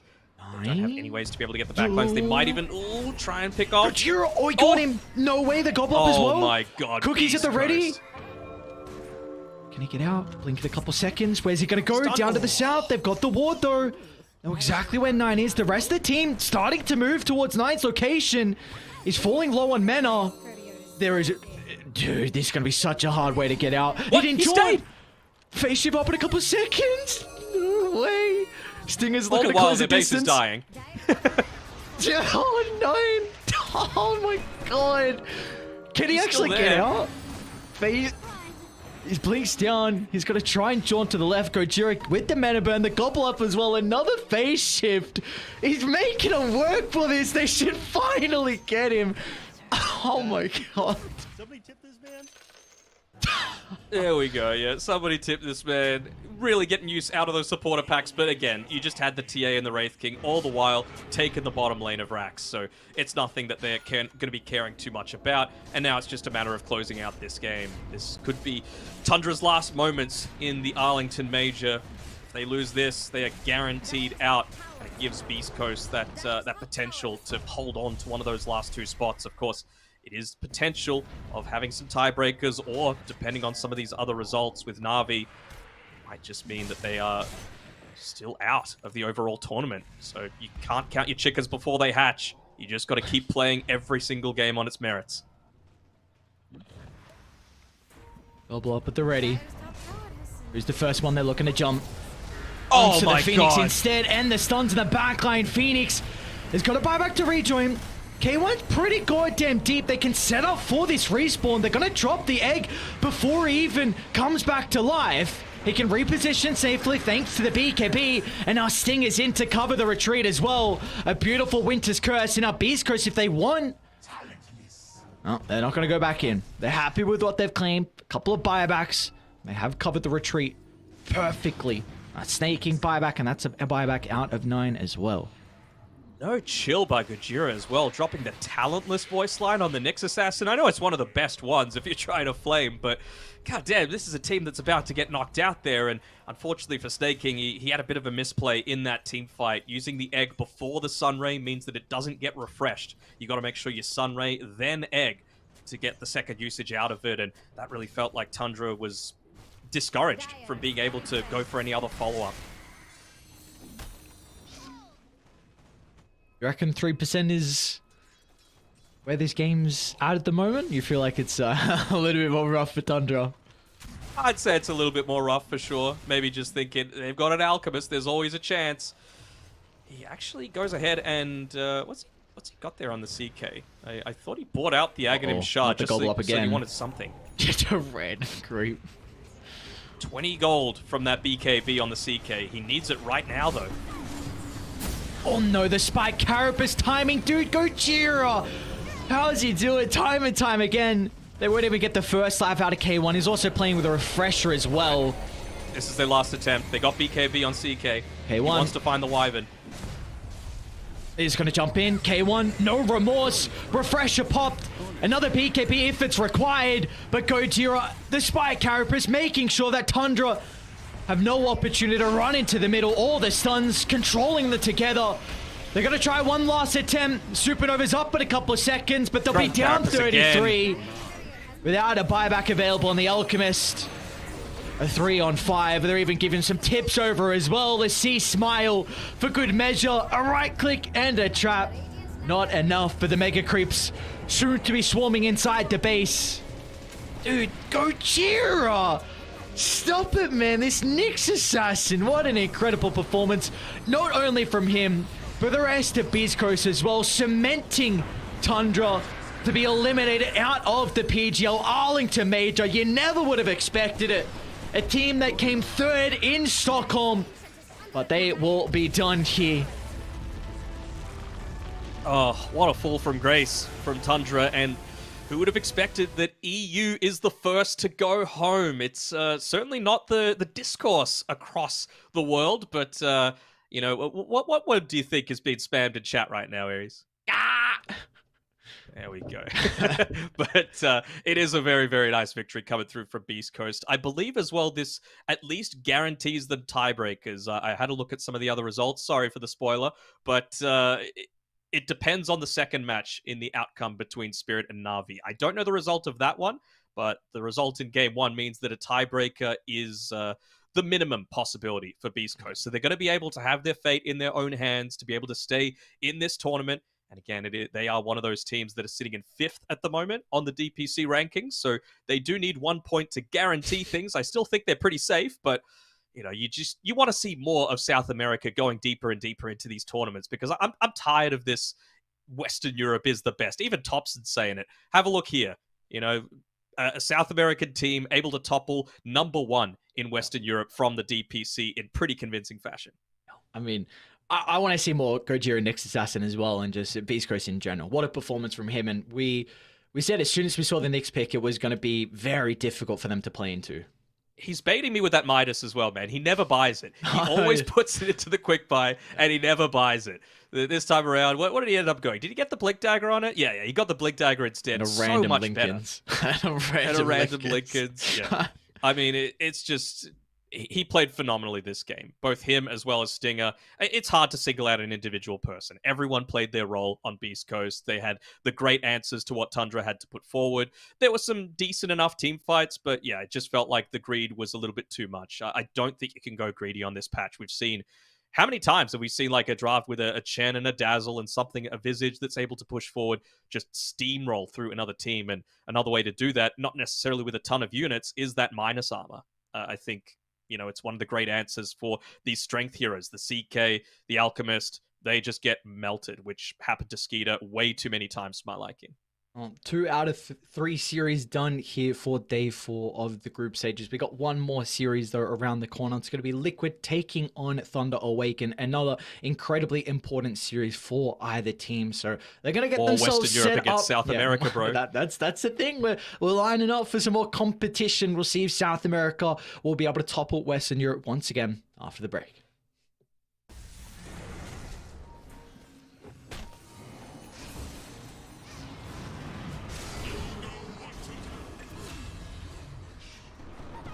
Mega kill.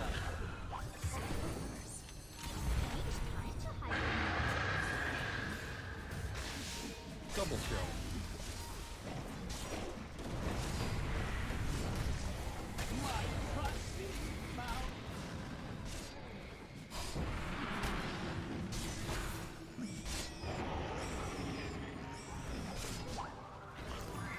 Double kill. Out of here.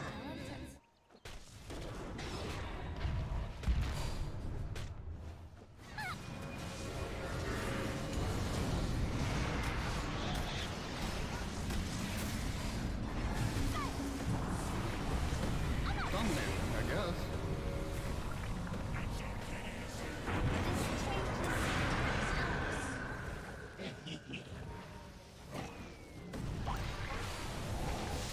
Mega kill.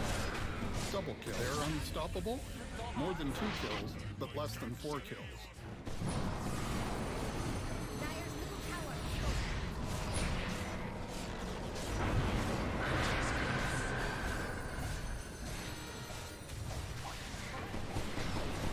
Oh, no. Dire's ancient is under attack. The Dire ancient is destroyed.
Power can be found in any number of places.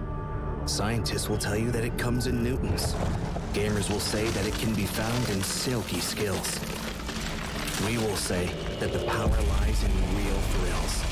In the play with perfect ping. In the runes and crystals. In every frag and gank. In your personal winnings. Lock and load for PGL Arlington.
We are back with some more South America versus Western Europe action here for the PGL Arlington Major. We've got our last series of day 4 of the group stages. Then it's going to be Thunder taking on Liquid.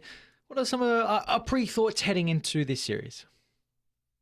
It's a series that matters heavily for both teams, right? This is a Group A matchup, so both of these teams means that 3 of those Group A members are going to be dropping out of the tournament altogether. Of course, across the major, it's been very even across the board.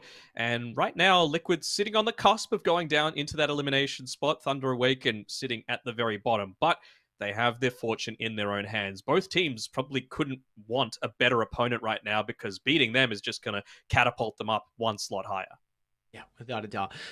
They also do have another series later on as well, both these two teams, which is going to be some pretty difficult opponents. Thunder are playing PSG.LGD, which is not going to be too fun at all. And for Liquid, they're versing RNG as well, who is also not looking that fun pretty either. strong. Yeah, I mean, they're tied 3rd place with OG at the moment. So, like you said, both teams do have their fate in their own hands. There's potential to be eliminated. There's potential to be in the lower bracket. You can even make it to the upper bracket as well. So yeah, Group A, there's anything can happen here.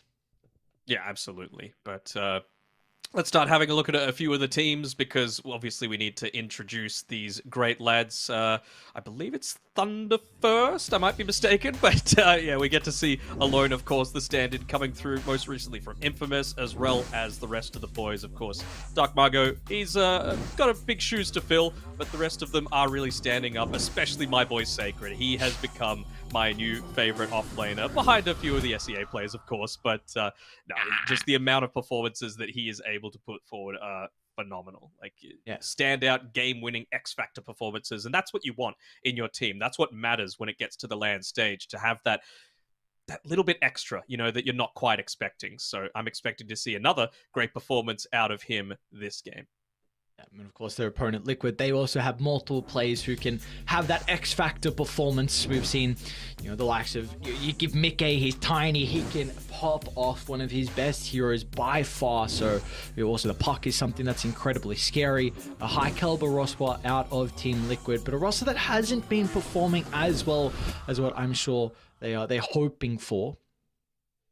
Yeah, for sure. I mean, they do have Matamaban Max, so they're back at full strength now after a less than ideal performance at the Riyadh Masters. And since then, it's it's been a tough major, right? But they're still sitting at the moment in that spot to go through the lower bracket. So for those that aren't aware of what this all means in terms of how does this matter for TI, Thunder Awaken, honestly, they want to get to the playoffs, but it doesn't really matter. They're already at TI. They're first in the DPC rankings as of right now. For Liquid, they need 8th. I think if they get 8th, it's pretty much secured for them. They're going to jump ahead of enough teams that they'll be just fine.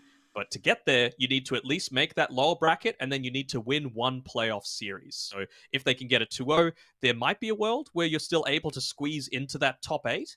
The top 4 to give yourself the double chance. So again, every single game is going to matter, and it's going to rely on a strong draft. And well, Thunder Awaken giving a lot of respect over to Matumba Man already with the Bristleback, the Lone Druid being banned out, a lot of these fast tempo setters. And then from Team Liquid's side, it's all about Sacred, taking away 2 of his best heroes. So we'll see what they're going to look to pick up to address the puck early on for Thunder. There's always a potential of them going to the Tiny, which Matthew plays at a really high level. Oh. Okay, so this feels like it's more of a... It's a bit of a block pick as well. It's something that Liquid like to play around quite heavily.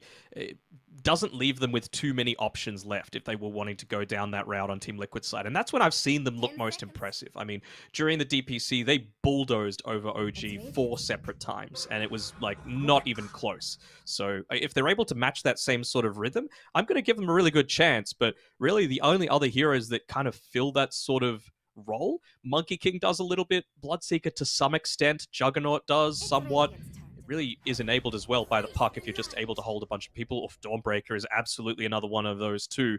I think it's is it Boxy that's been playing most of the Dawn? No, it's actually Zai. Zai's been doing it for the majority of the time on Team Liquid, and it makes a lot of sense, right? They're assuming that Pakaz is going to be playing this Nature's Prophet, so what better way to deal with the Treants than just have one of the strongest nukes in the entire game at with the Celestial Hammer. Boxy does also play it a lot as well. He looked really good on the Dawnbreaker through 2 or 3. So they have this potential of going like a Dawn 4 into maybe like a range hero for Zai if that's a route they want to go down. Of course, we saw the Coddle for them for quite some time. The Razor as well, which is still left in the pool if that's something they're going to be considering. But do you feel like, is there one side that's a little bit happier with their opener? No, I think they're both content with it. Thunder Awaken, Nature's Prophet, even though it doesn't have the greatest win rate at this event, in particular Arteezy hasn't been all too lucky on it, but across the board, it just does a lot of what you want. You know, it wins the lane, you can instantly join team fights, you've got that global presence, you can safely farm in the jungle. It's basically, you are a glass cannon though. That is the downside to the hero. So if you're able to address that by picking up a lot more of these frontline heroes to make that not as much of a factor, it's going to go a long way towards your success. So what I'm wanting to see come through from Thunder Awaken, more of these heroes along the lines of like your Razors, your Pangoliers, your just people that want to go in first. Obviously, Timbersaw is one of those. What else can we really think of? Not much that Thunder Awaken really play, to be honest. Maybe a Tusk as well for Matthew, assuming he's not going to be playing the Rubik, but most of the time he is. An Ogre, to a lesser extent, can be kind of nice with the Nature's Prophet in lane. I know it goes away from the sustain meta, but with that Winter Wyvern banned out, it really makes me feel like it's probably one of the better options to have if you just need a little bit more of that frontline presence. Yeah, I think it's the Ogre or Aber is something that Thunder really like to give over to Pandamu. Ogre was his most played hero in 2 or 3, and it fares really well with an Nature's Prophet who gets a lot of value out of the right click. So probably those two, I feel like they're going to put a little bit more priority on heading into the 15th. And we do see though Liquid, the puck wasn't addressed in regards to like a mid lane matchup. So they're going to look to protect that. Ember banned out, Templar Assassin banned out. You might even consider getting rid of the Tiny as well, just to make sure like 3 really tricky lane matchups are not a possibility for Alone to play.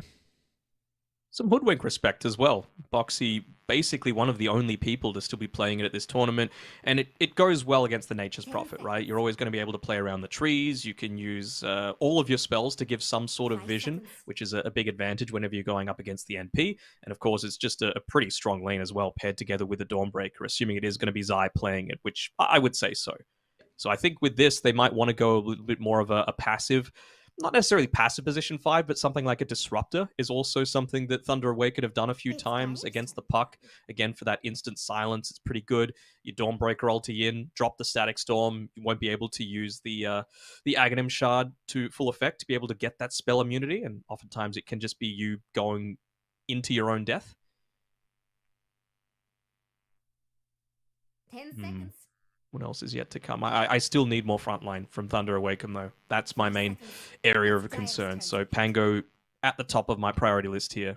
Could be another one of those reasons why they themselves have banned out the Winter Wyvern. Is one of the meta heroes that's going to be able to respond to this. But I feel like if you Pango, the enemy team might choose to go for a Bloodseeker. You might also just do like Bloodseeker Warlock. Very, very strong lane. It definitely means it's going to be difficult for them to pick a core at the 15th, and that's why they do go down the Ogre route. Solid, you know? It takes a lot to kill. The lane might not be fantastic, but I don't think a Dawnbreaker on its own is enough to make this Ogre Magi suffer too much in lane. That's why they wanted to make sure that they took out the, in my opinion, strongest laning supports in the Dazzle and the Hoodwink there, just to be able to ensure that Magi does his job, to ensure Pakaz gets his farm, and makes life a little bit more challenging. Marcy is still in the pool, though, which could be the pick. I mean, Enchantress as well as another strong laning support, so I like the idea that Team Liquid are going for here. Let's see if they consider like a Enchantress Monkey pick for Liquid here. It's something that they have a lot of flex, so you can run the Monkey in, give it over to Boxy as well if you want that, to play with Vision. Also, if it's a 1, it's a incredibly strong combo with the Puck. Coil They into could coddle too. Yep, they love doing this coddle. Plenty of damage to be able to clear treants. If you play it at position 4, then you can just buff up the Dawnbreaker and the Puck as a priority. If you play at position 3, Zai's been known to do it plenty of times. I really like it because right now there's not too much catch on Thunder Awaken, and even if there is, Puck's a higher priority. It's the global potential. You could have Solar Guardian, Puck could go into like a bit to travel if you want to really increase the tempo. And of course you have Thunder with the Nature's Prophet that always likes his +1, so maybe if you consider going the Ag Shard early. I'm not really sure where, like it does really depend on the coddle player when you look to pick up the Aghanim Shard for the recall, but that is something they could consider down the line if it is picked up here for Liquid. Mm-hmm. I still think the Marcy is fine enough. You know, like it might be in a dual melee lane, which isn't the best a lot of the time, but it's just so strong when paired together with the Puck. Ooh, I actually end up going Alchemist instead, so could this be an offlane Alchemist coming through here? And then you play the Dawnbreaker position 1. I just feel like, Flex. you know, Alchemist is one of those heroes. Yeah, it's flex, but it's one of those heroes that you like laning into a Nature's Prophet. 10 seconds. Just take advantage of all them annoying treants. I do think there's a bit of lack of damage at the moment from 5 Thunder. seconds. So dealing with the Alchemist is going to be pretty difficult. The Enchantress can provide some sustain. The Dawnbreaker can as well. So I think this hero for Thunder needs to be able to pump in some damage at the early game. What are we thinking? Like a Kunkka, maybe? Kunkka, Yeah, Zeus, Pango. Those are the ones that come to mind for me. I'd like to Conquer and Pango more than Zeus, just because I feel like you're going to have issues with They need how the you set front up line. your formation. Yeah. Gives you some catch as well. The damage is there. You can play pretty aggressive. Like you can look to rotate top, and then the Nature's Prophet can get that +1, because Thunder do also have that potential to look to get really aggressive across the map. So regardless, I want them to pick their alone hero at the 18th and save either, you know, Sacred's hero to last, or even Pakaz's. They have played the Nature's Prophet once mid, so it's something that's in their wheelhouse to be able to do it. If they wanted to go like a Monkey King, perhaps, to be a bit of a response to this Alchemist or the Dawnbreaker, but they just go the Pango. Again, it's this front line that I've been asking for from the very start of the draft. If you want to lane that into the Puck, you've got the answer for it. If you want to, throw it off lane, very, very capable with Sacred playing it. So yeah, you try and go flex on Team Liquid, suddenly Thunder Awaken throw it right back at you, and they're going to have the last pick of the overall draft to really dictate what the lanes are. I'd be banning out a Night Stalker if I'm Team Liquid. Again, Yeah, it's I'd more go frontline. take space away, means Rubik and Nature's Prophet have easier fights. You can get on top of a puck. You can get the Aghanim Shard and make Enchantress have a bit less of an impact. I'd like it a lot. You reckon like Night Stalker, Bloodseeker banned out from Thunder? Just who will Sure. dare ban? It's Maybe Radiant's turn to ban. even the Razor. Bloodseeker Razor bans and then into Old Mate. Who's Old I wouldn't Mate? mind it.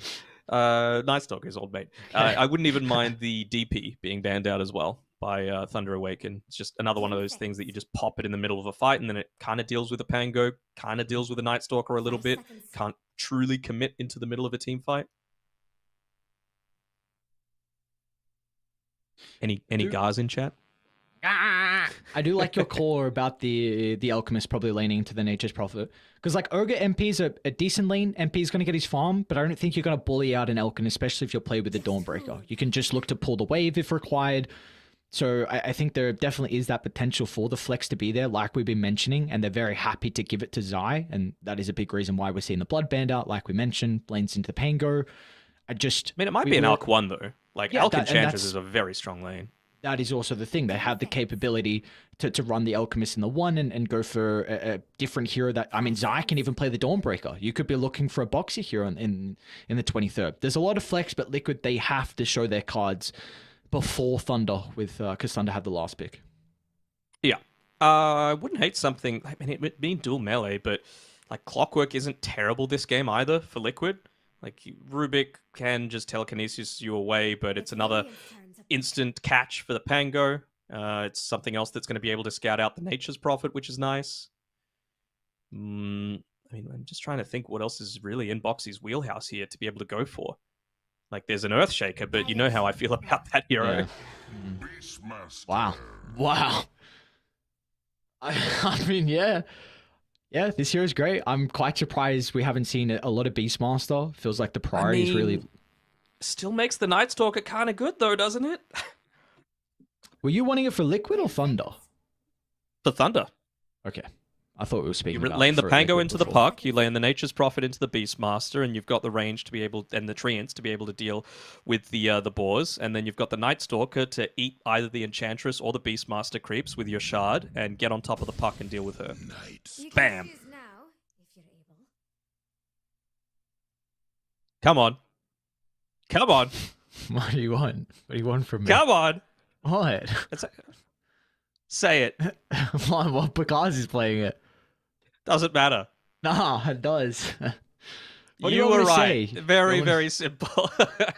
No, Well, it is a good pick overall, in all seriousness, no, right? Because, again, Sacred is the one that you feel most comfortable on this Pango. It's also the alone Nature's Prophet that I was talking about before. Mhm. So it's a good enough lane into the puck. I feel like it's weird. You don't want to in that mid lane, but you could get away with going a Blightstone against a puck because you're going to have that ranged ability to trade at range. Of course, all of the treants are honestly stupidly hard to kill. I think they don't give anywhere near enough gold. And then, of course, puck, low armor, Blightstone, very effective against that. Yeah, I really like the Blightstone build because I feel like Puck is a hero that wants to be making rotations to the side lane. Because you like Beastmaster, you need to kind of secure him because he's that tempo control early to take towers. And the Alchemist as well. I mean, that is a lane where if you rotate to an Elk Enchantress and if Matumbaman has like 2 points Acid Spray, 2 points Concoction, then that's definitely kill lane with Puck moving. But if you do that, then alone with the Blightstone and the Treants, you just shove the lane and take the tower. Like, that's one of the big issues with Puck into like a DK, for an example, because you want to rotate, DK wants to take your tower, then you're forced to stay mid and shove the lane. So yeah, I like the Blightstone, not only for the reason, like you mentioned it, for the Puck's low minus armor, but maybe to help with a little bit of damage on the tower. Yep, upping the tempo is always a thing that you need to do, excuse me, against this Dawnbreaker, Enchantress, Beastmaster lineup. Like, something needs to be done to respond to this. So I wonder if we might even see Alone go a little bit of an alternative build. Like, most of the time, he likes to go into the Spirit Vessel on it, but I really don't think that's the go this game. I think you need to itemize to be able to shove these lanes out a little bit more effectively. So maybe a Maelstrom build is on the cards for him, even eventually going into the Gleipnir. Could you feel like there's a consideration for an Orchid? Just On on alone? just with the puck in particular, just being able to control him, because we saw what the Silence could do last game early on from TA Trap. So just trying to see if you feel like how I don't versatile think it's can this. needed. Yep. I don't think it's needed. Like, you've got a Pango who's going to have Blink Dagger, right? You've got a Rubik for that instant lift. Speaking of Rubik, Matthew trading a little bit with Mickey. He'll see that he didn't have any inventory spots used, so they shouldn't be baited out by the sentry there. And then, of course, you've got that Night Stalker answer as well, right? So, no, I don't think they're too worried. I think they're mostly concerned about Alone having a lot of this damage potential when the team fights do begin. Easy CS. 8 gold, 4 experience. He's got the Blightstone as well on Alone. I like it. Yep. Where we putting our chips in this game one? I feel like it's. I like both sides draft. Yeah, it's coming down to execution essentially. Like, are you able to farm enough on Thunder Awaken before the massive like surge, the zoo starts to just roll its way over you? That's the question. We have seen South America being a region that does like this position 1 Night Stalker. We have seen K1 play it. I think there were 2 games yesterday we casted K1 play the Night Stalker. Now we get to see Picard's playing it as well. Going to be interesting on the item build for the Night Stalker. Was it with both games we saw the Midas into the Ag Shard on Beast Coast on K1. So do you feel like that's is that the route Picard's is probably going to go down? I think bottom lane. Oh, Martu. That's a beautiful stun onto 2. Insania's leveled up the attendance, so they won't have the impetus or the enchant to be able to hold Matthew back. Another stun coming through. I mean, this is what you need to do, right? You need to just bully the lane as much as possible. And for the amount of mana that it costs, Unstable Concoction does way too much damage. Especially once you get level 2, you know, you're going to have the Acid Spray. A lot of people think, well, I'm playing an Alchemist. I got to play around Greevil's Greed. Not anymore. This is an incredibly strong laning combination. Especially when you're pairing it together with an Enchantress. Looks like Matthew's read that as well. Job. Yep. This He's blocking up a couple of camps as well. Senya, though, this is exactly what you need to do from a support. Just pull the wave directly over. Look to try and meet the opposition inside the jungle. Just have a pseudo lane battling it out. But it does look like Matthew's going to be able to get... Oh, no, he didn't actually get the creeps. It's fine. It'll still create a double wave to be able to start to come back into you. I mean, the wave is pushed underneath the tower, so Sacred should be fine, unless he dies. That's the main thing that he needs to avoid right here. And look at Insania, making the rotation back. Level 2. Haven't put a point into the Acid Spray just yet. Oh no, Matumba Man, that would have been a kill. Maybe now that the kill isn't possible, he'll put the point into the Greevil's Greed, but I really thought that would have been first blood, and that would have been huge for Liquid. They need to snowball. Yeah, and you saw Martu wasn't really able to CS as well with that going on. He had a double wave under the tower, so missed out on a lot of creeps. But meanwhile, let's take a look at how this mid lane's shaping up for the moment. Mickey, 8-1 compared to the 9-6. It does really feel like Unknown's going to have a damage advantage with the Treant, so Mickey's probably going to have to play off the back of the orbs to CS. Damage advantage. He's also gone, again, this glass cannon build that he needs to. He's got the Gloves of Haste, he's got the Blightstone, he just wants to be harassing Mickey as much as possible. And, well, with all of those kills, sorry to bring it back to bot, that Matumba Man missed underneath the tower, it means that his Soul Ring's going to be a little bit slower. That's something that you really need to make sure that you're considering early on, because I mean, he leveled up the Acid Spray eventually at level 2, but just doesn't have the mana for it until this item comes out to him on the Courier. It's going to be here. I wonder if that doesn't look like Matthew will be in a position to be able to snipe it in time. And how's top going? Zai's going for the ball build at the moment. Looks like they're both having a... Yeah, but I'm just... It's a lane where they don't really have ways to kill the ball, so Zai's going to look to level that one up instead. Of course, does help a lot with being able to take your objectives, especially with the catapult timing. But it looks like... I mean, everyone's so tanky in this lane. We've got 4 melees. Maybe Pandamoon not so much. I mean, they're doing a lot of damage onto the Ogre, and we will have our first blood. They're going to try and give it a Zai, but you got to get the kill first. The Shoot through the trees. Oh, they won't get him. Oh, no, they wanted the kill over to Zai, but means that Ogre will be able to get back to safety. Nicely done, nicely done. So I would say for how things are going early, Thunder Awaken are incredibly happy with how the start to this game has gone. I mean, Sacred might end up dying here. He's going to need to have his juking boots on, and he will. Again, just dodging another one of these gank attempts. Matumba Man having to be fed over a bunch of regen. All of these acid spray They're unstable diving top concoction combos lane. are not working. Yeah, because they should be able to get the kill this time, and there we go. Zai finally finds first blood. They've still got the border play with him. Boxy finds a level 3 as well. The smashdown coming through from the Starbreaker. It looks like Liquid off to a good start at this top lane. Alright, much better. This is what you want to be doing whenever you've got a Dawnbreaker lane, right? Dominating it as much as possible. And, well, Zai, he's just going to make... It's going to become even more difficult as things go on. This isn't a position 1 Dawnbreaker or a position 3 Dawnbreaker, so you don't feel comfortable enough to have the stats to go forward and use the Starbreaker onto the... What am I talking about? Never mind. They can't kill the boars, is what I'm saying. Yeah. I do like because how he's gone for... Like, he's got a crap load of armor under the tower. Like, recognizing the chainmail is going to be really important because of the boar build. Right clicks coming out as well, Starbreaker being physical, so I do like that read, at least from the Night Stalker. And if he can, well, we have the first nighttime coming up shortly, so this will definitely increase the prowess of Thunder's top lane. And of course, at any time, Nature's Prophet can just look to rotate towards that lane as well, so that's something that you need to be mindful of. Mickey making sure to keep this lane shoved in as much as possible, putting a little bit less emphasis onto the small camps this game because of that factor. Of course, Lone has that luxury to be able to just go back. He's about to have the Wrath of Nature as well, so how are people sitting HP-wise? Basically, everyone's on full HP on Liquid, so can't quite go for that kill attempt just yet. Yeah, the Wrath of Nature offers like a... Well, pretty much like the Thunder God's Wrath, honestly. Like, very similar in that aspect, and you even have the global potential to be able to TP in, so... we've seen the Zeus, how prevalent he is through the major so far, and we saw the Nature's Prophet position too a while ago, but it also, when you play it in this role, can really get active and have a lot of burst potential early. So Liquid, they do have to be cautious of this. It's been a while. The last time I'm seeing Nature's Prophet mid in my games is because he's just walking it down or TPing into the enemy base. Hate to see it. There's a big rune if they're able to find it.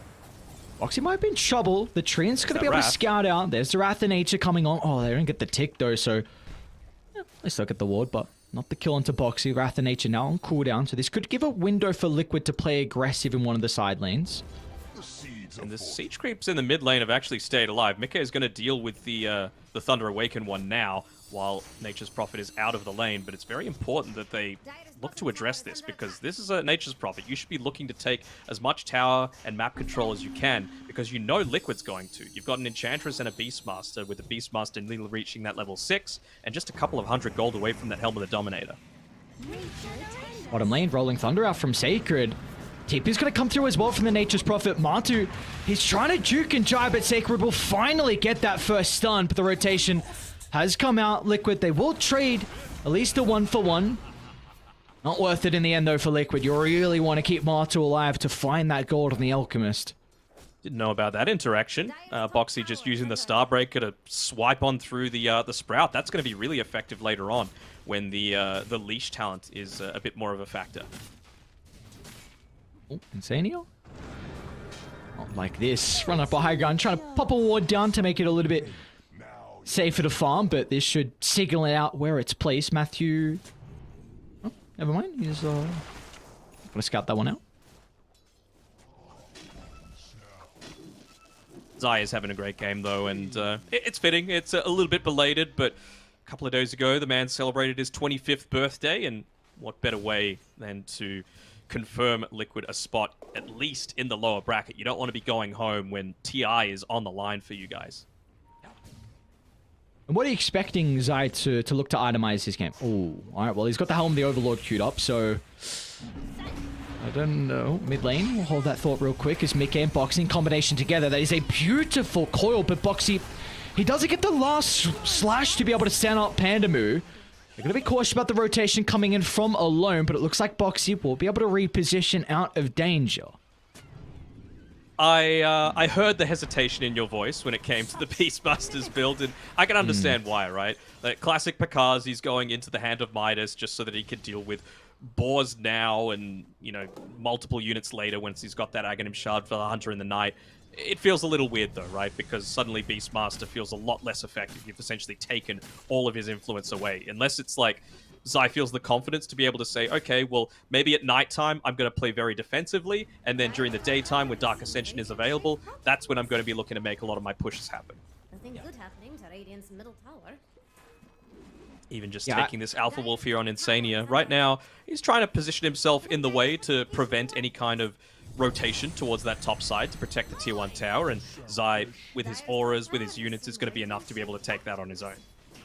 Yeah, and we see they're also giving some much-needed experience for Boxy mid lane, so if he can find that level 6, the Solar Guardian in combination with the Coil, that could be something that Thunder Awaken don't have the answers to early, but Mickey's going to rotate bottom. Sacred, this should be an easy kill, and make a great movement down, further securing the lane for Matumba, man. This is a game where it's actually really important for Boxy, if he can, to get into the Aghanim Scepter, because a lot of that damage that's coming through is physical.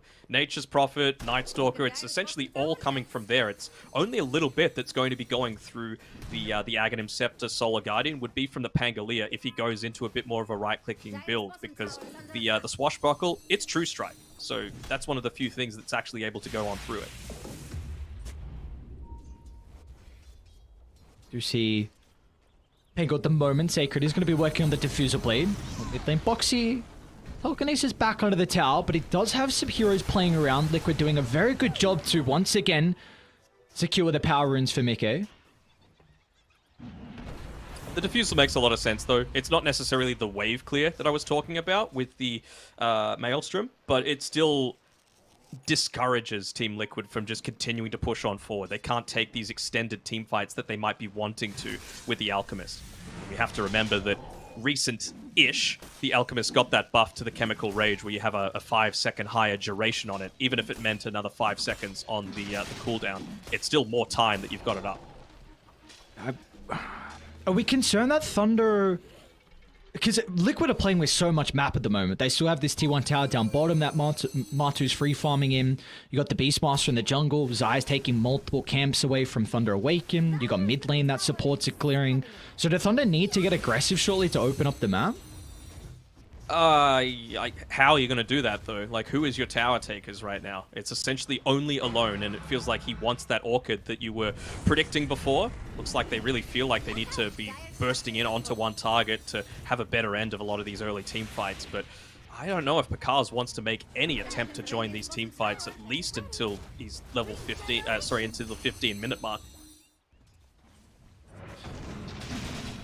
He can wait out the Dark Ascension until like the 14-minute mark. I think he's going to be very happy with that, just so that it is still nighttime after that stage. But speaking of Picard, he's getting rotated onto a little bit here by Zai as well as Insania, but will be able to back out enough.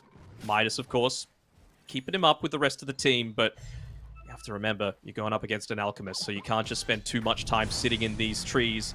Sometimes you need to take that calculated risk. Now going to smoke up on Thunder. That Ward of the Secret Shop did see kind of multiple heroes start to part their way towards that area. They didn't see exactly where the smoke, but yeah, they pinged it out. So Insania is well aware of this occurring. And that was the Orchid that they were looking to reveal on a bigger fish, but just the Enchantress they kill off.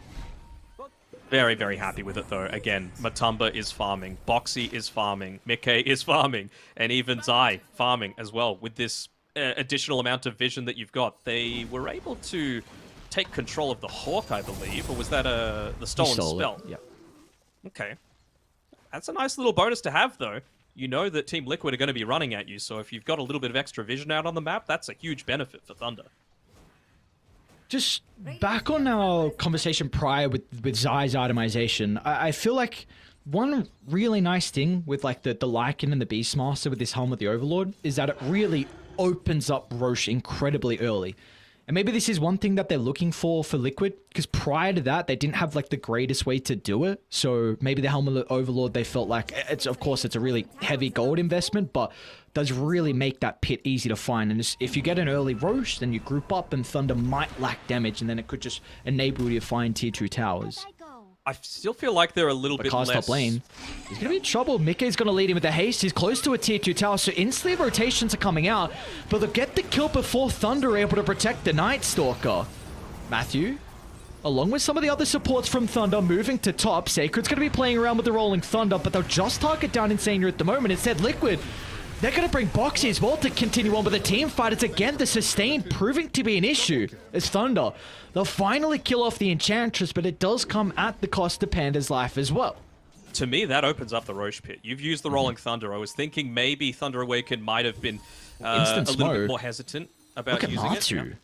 I mean, he's not expecting them to want to run at him. This is just the crazy chaos that South American Dota provides. He at least gets off the Chemical Rage. The team's nowhere to be seen towards Matumbament's location.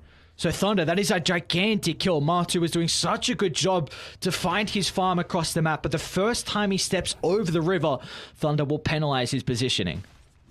This is that timing that I said they wanted to use that Dark Ascension around, though. The 14-minute mark, just because it's going to be wearing off right around the 15-minute mark. It'll still be nighttime. I don't think he's going to go ahead and buy any of these components of the armlet. You know on Pakaz that this Beastmaster has got the Helm of the Overlord, so you need a response to it right now. That's what's going to take over this game. Panda? Not the target they want for the smoke. I'll look to go around him instead. They do so alone, moving back towards the tier 2 Sal. They could get Sacred as well. Mickey's got a double damage rune to play with for the fight, and that is an easy kill for Liquid. And now they've got firm control to be able to de-ward the top jungle, and they should open up the pit. But they've got the shard. They've got the shard on the Night Stalker. Can they take this quickly enough? Wondering if we might see Lone just use the Nature's Call down bottom. I was thinking he might be using one of those treants if he TP'd up top to be able to scout out the pit, but this is just dropping way too fast for Thunder Awaken to be able to deal with. So it's just one of these things. A single kill opens up the Roche Pit for them. They have a huge advantage into their next push, and it's all on the back of Vision. They had just placed up this Observer Ward now, but it was Zai's Beastmaster Hawk that did it for them. Are we seeing any items come out shortly for Thunder that are going to be able to maybe take fights into this Aegis, or do we feel like they still need to continue avoiding Liquid for a little bit of time? You want to avoid as much as possible. I mean, you've got the potential to now join on Pakaz. He's got the Aghanim Shard available, so you can respond to the Beastmaster a little bit. And he's also level 12, so if he chooses to put that second point in the Dark Ascension, it's a lot of extra damage that you're going to have in these team fights. Someone needs to address top lane. Like, he could very easily look to TP up here if he wanted to, just to slow down the Beastmaster push, because it's a long way back to the Ancients to have that similar level of pushing potential, and you know that the Alchemist wants to farm that. Look at Insania's positioning, man. Oh, he's always on point on the Enchantress. Positioning in front of the sieging Beastmaster, so this smoke from Thunder will not be able to wrap all the way around to catch out the offlaner. As soon as it wears off as well, you've got this Hawk to the top side of the tower, so they know he's everything going to about jump the on this positioning. opportunity. Going to be cautious about the silence. Dark Ascension. They're going to look to enter the fight on the Night Stalker. Sacred with a charge up of the Rolling Thunder as well. They've got the first one. They stole the coil. Matthew on this Rubik. Going to hold them into place, but Liquid, they want to show up to take the team fight. They need to get themselves ready for the second round, but instead they'll turn to Matumbaman instead on the higher ground. But can they kill off the Alchemist? The Solar Guardian buying some valuable time for Matumbaman to heal back up. They'll turn to Pakaz. The free pathing for the Night Stalker won't be able to fly himself to safety. But Liquid, they find a triple on Mickey. They set themselves steady after the... Oh, hang on. Mickey, he's moved back in. They went to claim the outpost, and Liquid, they were just too disjointed to protect the Puck's life. That was without the Crippling Fear as well. Unfortunately for Pakaz, I just feel he made that rotation up to top a little bit too late. You've lost a tier 2 tower now. Very important. I mean, Liquid already have the vision advantage with, Enchantress just being able to put her body out there. Nearly reaching up to level 10, so you're going to have that extra 10 magic resistance. You've got the maxed out Nature's Attendance. Right now, Insania's main concern isn't doing damage. It's just scouting out, preventing Thunder Awaken from finding these pickoffs that are going to stop Liquid from snowballing. This is the Liquid that everyone saw during the Western European DPC. Fast, aggressive, take objectives, win team fights because of their good cohesion. This is a squad that's stuck together for a very long time, and they're doing it really well in this first game today. Yep. Does feel like the damage is... There's issues for Thunder. They need to blow heroes up before the reactions come out, because we see Insania max out Nature's Attendance, Solar Guardian soon to be level 2, Boxy's working on a Crimson Guard as well, so they're going to be really, really quick with these kills on Thunder. This is going to help, though. They've got the Blink Dagger on Pakaz. This might be the timing that they were waiting for. Wonder if they're even just using that Satyr Tormentor that Insania was sending forward to be able to scout this all out. They don't have vision of that smoke going on, but if no one reveals on the map, they know that there's no creeps to be farming there. If no one they saw the creep. Mickey, what? Instant blink on 4 from Pakaz. That's going to be the reveal. He's got the Yules to play with. Can the control come in afterwards alone? TP's in. Beautifully done. An incredible reveal from Thunder. Yeah, exactly what you want. It's a couple of times now that Mickey has been caught out on his own, and perhaps should have read that movement a little bit better, considering what I just said before. Insania's creep showed you everything. T1 Tower, really valuable objective if they can find it on Thunder. Be careful in this Pango, though. You've got a Beastmaster Roar. The Tumberman's going to try and jump Matthew. They're going to be able to fight Dawnbreaker instead. Boxy's in a little bit of trouble to attempt the TP up, but they've got the telekinesis to cancel. Meanwhile, the left side as well, Pakaz along with Sacred trying to charge down Zai. They haven't secured the kill just yet, but with the Roar, they can turn it back around as Matu moves on him, gets the kill onto the Night Stalker. They'll bring down Sacred as well. They've got to be cautious, Thunder. You can't stick around as Tumberman's hunting. Pandamu can try and turn around, reposition, gets lucky with the multicast as well, but a 4-star forward, they will not get in range for the concoction. But Mickey, he's nearby, TP's back in, they'll snap the coil instantly on Pandamu, but they're more than happy to go for the dive. They know multiple members are down from Thunder, there will be no rebuttal for that attempt. They even had a few of those Skellies to be able to tank up that first little bit of the tower. No glyph. They've still got, well, actually, Aegis was reclaimed previously, but they've got a lot of pushing power. And the Tumberman's going to make full advantage of that. That was just another one of the instances where Thunder Awaken, they were a little bit disjointed. Alone didn't show up to that fight. He had the Orchid, he had the BKB, didn't use either. His teamfight contribution was just the Wrath of Nature. They probably kill Zai, and then suddenly you're much more survivable and sustainable, your teamfight presence, because you don't have to worry about this inner beast just buffing everything up. It was a great blink in coming through from Pakaz, instantly able to lock in onto the key target. He used the Hunter of the Night to get rid of the Ancient Granite Golem, so everyone was a lot less tanky. The damage output was decreased, but everyone needs to commit on Thunder Awaken. That's the state that this game's at right now. Yeah. We do say maybe Sacred with this Aghanim Shard completely surely could help. Oh, it looks like he's actually offering for a blink considering the gold that he has in the bank at the moment. So that will further their capability to jump in and start these fights. It's like Matu is itemizing for that all-in focus onto himself, going into the AC next. Obviously, nothing groundbreaking, but if he was wanting to be a little bit more aggressive, might have opted for the Blink Dagger route just to be able to catch out these squishier heroes like the Nature's Prophet if you're able to get in on top of him after a stun. Do we feel like Thunder are just going to be waiting for the BKB though on Pakaz with how close he is? Can they fight beforehand?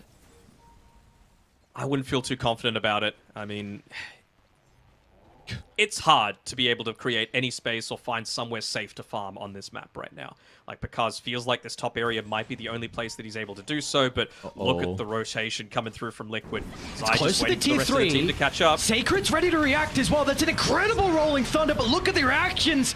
Liquid still a defensive telekinesis. They stole the roll, but Pakaz is still in trouble. He'll fly out to safety. Mickey just brute forces up the Hurricane, but Matu's in for the cleanup. Gets the first, charging forward into Alone as well. It just sprouted himself inside the meat grinder.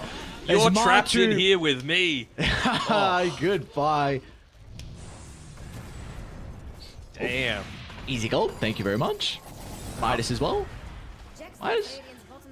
Might be waiting for an enchanted creep. No. Massive Midas. Not like this.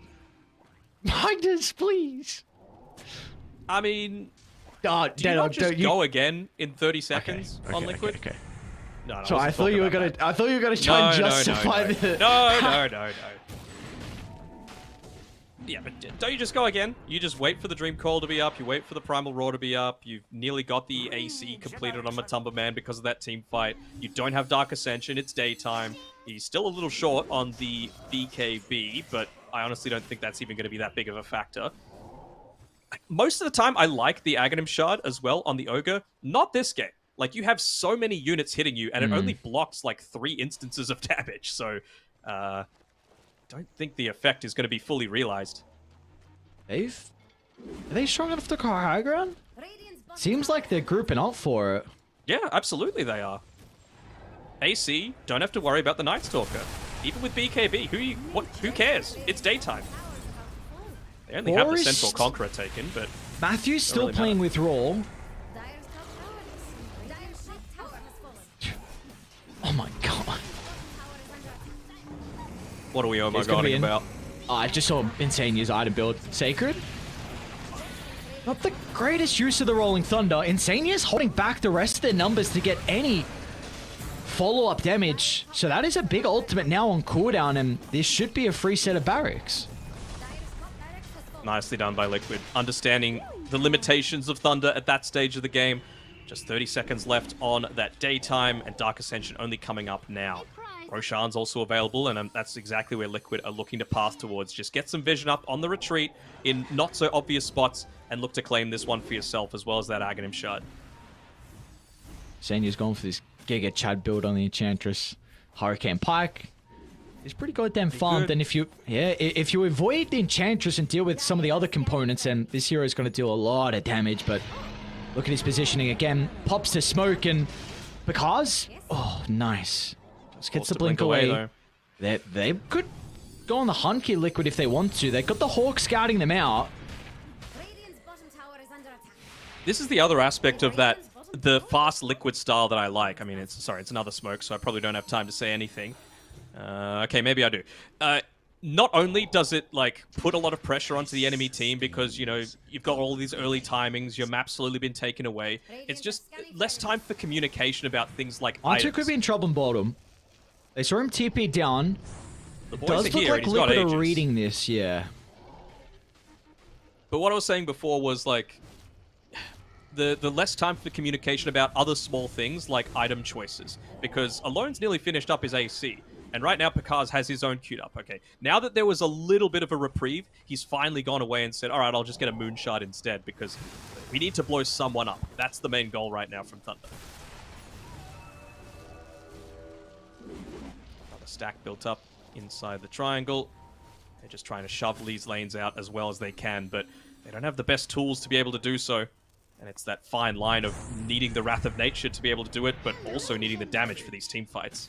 Look at Dire's They bottom could wait tower out is 1,000 gold. That'd be a big win for Thunder Awaken. Just having that AC is a big benefit. Well, maybe the double damage rune can actually help out with some of their issues. Grouping up Nice. like they want to take a fight.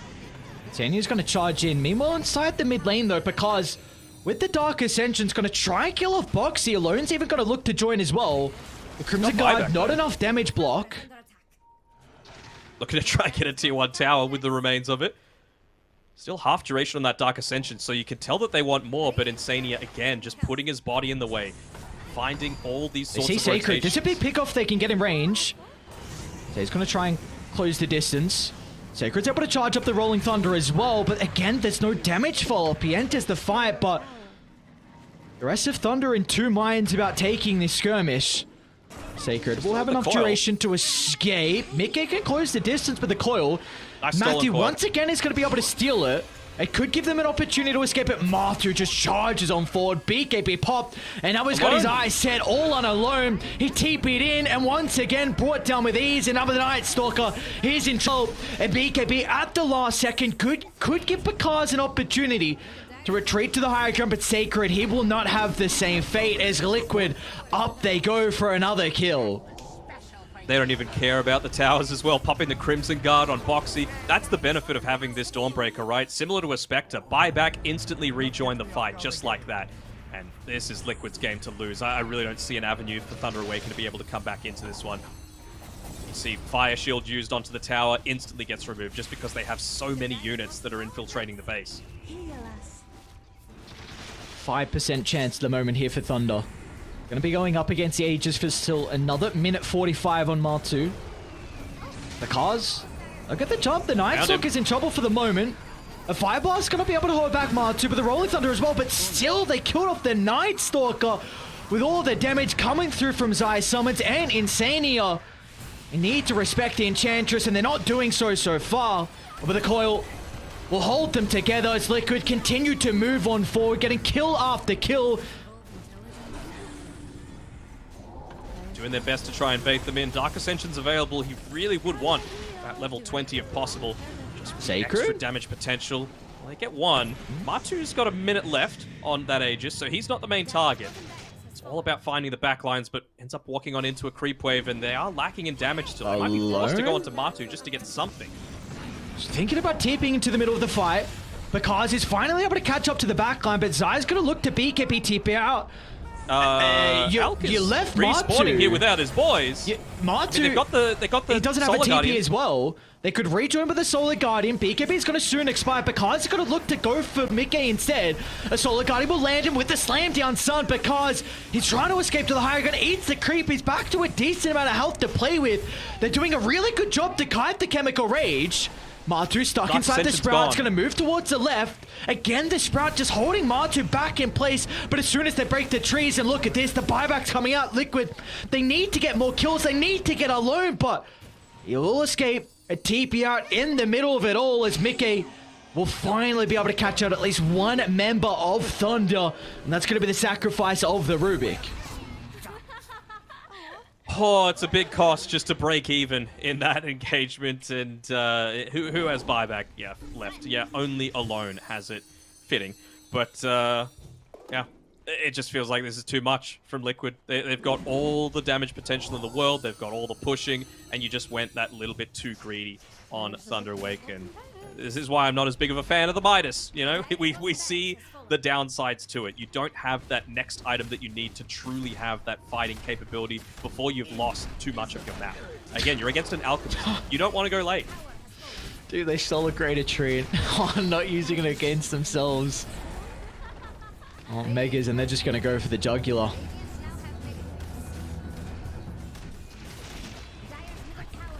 Looking like it's going to be a game one victory. That will be a miraculous haul for Thunder. Sacred will make the attempt. There's no follow-up, and in fact, Zai is just going to hold him in place. So Matu can get the damage, ramping up. Sacred down and out of the count. No buyback in the GZ drop. Liquid, a really important game one victory for them. Of course, both these two teams are fighting to continue on and move over to the bracket play. I don't think that puts Thunder Awaken completely out of it because they've got that next series to come afterwards, but it's kind of similar to what we saw from Tundra in the previous series. I think they're almost reaching the point where you have to win out because with that win, Liquid just solidifies itself with that one extra win ahead of you. Now they're 2 wins ahead, and that's what's needed to break yourself out of that elimination zone. So other teams are going to get wins. You can't always rely on, oh, we'll just get a couple of wins ourselves and that'll be fine. No. There's other teams in the tournament playing for their own lives as well. So Thunder Awaken, they're on the back foot, and Team Liquid, it's because of them. It's because of this aggressive style. I love it when Team Liquid plays like this. This is what I want to see. This is what's going to take them to TI if they keep going down this sort of route. Yeah, a really big reason why we saw Liquid come second place into a 3 in Western Europe was off the back of these drafts. They executed to such an incredible level, and it really felt like we got heroes that we see them on for such a long time. You know, the Xayah Beastmaster, Boxy on the Dawnbreaker, Mickey Puck, you're also getting Senior on the Enchantress. Just all these heroes just spell out Liquid and their own individual players, and they are so aware of how they need to execute a draft, and they're able to do so in pretty fine fashion. But of course, we have seen Thunder with how they're able to compete against teams. So Thunder aren't out of it. I just want to put one more point before we go to break. I really like as well with Liquid in the draft how they were able to adapt to Thunder's bans, because I'm pretty sure the pick ban phase was Puck. Was it Puck Dawnbreaker or Puck Alchemist? It was Puck Dawnbreaker. Yeah, it was Puck Dawn. Yeah. Yeah, and then afterwards, after that Winter Wyvern was gone in particular, I understand that it was to protect this Pangolier a little bit, but it also is one of the best heroes at stopping that death ball from happening. And so they said, okay, we don't have to deal with the Wyvern anymore. Now we can just look to ball up, move on forward, go this Beastmaster Enchantress draft, and there's nothing that they're going to be able to do about it. So big props to the coaching staff, as well as, I'm sure, Insania having a big input into that. And, well, let's see if they're able to keep it up in game number 2. Throw us away, Aries. Yeah, that's the big thing. Can they continue with the momentum, or do Thunder Awaken have the answers in game 2? We'll find out after the break.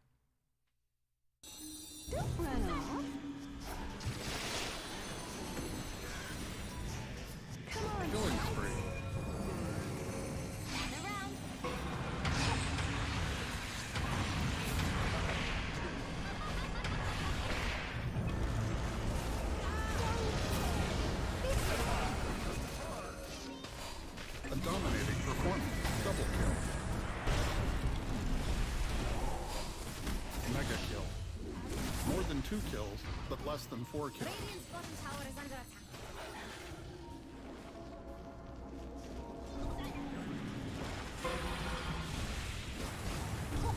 Dominating, I guess.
Power can be found in any number of places. Scientists will tell you that it comes in newtons. Gamers will say that it can be found in silky skills. We will say that the power lies in real thrills. In the play, with perfect ping. In the runes and crystals. In every frag and gank. In your personal winnings. Lock and load for PGL Arlington.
A Liquid S draft puts them in a prime position to be able to take game one, and now all our eyes are set on game two, our last game to close out day 4 of the PGL Arlington Major group stages. Denog, it's still all on the line, a much important game for both Thunder and Liquid here. I'm excited. I'm very excited because, like you said, it's all on the line and every game counts. Like, honestly, if Thunder drop this, I don't see them moving forward. You know, it's going to need some 2% mathematical probability with other results going this way, that way, in order for them to be able to claw their way back. But we've seen they have the potential to do it. I actually kind of liked the draft that they had. They just needed to itemize a little bit more differently. They needed that true cohesion to be there. You know, that the choice to go the Midas before the Aghanim shard, I feel, really cost them. The choice for Alone not to join that team fight inside the Radiant jungle just allowed that snowball to continue, and it meant that they never had a chance of getting any farm on their map. Liquid just continued to suffocate them, play as a true 5-man unit, and maybe that's the sort of situation where the stand-in factor can start to rear its ugly head.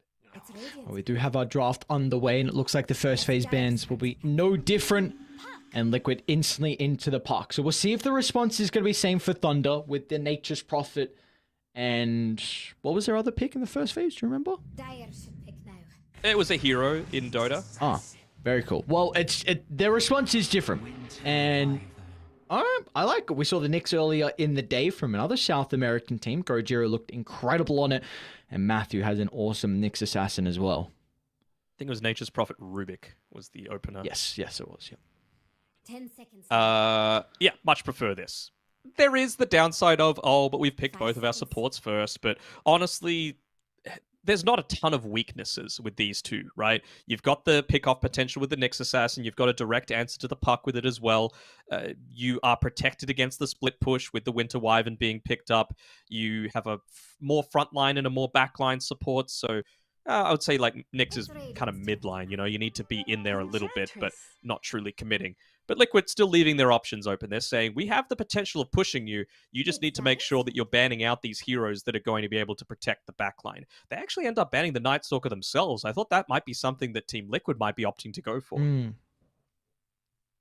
Yeah, maybe the 16th, 17th, they would have had that potential, considering the vision. This is still forcing the Beastmaster ban, though, right? Just for the vision aspect. And, yes, you know, like I said, you've got the Wyvern, but if you don't have a way to deal with the Beastmaster units, then you're out of luck. So honestly, something like a Doom being banned out by Liquid next really wouldn't surprise me. Good against the puck, good for, again, dealing with the summon units. I think it'd be a nice avenue for them to go down.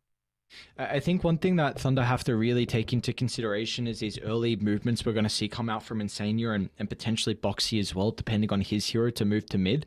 Because Nyx he's not going to do anything versus like a catapult timing and an enchantress creep. And if you have the power rune just knocking on the tier 1 tower and a winter wyvern, can struggle with that early. So I think you really need a mid laner that is going to be relatively healthy if there's an extra hero in this lane, because I think that is really one thing we see.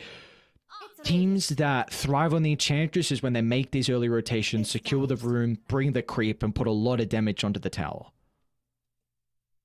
True. Don't hate this TA ban either. Again, it's protecting the puck a little bit. I think Team Liquid last draft banned the TA as well as the Void Spirit at this stage of the game, just to give the puck an easier time. That was at a period where puck didn't exactly have a direct answer outside of the Nature's Prophet a little bit for the laning stage. I don't want Thunder Awaken to go into the Kunkka with their first pick coming out of this phase, because then they'll still have options to be able to counter it with like a Zai Razor, for example. But I do want them to leave it open as a possibility to come out with the last pick of the second phase, because I really do feel like it'll do a good job against the puck, and it'll stop the Enchantress or any kind of push strat in its tracks if they do end up going down that Beastmaster route that I was talking about before, considering they got rid of the Night Stalker. So Tiny is left in the pool, which was banned up prior if they want to go down that route. Gives you a lot of burst, which is going. Yeah, there's no flex now because of the Nyx Assassin being shown, but you're happy to play it. Wyvern. Unless it's mid-white. What? Nyx Tiny support duo sounds horrible. Yeah, it's pretty horrendous. But, and even the Wyvern into a puck is pretty terrible. Like, that's the thing that you don't want. You don't want someone that's guaranteed able to lock you down, because Wyvern really doesn't want to buy that BKB. You want to be doing damage, skirting around the fights as much as possible. So, what should they be picking here? Just a general hero that's good into any kind of lane. I was about to say I wouldn't hate the Void Spirit, but then that takes away the Kunkka as the option. Even just Dawnbreakering for themselves wouldn't be terrible. Even Pango, I still think it's a fine enough Pango game that you already have the Winter Wyvern yourselves. It's a good potential answer for the puck in the mid lane. We've seen that you can just throw it into the offlane on Sacred. Didn't have the amazing time last game, but he was still able to land some pretty good Rolling Thunders onto the puck with the assistance of Matthews Rubik. It is something even the snap, I was thinking maybe a little bit, just to have that bit of flex. But what were you saying, sorry? I was going to say the Pango is something they do like to flex. Alone plays a very good Pango mid, and if you give it a Sacred. My only concern of like an offlane Pango is just like Enchantress +1 could make it so you don't have the greatest lane, because Pango Nyx is a very, very, very weak lane combo. So you're then looking to play off the back of pulling and just avoiding Liquid safe lane. That's what happened in the last game. That's what happened last game, right? They made... I mean, this is another one of those heroes that has that flex, though, right? It's not something that Sacred really plays in the offlane, but you do have the potential of this being both safe lane. So now Team Liquid, they need to make up their mind. Are they saying, okay, well, this is... We just saw it being played mid. They want to do this. Let's still go for our death ball. It was really successful. I think there's going to be a lot of discussions happening with Team Liquid right now as to how best they want to respond to this.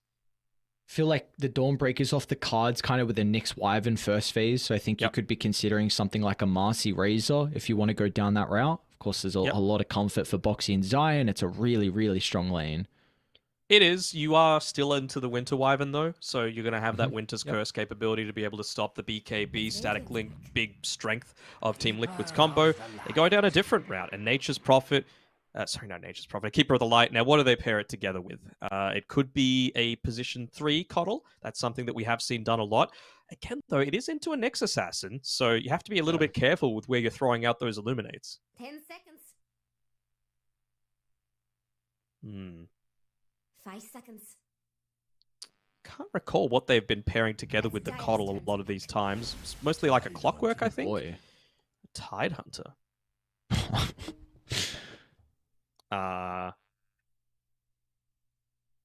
Very early Tide. This hero is rising in popularity through the major. Like, we're seeing a couple of games on it, and it's having decent success. It's definitely a hero that was not expecting coming into Arlington, though, but it's very good versus Nature's Prophet, regardless if it's in whatever role. I mean, you don't care about the trends. The Orchid build doesn't matter.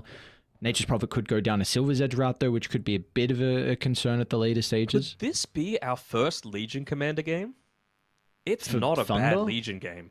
Yeah. You kill the Tide Hunter. You've got the global presence from the Nature's Prophet. Nyx Assassin can set up for kills onto the Puck and the Keeper of the Light so that you get the duel off. Great way to counter the Puck in the LC is with Legion. They're going to go the Dawnbreaker themselves, which, I don't hate. They can still LC. I mean, you just duel anyone, and then you've got multiple global kill threats coming through.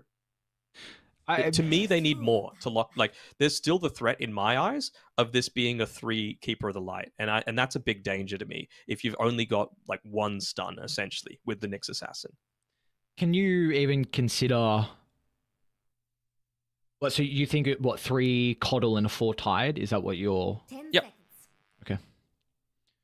I don't know what exactly that Tide enables. I'm not sure why you would go that ahead of something like the Clockwork or something like that, but. It's some team fight, I suppose, and Boxy does like a lot of these more greedy position 4s that need their items to have a big amount of impact. Mm-hmm. It definitely looks like both sides are really. This last pick is just going to pull the draft together perfectly. Like it's the first 4 from Thunder and also Liquid. Like where it seems even, nothing too crazy. We're not really favoring one side, but we haven't yet to see that final piece to fit the puzzle.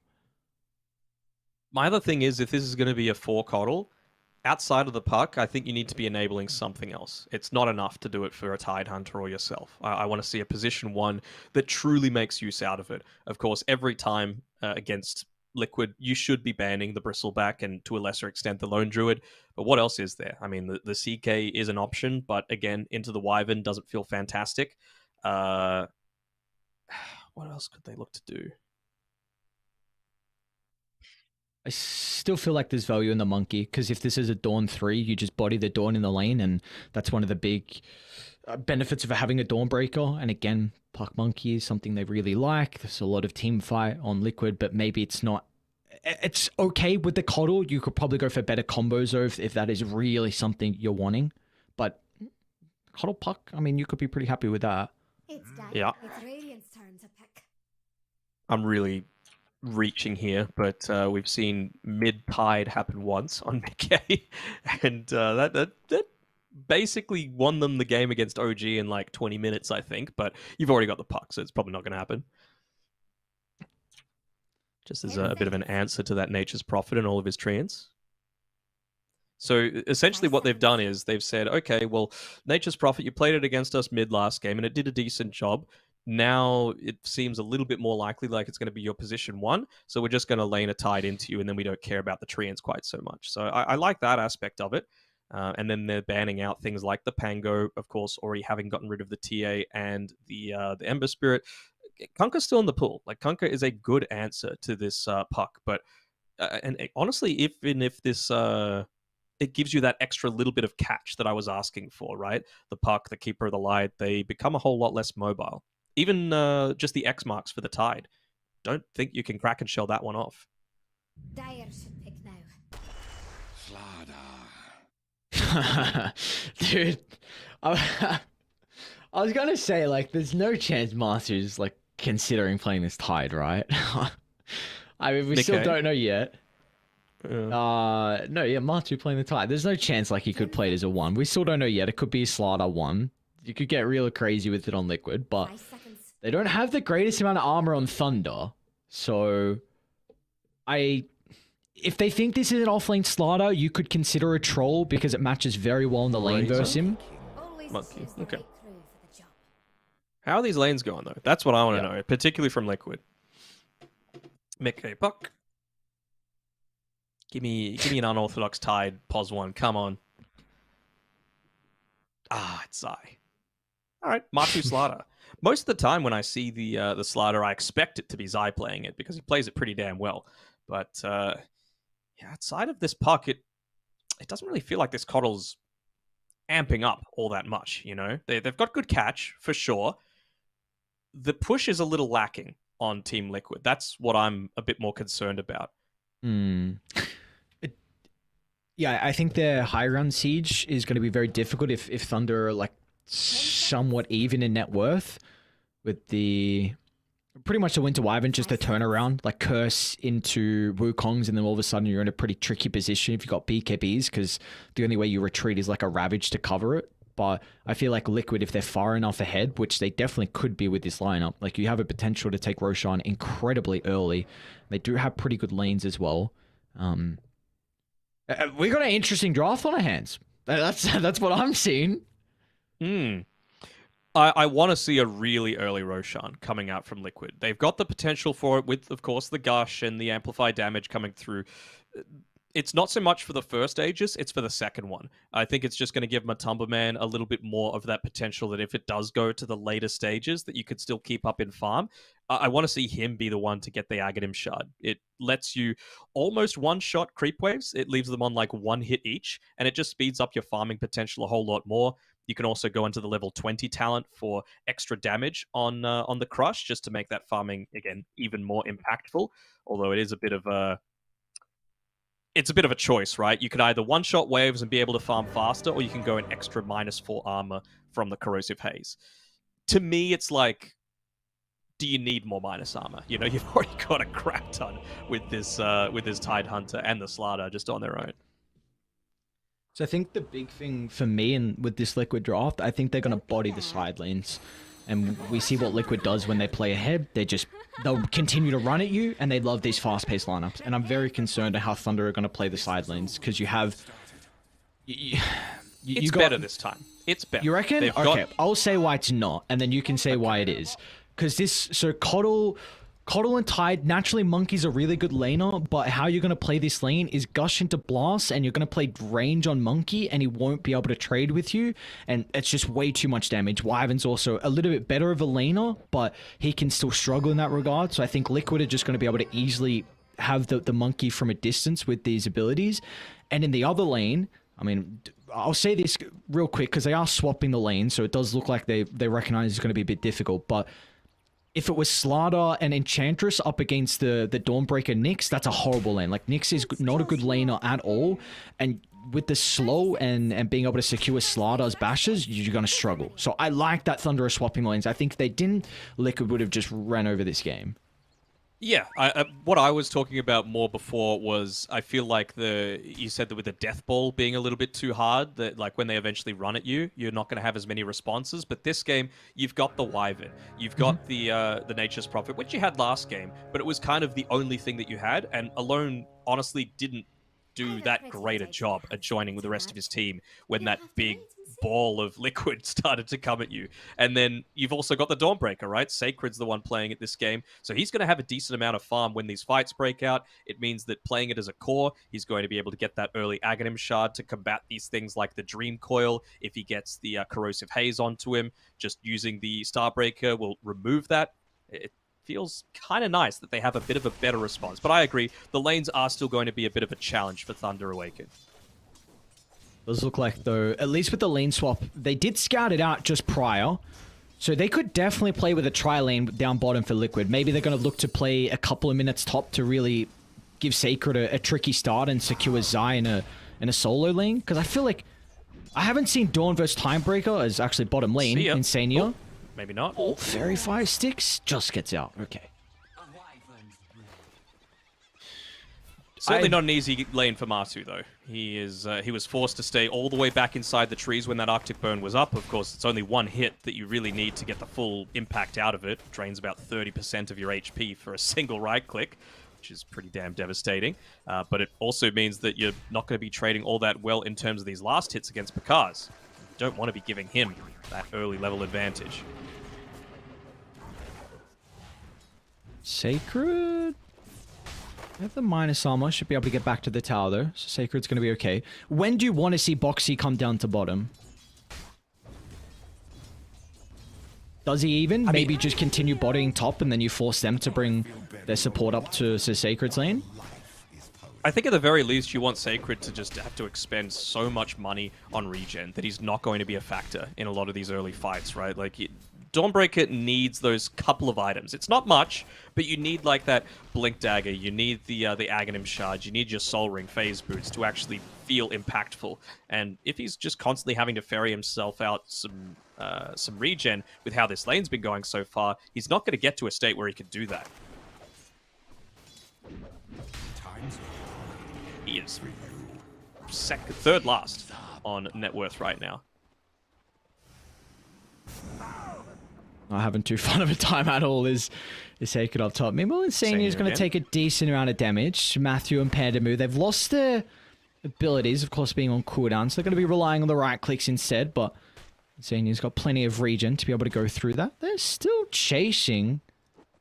I mean, Insania is happy with this. Not that Slardar likes to be laning into the Monkey King, but even just to have a little bit of free time to get some extra last hits underneath the tower feels nice for Matu. And he's actually the one that gets onto the level 3 first. So it's a lot of extra damage that you can use with the Bash of the Deep, provided that you time it well. You're going to need to be a little bit more careful on these supports right now. They haven't also...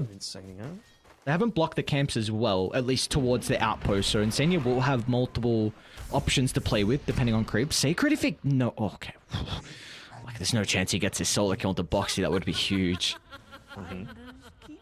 Cars? Okay. The Hellbear's going to end up dying there, but it's pretty good. Look at that. It gives you an extra 100 attack speed as soon as it dies, so that's pretty significant for this lane. The aura was also giving an extra 15, so I was thinking maybe they attempted to make a play, considering you do have a Slardar with that Bash of the Deep up at level 2. Insania's going to be in some trouble. Really nicely done. Matthew was setting up with the tree line. Picard pounces as soon as they see the Enchantress out of position, and that is First Blood picked up.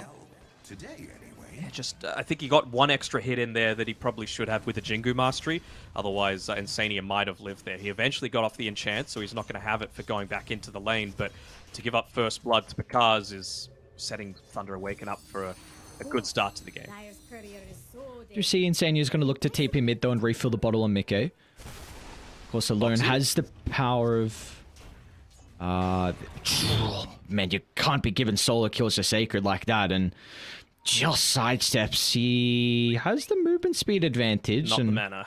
Yeah, not the mana is the big thing. Meanwhile, Matu also taking a bunch of damage down bottom. The tower's going to be okay. I do want to... how do we feel like these, at least Nature's Prophet and Puck, are going to be able to kind of play with the side lanes? Are we expecting early rotations out of these two? Nature's Prophet's going to do absolutely nothing to Zai, so I think you just need to ignore that entirely. If you're going to make any rotations happen, it has to be down towards bottom, or you could just say, you could be reactionary. You could try and respond to a Puck rotation instead, because I feel like Alone is in a state where he needs to farm. He needs that to be able to have his impact. Sacred is last on net worth up here on the top side. He is still level 3. His courier is dying. So all of his regen is just non-existent, and he wasn't able to get that solo kill onto Boxy. So not looking too good for this top side, but in exchange, bottom going fairly well for the Cars. I've been a bit of trouble here with the Wrath of Nature coming through. Alone's even going to look to TP down. R2 won't be able to cut through the trees. The Nature's Call now being able to body block up the Slardar, and that is a big rotation, because now they can put some damage into the tier 1 tower. They might consider rotating Tide down bottom, and yep, exactly what Zai's going to do. Puts his body in the way, says, you are not taking my tower for free. Even, oh, nice pump fake there, the Anchor Smash. He wants to clear out this creep wave as quickly as possible, because those treants just do way too much. Insania? There's a bit of trouble here. Enchantress off to the side, but I do not believe they have an answer to Zai, so... This Tidehunter, I like what they've done. Put Zai down bottom. He's just forced to try and protect the tower. You give Matu top lane as well. This will finally have an opportunity, though, for Sacred to be able to play the lane. It's like a little bit unlucky there. Mickey might get a solo kill mid. Oh, beautifully done. Doesn't get the haste, but... as well. So he gets a kill, and oh, Sacred. I thought he was going to be able to step into the lane going up against Matu, but Liquid, they bring both supports to try and continue shutting down the offlaner on Thunder. Doesn't feel nice. I do like a lot of these rotations coming through, though, early on. I was thinking Nature's Prophet wasn't really in a position to do much down to that bottom side, but yeah, like we were saying before, Zai puts a stop to that. You've gotten past the stage now where you're really afraid of this lane with the Tidehunter against the Monkey King, right?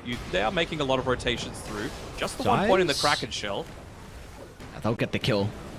Alone, not even required. It's because... Needs 4, though. Yeah, but that's... I mean, that's huge. So if you can slow down Tide, because he is going for this Scepter build, which I do like in a game like this where you've got the Coddle, but it's fine with bringing 4 heroes down, because now it's also going to be able to secure a tower. And we saw what Liquid can do in game 1 when they keep their towers alive early. Yeah, for sure. And even Insania and Martu doing small things like making sure to tank up a couple of those tower hits. That's why Martu's so low, so that the siege creep stays alive. It's going to open up a lot more of the map for yourselves. So good little plays coming through there from Liquid. You see Martu is... He changed his item build. He had the Midas queued up for a bit of time. He's now going to be going to the Mask of Madness, so kind of the build that we see from some of the offlane sliders.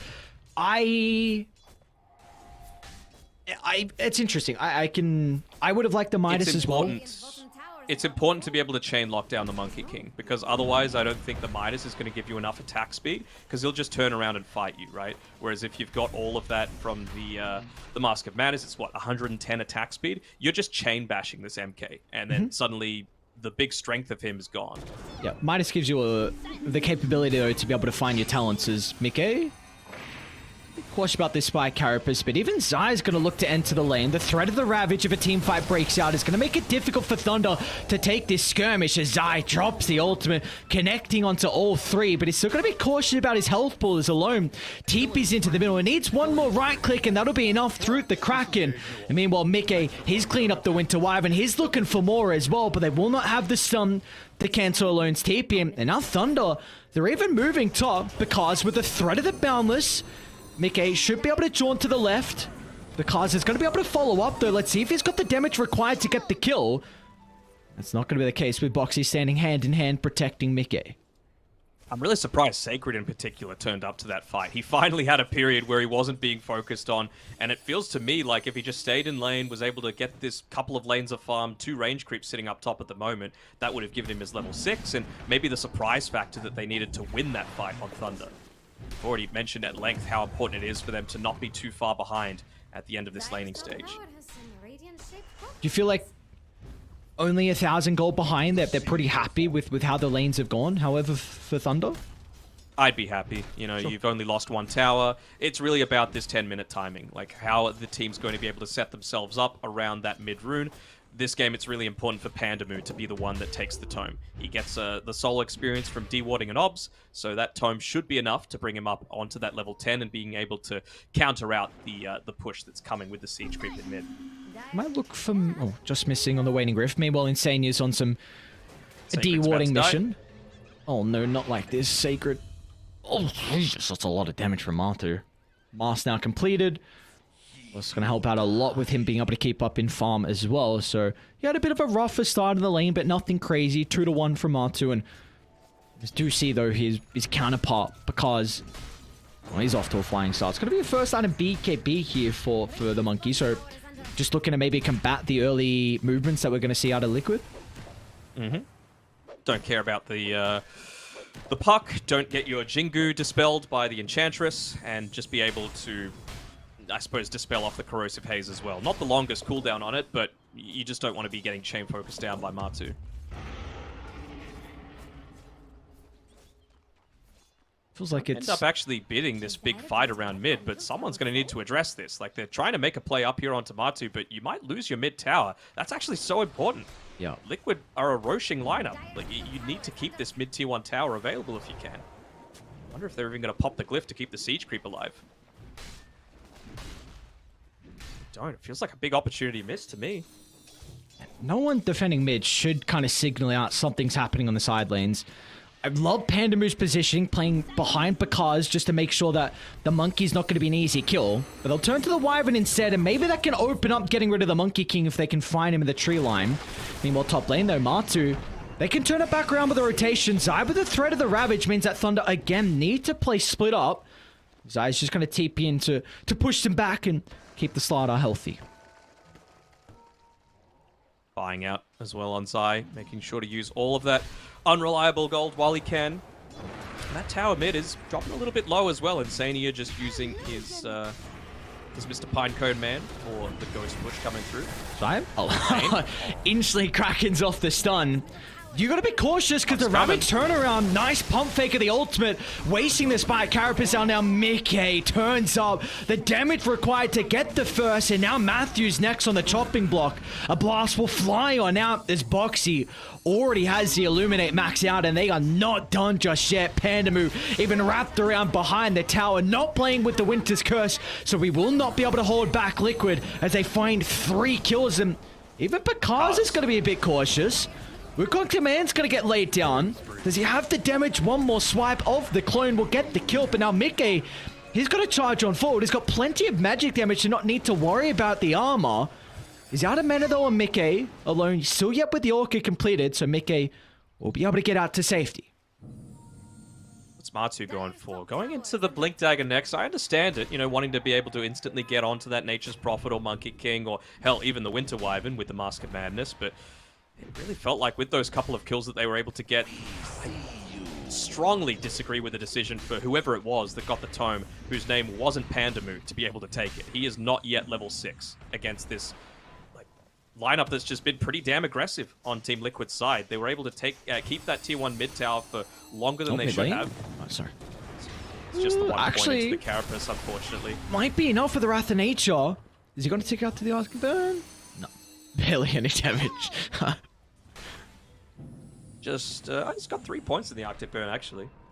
Do you like this? 3-1-1? It depends, right? Because oftentimes the times where you see it happen more is when you're not as worried about the split push, when you've got more people on your team that need that farm. And, you know, with this Dawnbreaker having as rough of a time as she did, that is certainly the case. And also it just means for the laning stage, you've got a lot more... You've got less need to spend money on stuff like mana regen, because you're not just spamming out that ability off cooldown. It's a much longer time between Arctic Burns, and it really does amp up its effectiveness. Does at least finally have the curse here on Pandamu. So Thunder, their potential to take team fights is still very solid. I feel like a lot of it is going to come down to the spell casting on Matthew. If this Nyx Assassin is an incredible answer to multiple heroes on Liquid, in particular the Puck and the Coddle, so we'll see how Matthew's going to be able to play these fights. He also kind of wants levels as well to max that one out, but really what I'm looking at is this Aghanim Scepter almost completed on Zai. I'm intrigued if he goes a lot of the talents into the Gush. I have to imagine that's going to be the case. 15 I'm a little bit more uncertain about, just because the Anchor Smash damage reduction against someone like the Nature's Prophet and the Monkey could be incredible, but it does seem like he's really going to be the target in the Chakra, so I can, of course, see them going the damage route as well. Yeah, I think he's going to go the slow talent, just because you've got a Slaughter that's wanting to chase people down, and anything that's going to just enable that further is going to be a positive thing. Even, like, what exactly is he going to be Kraken shelling off as well that you're going to need that level 10 talent for? It's basically just the Arctic Burn, right? Maybe the Nyx Assassin stun, but outside of that, you're not really caring all that much. Dude, this Gush does a crap load of damage. Like, we saw Tide be very popular, you know, a while ago, and the Scepter was something, along with the talents, that a lot of people would consider picking up early on, and it's a game where he's going to look to play his distance, honestly. Like, into the Monkey, you don't particularly want to be around the middle. Oh, Monster's run into Pandamu. Oh, Curse used defensively, and, well, Mickey's nearby. Offers the control to make sure there's no escape for the Winter Wyvern. Is that Roche? Yeah, you know, Curse on cooldown. That's a lot of their team fighting potential. Matu does have 2 points in the ultimate. Why not? Zai's going to go right on there. Maybe just waiting for his courier. Never mind. Uses the Gush the first time. They're going to try and protect the Enchantress. Oh, Matu's going to be in. They're straight onto Alone.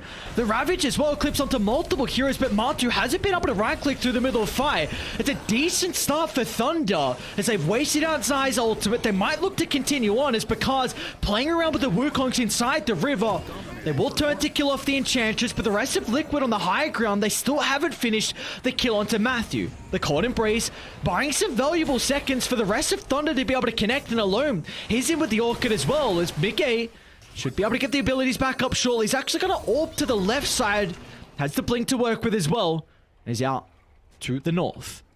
Oh, they were going to try and catch him. It was very selfless there, coming through from Zai. He could have very easily used the Gush to get the retreating Nyx Assassin, but instead just opting to help out Mickey a little bit more, given the space that he needs to be able to get away. But It's a little bit of an opportunity missed. I mean, Insania, his job is to make sure that he's on the front lines breaking those sorts of smokes, but it really felt like without the Winter's Curse, they had plenty of opportunities to just walk on in there with their minus armor and claim that first one for themselves. Honestly, Thunder have to be pretty happy with the position they're in. Like, Bakaz is incredibly farm. Top of the net worth, 4-0 and 3. I really... Oh, Mickey up top. This should be a kill. Found the strike into the Orchid. Panda moves nearby in case if they require any extra control coming up from the curse, and he'll tick out afterwards. So this is getting a bit scary here for Liquid, because I feel like this game is incredibly even still. It's going to come down to execution in the fights as Thunder will find another kill onto Insane. You'll make him work for it. His goddamn Nature's attendance along with the Untouchable. They don't know where the rest of Liquid... for it, all right. No way. Well, what a hero.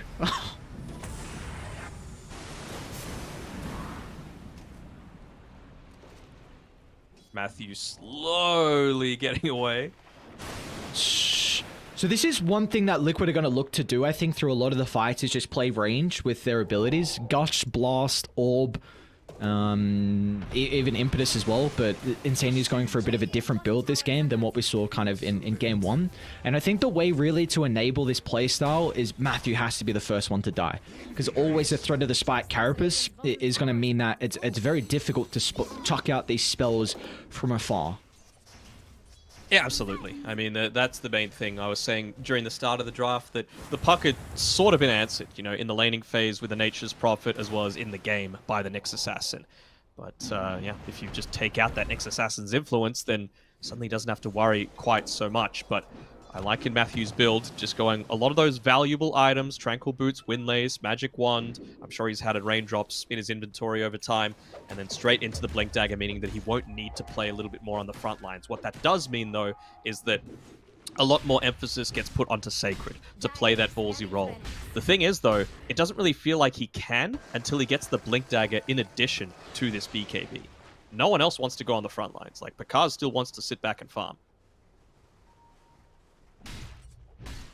With how even of a game we are at the moment, do you feel like either side is happy with kind of the farming rate? Like, I should say, is anyone going to scale better? Or is it kind of pretty even still at the later stages as well? Sorry, I'm just watching Insania invade.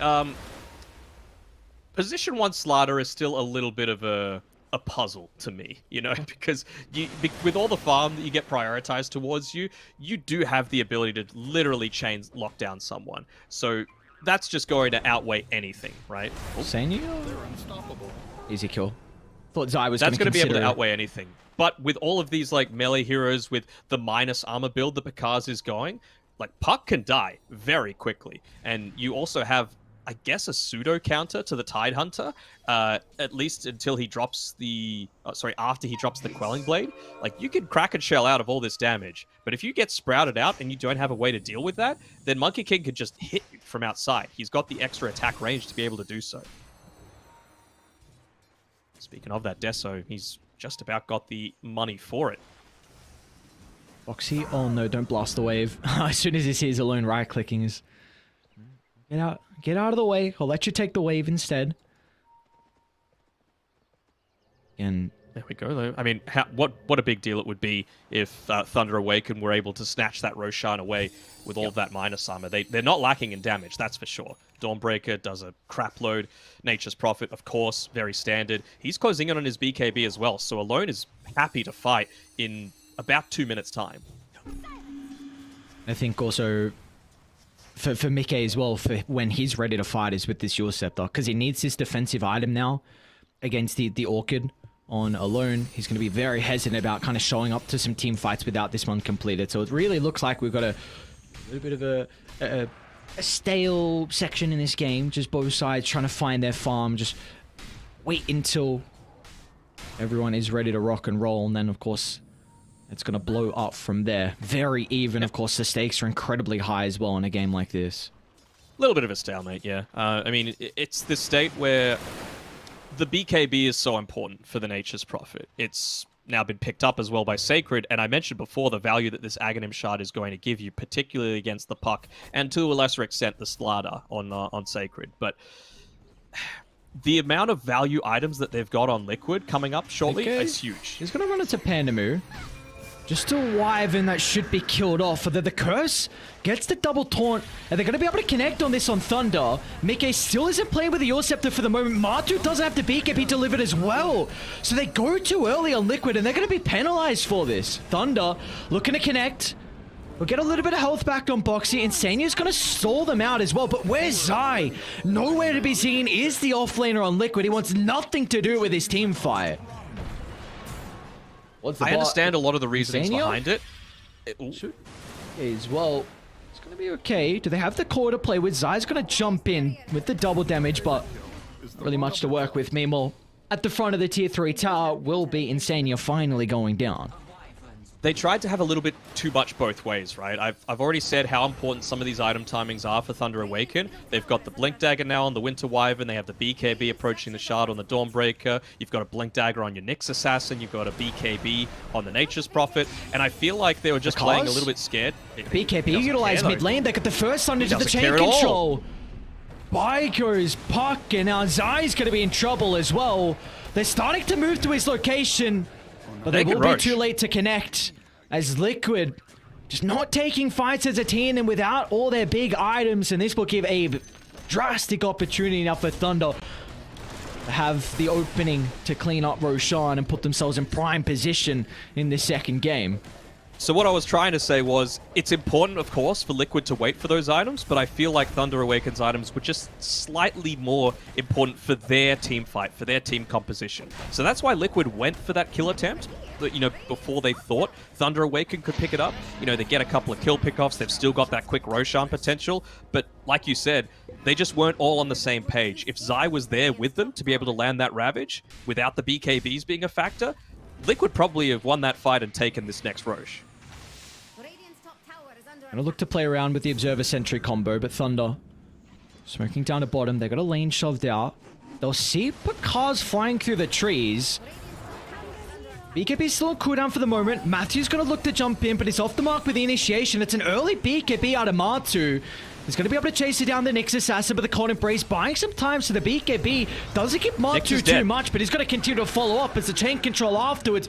Targeting Sacred. A Curse Ball hold them back. They cancel the tree, though, because he's in trouble. He needs some defensive supports coming into play, and that's where Matthew jumps in, gives the Impale to hold back Pakaz, and now they can turn it around with the Jingu stacks as Pakaz. There's no way they can deal with the Monkey King. He's going to jump further into the river, trying to chase down Zai.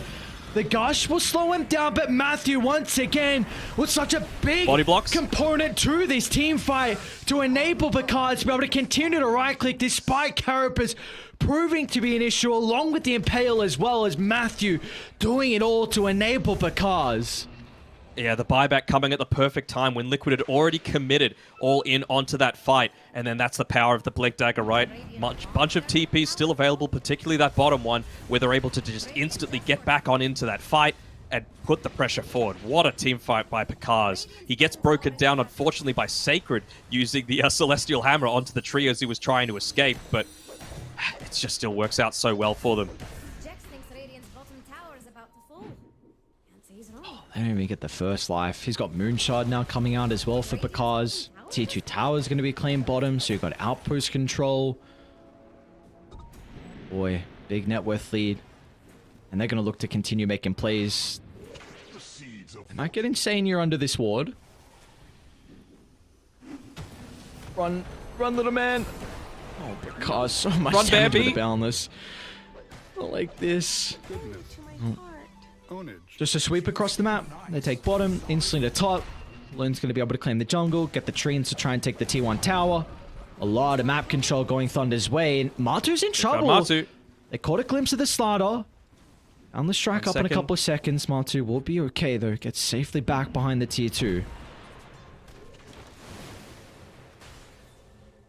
They're looking to keep the pressure up, TPing in onto that outpost. So fast. Be able to back away. Boxy, it's a big kill. It really does enable your team by so much. Oh, forced off. They're starting to TP down.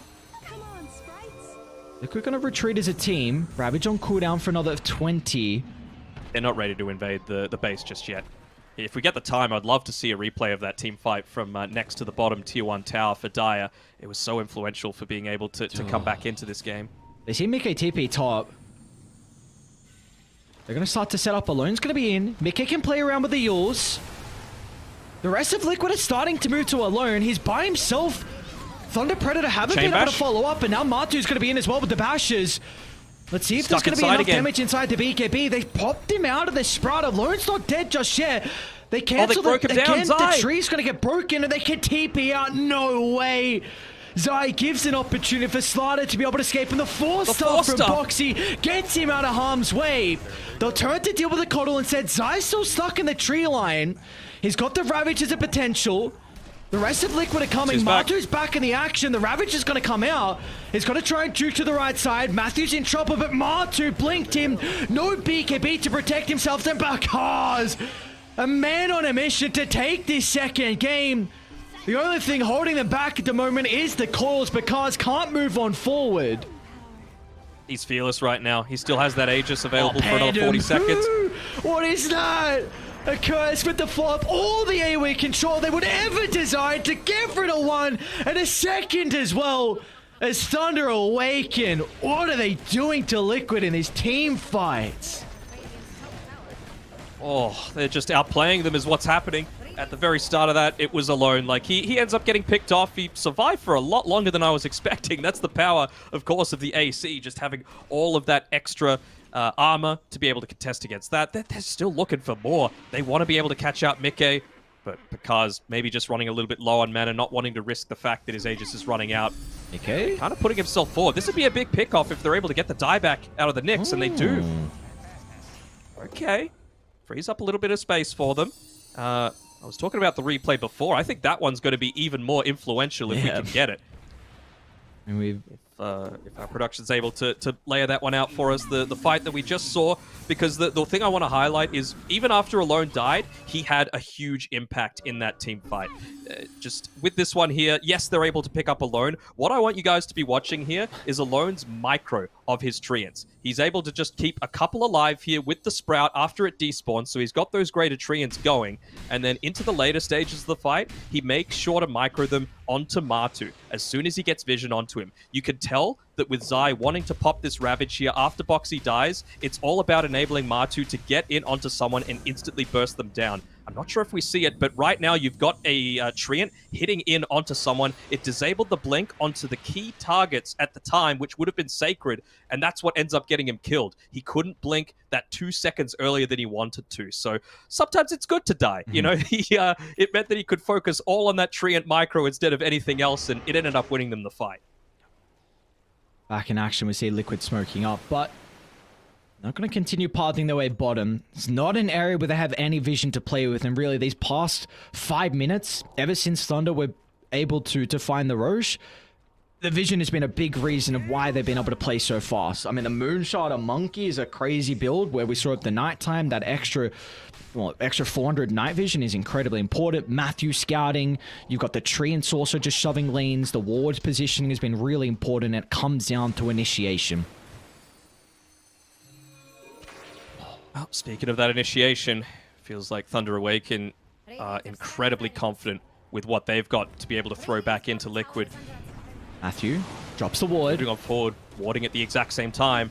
Senu's on the front, decent amount. Damn, 2 abilities in the Wrath of Nature on top of that as well. And Alone's even looking to TP him. Matu's out. They have the Sprout Leash now picked up as well for the Nature's Prophet. So we'll see how tricky that's going to be for Liquid to deal with. They don't need to fight right now, though, on Thunder Awaken. What they need, in my opinion, is just getting into that Skadi onto Pakaz. It's going to provide you a whole lot more to be able to burst through that Enchantress before the healing comes out, reduces the impact of Boxy's healing. Alone? Oh my lord, this is an aggressive TP. Again, Matu's going to be out with the Spider Legs, but that is a BKB on cooldown now, which is incredibly important for the team fights. The triangle, Mickey looking to make some chaos. They brought Scotty's Pandamu down coming. pretty low. That's a big kill if you get rid of the Winter Wyvern. They're able to do so with ease. But now with the puck, he needs help. He needs Zai to jump in with a combo, but they're too late. Matu's going to fall up afterwards, but the damage from Bakaz Matu, he can't man-fight the Monkey King at this stage in the game. Ravage again, not a threat because of the BKBs, and now they'll blow up Insania as well. It's Bakaz. This guy unstoppable, beyond god, like 14, 0, and 12 is the carry on Thunder. And you just saw there, that's the power of the Skadi, right? You had Matu committing with the BKB, running through that. Even with the sprint, you just get slowed down so much by the Skadi. They're looking to dive the backline. Sacred's a bit deep here. BKB's on cooldown. It's going to go for a TP out. Ravage to be able to cancel that. Matthew's going to be in. There's a pretty big kill at box unit. Every single hero for the defense. A buyback coming out from Matu because he needs to play around with the bonus armor from the Wukong command, but that might not be enough. The mischief dodge into the Jingu stacks to get the kill. The bash, it's not there. Matu needed one more stack to catch out alone. It's a big investment to hold the base. A buyback from the Slaughter, but they could be considering Roshan. Yeah, win probability was all the way down at 4%. Prior to that fight, and it's just going to continue to grow and grow. 70 seconds left on that Monkey King's death timer, and, well, they might be lacking a few stuns outside of the Ravage and the Slardar, but who needs stuns? You know, death is just like a 70-second stun at this stage of the game with how heavily Thunder Awaken are investing into this, and they're going to be rewarded as well. 10 seconds away from that Roshan respawning. Insania is going to be the one to scout it out, as long as they kill this Treant first. Stay in the pit. Oh, no. Keep the Hellbear in the pit. The Tomato, all right, the Tomato's doing it for him. There we go, instantly pinging it out. This will be that Aghanim Shard. I want to see Matu pick this one up. Yep. It's very important for him to have this, just that AoE Corrosive Haze, really buffs up the impact of the Tide Hunter as well. Just more of that damage coming through. And it's going to allow him to keep up with farm as well. He's been dropping off a lot relative to Monkey King as well as the Nature's Prophet. This also could just give them a little bit of time to work towards the refresher on Zai. I mean, we've seen... If he can get the Ravage off when the BKBs aren't there, then that big ultimate can be the turnaround potential. So potential... If he has second Ravage, then anything can happen. But I still feel like Thunder... I feel like they can still fight down the Aegis advantage. Are you in the same boat, or are they just looking to maybe stall this one out a bit? They can. The question is, do they want to? Like, they could dive the base before, but should they? Because Roshan was about to come up. I think, at the very least, they've got the Halberd now on the Dawnbreaker, so if you're on point, at least you're going to be able to stop the Slardar and if his impact, depending on when you use it relative to the BKBs. You're also approaching the Scythe of Vice for the Nature's Prophet, so it just depends about vision at this stage. You've got a Nyx Assassin who's going to be roaming around. You've got a Monkey King jumping around in these trees. So if you pick up that Scythe and you find the right target, then suddenly you can begin a lot of these engagements one man up. Of course, it's all about that global potential. Anyone that shows is just as valuable. Okay. They're just looking to find something on the map. And the issue is the lanes at the moment from them. Yes, bottom lane shoved out, but for Liquid, mid and top are also in great position, so it is going to be pretty difficult for Thunder to make a play. It looks like the call for them is maybe sweeping into their own top jungle where they're expecting Liquid to be hauled up. I suppose, but I mean, you've got a Nature's Prophet and a Dawnbreaker, two heroes that are very capable of dealing with this split push and just shoving lanes out on their own. So, I don't know if this will be obvious, per se, but at least Matthew's going to be able to get off this D ward next to the Roche pit. Open up a little bit more of the map for them to play around, but yeah, Smoke just to be able to achieve nothing into an Aegis when your vision isn't that great doesn't really feel like the right decision. Maybe the pressure's starting to hit him. This ward in the river is great for Thunder. They're scouting out ore of Liquid moving top. They're not completely together. Matu gets the jump. This is a big kill if they can find it. He's going to look to turn around to the Nyx Assassin as well. Off the left side though. Oh, Mickey gets blown up. Bakaz again proving to be an issue. And now Matu, he's split from the team. He's out of mana. The BKB on cooldown. They're going to be able to force stuff him back to the south. But Matthew, he finds the stun. Zai's going to look to turn around. Maybe Matu's going to have the damage to be able to combat this. But Sacred again. The Starbreaker stopping the retreat. And now they should be able to surround the round 2. There's that side. Making sure there's no escape for the Slaughter as Thunder. That's a dieback onto Matu. Sacred's going to be once again. This guy had a tricky lane, but we see what he can do once he can find his farm. As this is a big opening now for Thunder to close out this second game. Oh, they've got this big creep wave as well. It's going to be all on Zai as well as Boxy to be able to push this one out. At least you don't have to worry about the Nyx Assassin giving that Carapace stun to be able to stop this, but it still feels like you're in a position... I mean, they were doing this in a 2v5 situation. Now it's a 4v2. You want to be going in there. You feel confident. You know that there's no Ravage available as well. It does give you a good amount of confidence to be able to just keep pushing on in, keep pressing your advantage.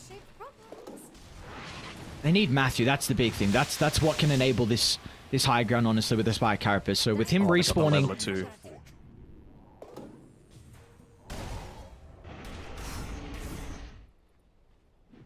Looks like... See Picard's.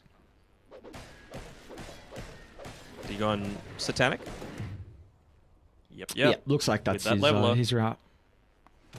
Even just the... Does the leveler need to give 5 armor? It's a sword.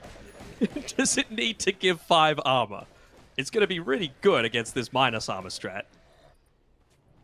Should Phase Brutes give armor? I mean, at least they need chainmail to create. Yeah. You know? Sania? Bit out of the base.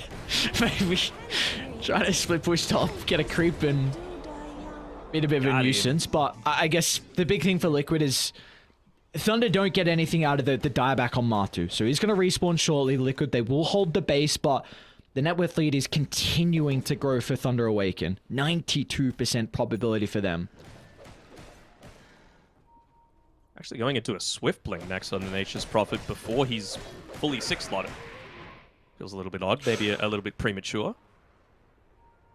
Could have gone into Daedalus or Bloodthorn, something along those lines. Even a Butterfly wouldn't have been horrible.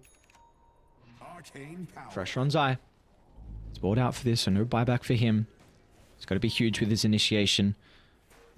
Comes down to vision, and if Liquid or Thunder, you know, who has this advantage to be able to scout out who gets the jump, the positioning has to be perfect from either side. No one can clump up the threat of the Curse into Wukong's, the threat of the Ravage into Matu's follow-up. As long as they start the TPs early on Alone, you can catch out Mickey very consistently, right? Because Nyx Assassin is going to be around, and he's got that stun duration of 3 seconds. Similar to the channeling duration on the Nature's Prophet, so it's all about the communication coming through between him and Matthew. They're just getting whatever farm they want. Like, look at how Thunder are playing across the map. Everyone's farming the jungle. Yeah. Who can they catch? Insania taking the front lines right now. Wanting to join with the rest of the team, not make it too obvious with Boxy shoving out that mid lane. Someone's going to need to address top, so feels like that's going to be him as well. You can't leave this area now. Someone needs to shove top, and you need to get back to the triangle as a team. Like, this is where you need to fight for Liquid, and if the other lanes get shoved out, then it's going to force you to lose this control. They're going to see them, so they'll know exactly where Liquid have more than likely placed their vision. Man. Of course. Alone's going to look to TP in. Towards the back he goes. Because Box is just directly on top of an observer board. Ravage is out. An incredible start. Zai's going to have the second Ravage as well, but the cold embrace. Keeping Picard's alive, but Matu's going to turn to the south. Looking to deal with the supporting class. Winter's gone, but Matu can't stick around. BKB on cooldown is going to be playing with the mobility, and Sanya wants to sacrifice his life so the core will make it out. And he'll do just that. Quick dieback though. Mickey just standing inside this Roche pit for as long as he can. Yeah. Hang on, Mickey's gonna try and kill. Okay. That's the bane of his existence right now. He even yoinks the gem. Oh, Mickey, do this crazy, please. Not like this. Link up shortly. Is it gonna go to it? No, dude. Mickey, which way are you going? Top, down, right, left. They get the hex, and Mickey's gone. He's got a buyback. A big kill to try and force out. He goes down into the dirt is where he goes, and, well, it would be a big buyback to be expended as well. That Roshan has the potential to respawn. Of course, these late-game items start to become a much bigger factor if you can get to that, but can you make the defense happen with your 100% confirmation that there will be no Ravage for this high ground siege? Matu jumped in. They need the buybacks. Box is going to protect him with the Force. As soon as they see Mickey buyback, they have to respect Liquid. Rest them up in 15 seconds as well if they can hold Thunder inside the base. Box is going to make this retreat difficult, but Thunder, they will successfully get out, and that is a big victory for them. Radiant's bottom tower is under attack. It's a bit weird. I saw Sacred use the Starbreaker while he had the Solar Bind on him, and it persisted. But it's dispellable. So it's kind of weird. And then you've got something like Dream Coil, which you coil someone pre-level 25, and they use the Q with the Aghanim Shard, and it just goes away. It doesn't, like, re-latch afterwards. Matu's under a ward right now. They're going to look to TP in as well if he... Ooh, thought he was going to go for that wave. Spidey senses. Rosh is up, though. He's damn close. Oh, he's actually got the Satanic, my bad. Okay. I think you have to give this Rose shot with Ravage on cooldown and Refresher as well. I think they need double Ravage to turn a fight around. Wyvern has to be the first one to be killed off, though. We saw what happened last fight, kind of the top of the pit. They had the potential to kill the Monkey King, but with that cold embrace keeping him alive, there was no chance for Liquid to take that fight. Yeah, that's why Pandamu has just been playing nowhere near the rest of the team. He's like, all right, well, if you're going to find me, you're going to find me well behind enemy lines where we've got plenty of vision set up to be able to catch you out. So it's just about those choke points in hard-to-reach areas that Pandamu has been so good at positioning himself in. To restate the importance of this game in particular as well, and both sides are still yet to determine whether they're eliminated or into lower bracket even. I think for Liquid, I don't think for Thunder, but for Liquid, they still have the potential to even make it to upper bracket as well. So still a lot is on the line here. Every game matters at the PGL Arlington Major. Because an early He's got the extra Wukong ring. I think the refresher's on the Dawnbreaker, so they can definitely give the shard over to Bakaz if they want to. He just wants to Look make at use of those positioning. double Starbreaker charges to not care about people like Puck at all. R2's going to be in. Damage to start. They're going to look to poke him down. Dude, so much health coming back from the Satanic and the Boundless. But a BKB expended early. Let's see if they give him the refresher. Sacred going to? No, they just back off. It's going to be like death by 1,000 cuts. You even had Alone starting to TP up towards the top side to maybe begin the rat. Wonder if that changes up his item build a little bit now. Of course, he still has that Swift Blink queued, but really wouldn't hate to see him go into a Desolator as well, just to... Oh, actually, you've already got a Deso on Monkey King, so probably not, but just something that's going to assist you with playing a little bit more of that map rat. Chill. Alright, so what's the buyback status looking like? No one on Liquid has buyback. Boxy is up in a couple of seconds. Zai needs a little bit of gold, 130. And Matu doesn't have enough gold, needs a grand. They see Mickey under this ward. He doesn't have enough gold for the Aeon Disc as well. And look at the chain control coming up perfectly. That's a dieback for Mickey. Oh no. That's what couriers are for, my friend. Yeah. You need those to be able to pick up those secret shop items. But I get it. He was trying to push out the wave at the same time, but it is a valuable life to have when that was your dieback. Cause? R2's going to be in. A curse, though, from Pandamu gives him the opportunity to lay it down the Wukong's command. They need to try and get out of the ring, but Thunder making sure that's not a possibility for Insania. And Matthew's going to dive out of the tier 4 towers as well. As Slaughter stuck inside the Sprout. No buyback, and that'll be all she wrote for this game too. Thunder. What a performance from them. After backup of cards, only one death. Zai will make the attempt, but the Spike Carapace is preventing the second Ravage. They're going to go for it, but it's just too much. Pakaz feels like Jingu Unchained in this game. He is just way too strong. 18, 1, and 20 to be able to finish up this one. And this is why you give Alone that Nature's Prophet in the mid lane. He did a fantastic job once again, and they fixed whatever issues that they had with with regards to the communication coming through, it was just way, way too strong once they're all on the same page. And something like that Nyx Assassin, the Wyvern, wouldn't you know it, it's another game where it just stops one of the big strategies that allows Liquid to be a successful team. But what an important victory for Thunder Awaken. It brings them up to 5 wins. They're only 1 behind Outsiders now, I believe, who are in that lower bracket safety territory, and they've still got 1 series to play. So there's an option. There's a chance going into the very last day, which is always what we like to see. Yeah, there's some crazy stuff that could happen on the last day. Group B is decided.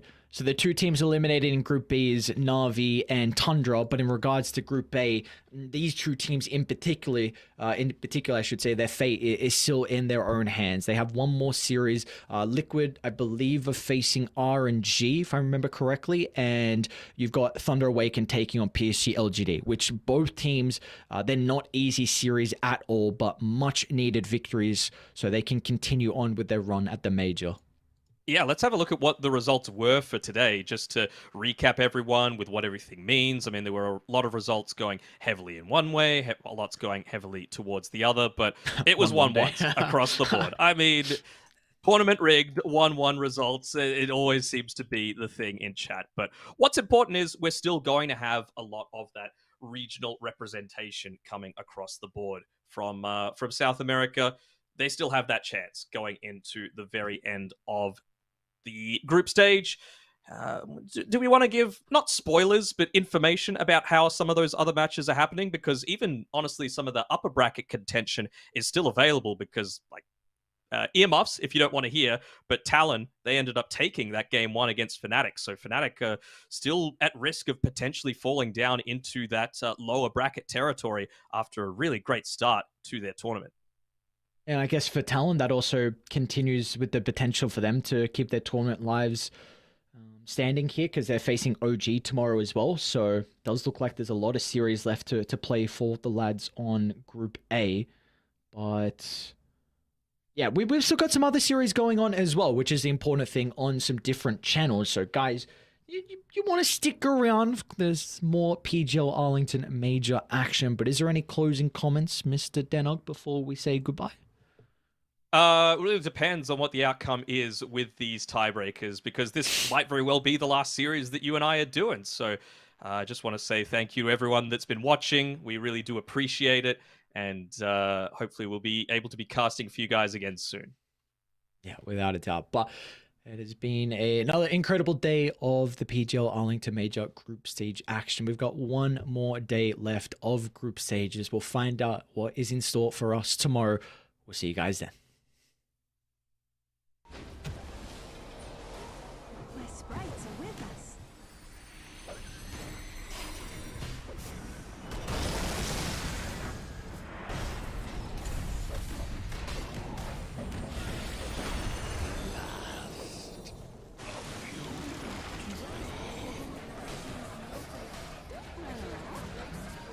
Dominating performance.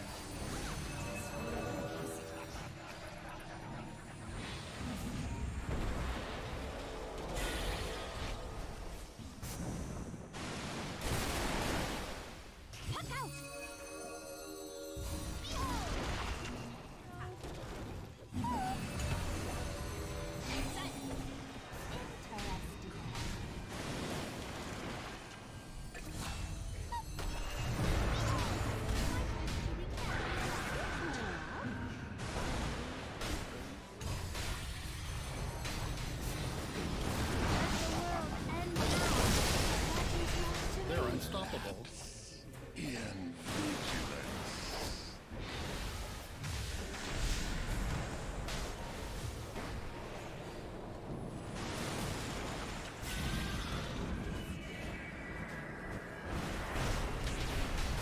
Godlike.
guess.